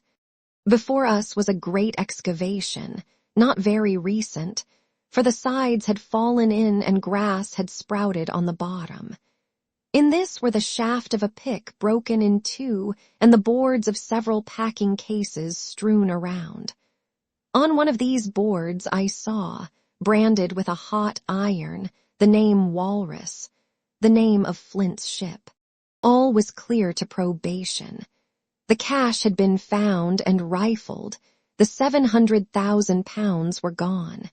Chapter 33. The Fall of a Chieftain. There never was such an overturn in this world. Each of these 6 men was as though he had been struck. But with Silver, the blow passed almost instantly. Every thought of his soul had been set full stretch, like a racer, on that money. Well, he was brought up in a single second, dead, and he kept his head, found his temper, and changed his plan before the others had had time to realize the disappointment. "Jim," he whispered, "take that and stand by for trouble." And he passed me a double-barreled pistol. At the same time, he began quietly moving northward, and in a few steps had put the hollow between us 2 and the other 5. Then he looked at me and nodded as much as to say, "Here is a narrow corner," as, indeed, I thought it was. His looks were not quite friendly, and I was so revolted at these constant changes that I could not forbear whispering, "So you've changed sides again." There was no time left for him to answer in. The buccaneers, with oaths and cries, began to leap, one after another, into the pit and to dig with their fingers, throwing the boards aside as they did so. Morgan found a piece of gold. He held it up with a perfect spout of oaths. It was a 2-guinea piece, and it went from hand to hand among them for a quarter of a minute. 2 guineas, roared Mary, shaking it at Silver. "That's your £700,000, is it? You're the man for bargains, ain't you? You're him that never bungled nothing, you wooden-headed lubber." "Dig away, boys," said Silver with the coolest insolence. "You'll find some pig nuts, and I shouldn't wonder." "Pig nuts," repeated Mary in a scream. "Mates, do you hear that? I tell you now, that man there knew it all along. Look in the face of him, and you'll see it wrote there." "Ah, Mary," remarked Silver, standing for cap'n again, "you're a pushing lad, to be sure." But this time everyone was entirely in Mary's favor. They began to scramble out of the excavation, darting furious glances behind them. One thing I observed, which looked well for us. They all got out upon the opposite side from Silver. Well, there we stood, 2 on one side, 5 on the other, the pit between us, and nobody screwed up high enough to offer the first blow. Silver never moved. He watched them, very upright on his crutch, and looked as cool as ever I saw him. He was brave, and no mistake. At last, Mary seemed to think a speech might help matters. "Mates," says he, "there's 2 of them alone there. One's the old cripple that brought us all here and blundered us down to this. The other's that cub that I mean to have the heart of. Now, mates, He was raising his arm and his voice, and plainly meant to lead a charge. But just then, crack, crack, crack, 3 musket shots flashed out of the thicket. Mary tumbled head foremost into the excavation. The man with the bandage spun round like a tea-bottom and fell all his length upon his side, where he lay dead, but still twitching, and the other 3 turned and ran for it with all their might. Before you could wink, Long John had fired 2 barrels of a pistol into the struggling Mary, and as the man rolled up his eyes at him in the last agony, "George," said he, "I reckon I settled you." At the same moment, the doctor, Gray, and Ben Gunn joined us, with smoking muskets, from among the nutmeg trees. "Forward," cried the doctor. "Double quick, my lads, we must head him off the boats." And we set off at a great pace, sometimes plunging through the bushes to the chest. I tell you, but Silver was anxious to keep up with us.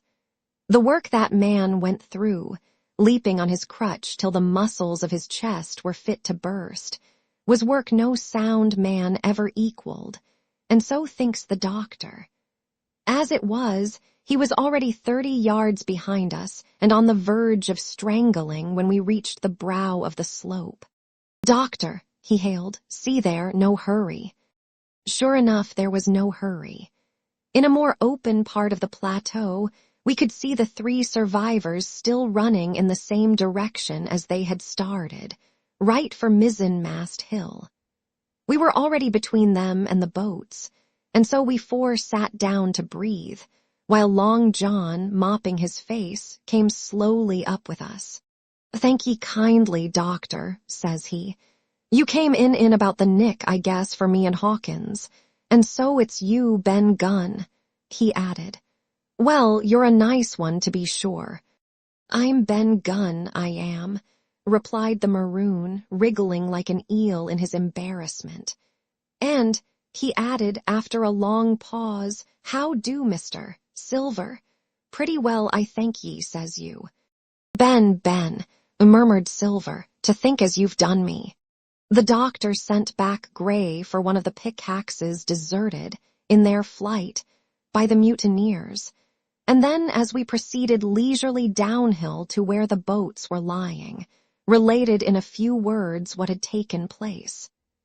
It was a story that profoundly interested Silver, and Ben Gunn, the half-idiot maroon, was the hero from beginning to end. Ben, in his long, lonely wanderings about the island, had found the skeleton. It was he that had rifled it. He had found the treasure. He had dug it up. It was the haft of his pickaxe that lay broken in the excavation. He had carried it on his back, in many weary journeys, from the foot of the tall pine to a cave he had on the 2-pointed hill at the northeast angle of the island, and there it had lain stored in safety since 2 months before the arrival of the Hispaniola. When the doctor had wormed this secret from him on the afternoon of the attack, and when next morning he saw the anchorage deserted, he had gone to Silver, given him the chart, which was now useless, given him the stores. For Ben Gunn's cave was well supplied with goat's meat salted by himself, given anything and everything to get a chance of moving in safety from the stockade to the 2-pointed hill, there to be clear of malaria and keep a guard upon the money. "As for you, Jim," he said, "it went against my heart, but I did what I thought best for those who had stood by their duty, and if you were not one of these, whose fault was it?" That morning, finding that I was to be involved in the horrid disappointment he had prepared for the mutineers, he had run all the way to the cave, and leaving the squire to guard the captain, had taken Gray and the maroon and started, making the diagonal across the island to be at hand beside the pine. Soon, however, he saw that our party had the start of him, and Ben Gunn, being fleet of foot, had been dispatched in front to do his best alone. Then it had occurred to him to work upon the superstitions of his former shipmates, and he was so far successful that Gray and the doctor had come up, and were already ambushed before the arrival of the treasure hunters. "Ah," said Silver, "it were fortunate for me that I had Hawkins here. You would have let old John be cut to bits and never given it a thought, Doctor." "Not a thought," replied Dr. Livesey cheerily. And by this time we had reached the gigs.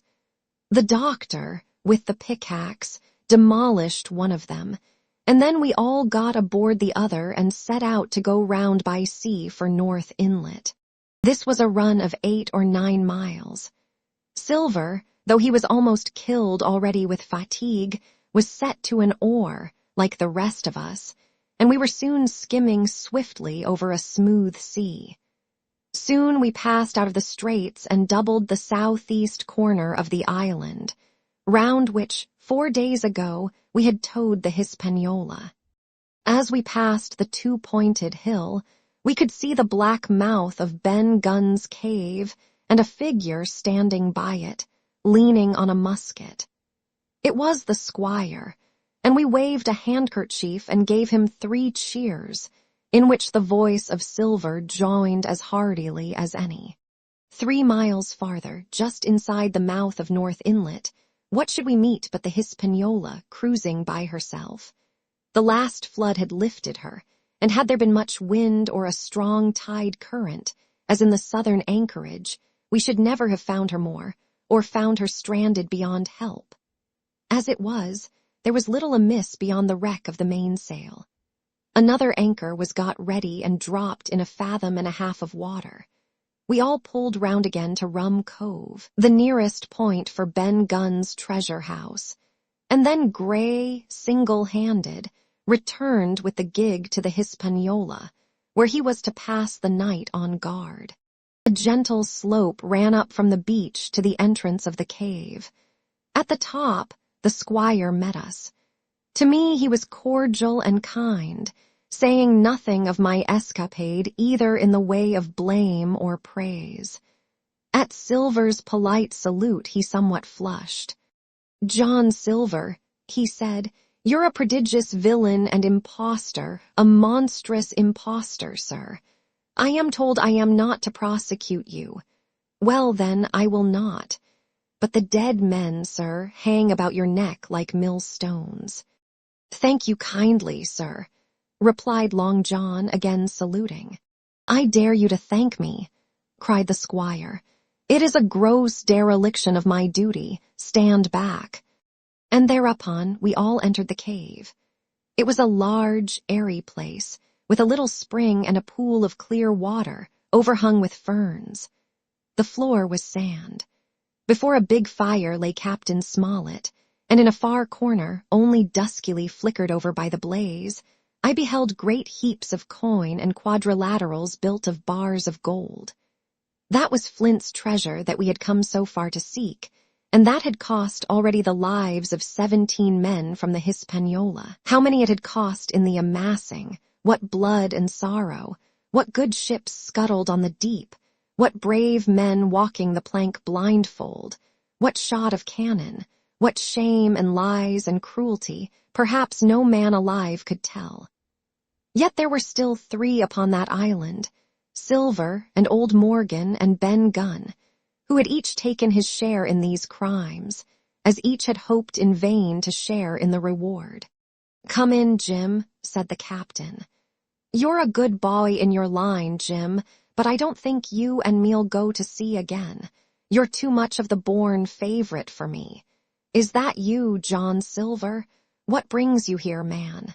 "Come back to my duty, sir," returned Silver. "Ah," said the captain, and that was all he said. What a supper I had of it that night, with all my friends around me. And what a meal it was, with Ben Gunn's salted goat and some delicacies, and a bottle of old wine from the Hispaniola. Never, I am sure, were people gayer or happier. And there was Silver, sitting back almost out of the firelight, but eating heartily, prompt to spring forward when anything was wanted, even joining quietly in our laughter. The same bland, polite, obsequious seaman of the voyage out. Chapter 34. And last, the next morning we fell early to work, for the transportation of this great mass of gold near a mile by land to the beach, and thence 3 miles by boat to the Hispaniola, was a considerable task for so small a number of workmen. The 3 fellows still abroad upon the island did not greatly trouble us. A single sentry on the shoulder of the hill was sufficient to ensure us against any sudden onslaught, and we thought, besides, they had had more than enough of fighting. Therefore the work was pushed on briskly. Gray and Ben Gunn came and went with the boat, while the rest during their absences piled treasure on the beach. 2 of the bars, slung in a rope's end, made a good load for a grown man, one that he was glad to walk slowly with. For my part, as I was not much use at carrying, I was kept busy all day in the cave packing the minted money into bread bags. It was a strange collection, like Billy Bones's hoard for the diversity of coinage, but so much larger and so much more varied that I think I never had more pleasure than in sorting them. English, French, Spanish, Portuguese, Georges and Louises, doubloons and double guineas and moidores and sequins, the pictures of all the kings of Europe for the last 100 years, strange oriental pieces stamped with what looked like wisps of string or bits of spider's web, round pieces and square pieces, and pieces bored through the middle, as if to wear them round your neck. Nearly every variety of money in the world must, I think, have found a place in that collection. And for number, I am sure they were like autumn leaves, so that my back ached with stooping and my fingers with sorting them out. Day after day this work went on.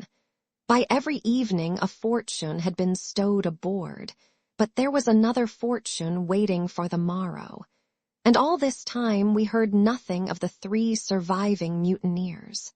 At last, I think it was on the 3rd night, the doctor and I were strolling on the shoulder of the hill where it overlooks the lowlands of the isle, when, from out the thick darkness below, the wind brought us a noise between shrieking and singing.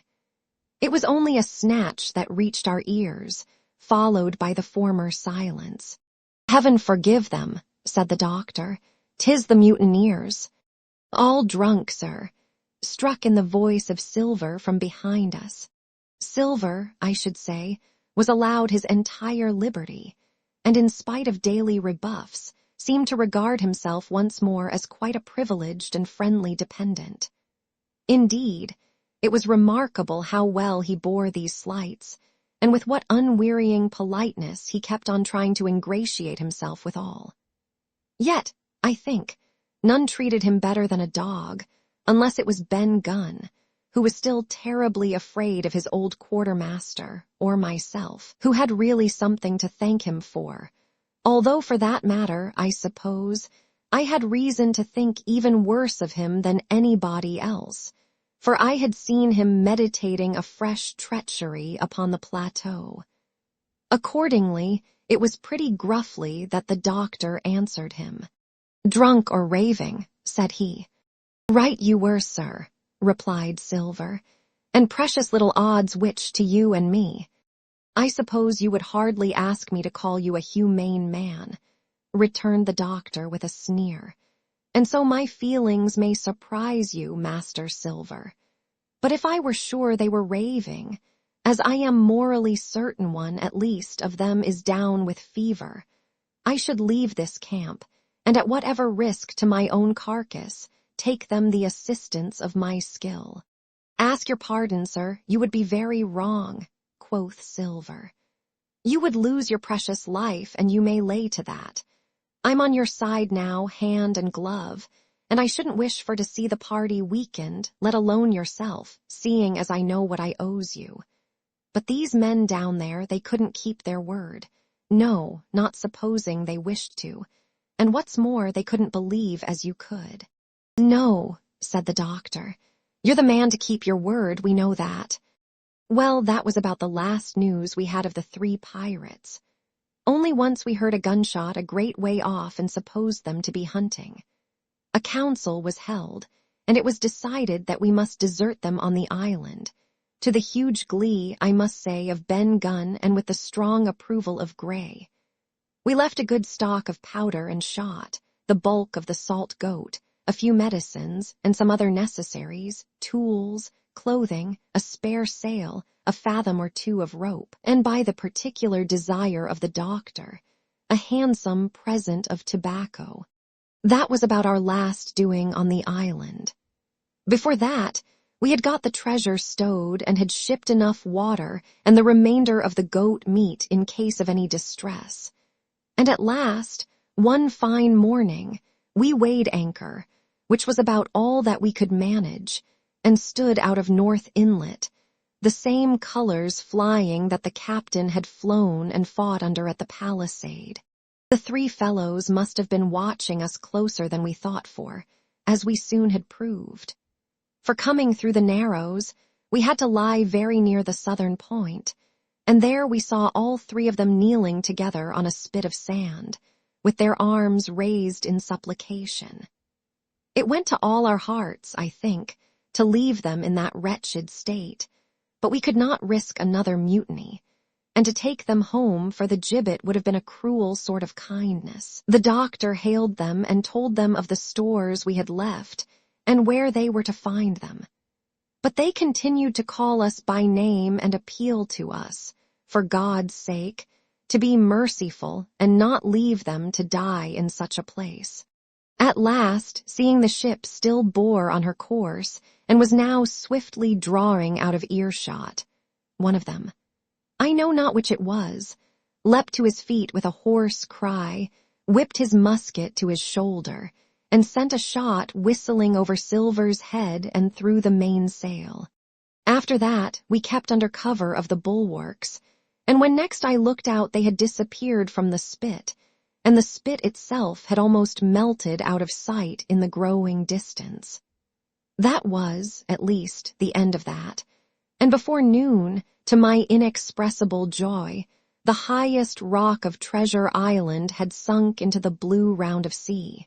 We were so short of men that everyone on board had to bear a hand, only the captain lying on a mattress in the stern and giving his orders, for though greatly recovered, he was still in want of quiet. We laid her head for the nearest port in Spanish America, for we could not risk the voyage home without fresh hands, and as it was, what with baffling winds and a couple of fresh gales, we were all worn out before we reached it. It was just at sundown when we cast anchor in a most beautiful landlocked gulf, and were immediately surrounded by shore boats full of Negroes and Mexican Indians and half-bloods selling fruits and vegetables, and offering to dive for bits of money. The sight of so many good-humored faces, especially the blacks, the taste of the tropical fruits, and above all the lights that began to shine in the town made a most charming contrast to our dark and bloody sojourn on the island. And the doctor and the squire, taking me along with them, went ashore to pass the early part of the night. Here they met the captain of an English man-of-war, fell in talk with him, went on board his ship, and, in short, had so agreeable a time that day was breaking when we came alongside the Hispaniola. Ben Gunn was on deck alone, and as soon as we came on board he began, with wonderful contortions, to make us a confession. Silver was gone. The maroon had connived at his escape in a shore boat some hours ago, and he now assured us he had only done so to preserve our lives, which would certainly have been forfeit if that man with the one leg had stayed aboard. But this was not all.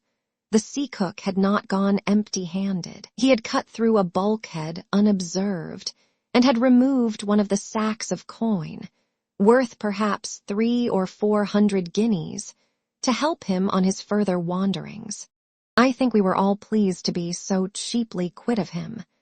Well, to make a long story short, we got a few hands on board, made a good cruise home, and the Hispaniola reached Bristol just as Mr. Blandley was beginning to think of fitting out her consort.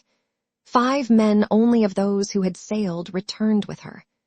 Drink and the devil had done for the rest, with a vengeance, although, to be sure, We were not quite in so bad a case as that other ship they sang about, with 1 man of her crew alive. What put to sea with 75? All of us had an ample share of the treasure, and used it wisely or foolishly, according to our natures. Captain Smollett is now retired from the sea. Gray not only saved his money, but being suddenly smit with the desire to rise, also studied his profession, and he is now mate and part owner of a fine full-rigged ship, married besides, and the father of a family. As for Ben Gunn, he got £1,000, which he spent or lost in 3 weeks, or to be more exact, in 19 days, for he was back begging on the 20th. Then he was given a lodge to keep, exactly as he had feared upon the island, and he still lives, a great favorite, though something of a butt, with the country boys, and a notable singer in church on Sundays and saints' days. Of Silver we have heard no more. That formidable seafaring man with 1 leg has at last gone clean out of my life, but I dare say he met his old negress, and perhaps still lives in comfort with her and Captain Flint. It is to be hoped so, I suppose, for his chances of comfort in another world are very small. The bar Silver and the arms still lie, for all that I know, where Flint buried them, and certainly they shall lie there for me. Oxen and wain ropes would not bring me back again to that accursed island, and the worst dreams that ever I have are when I hear the surf booming about its coasts, or start upright in bed with the sharp voice of Captain Flint still ringing in my ears. Pieces of 8, pieces of 8.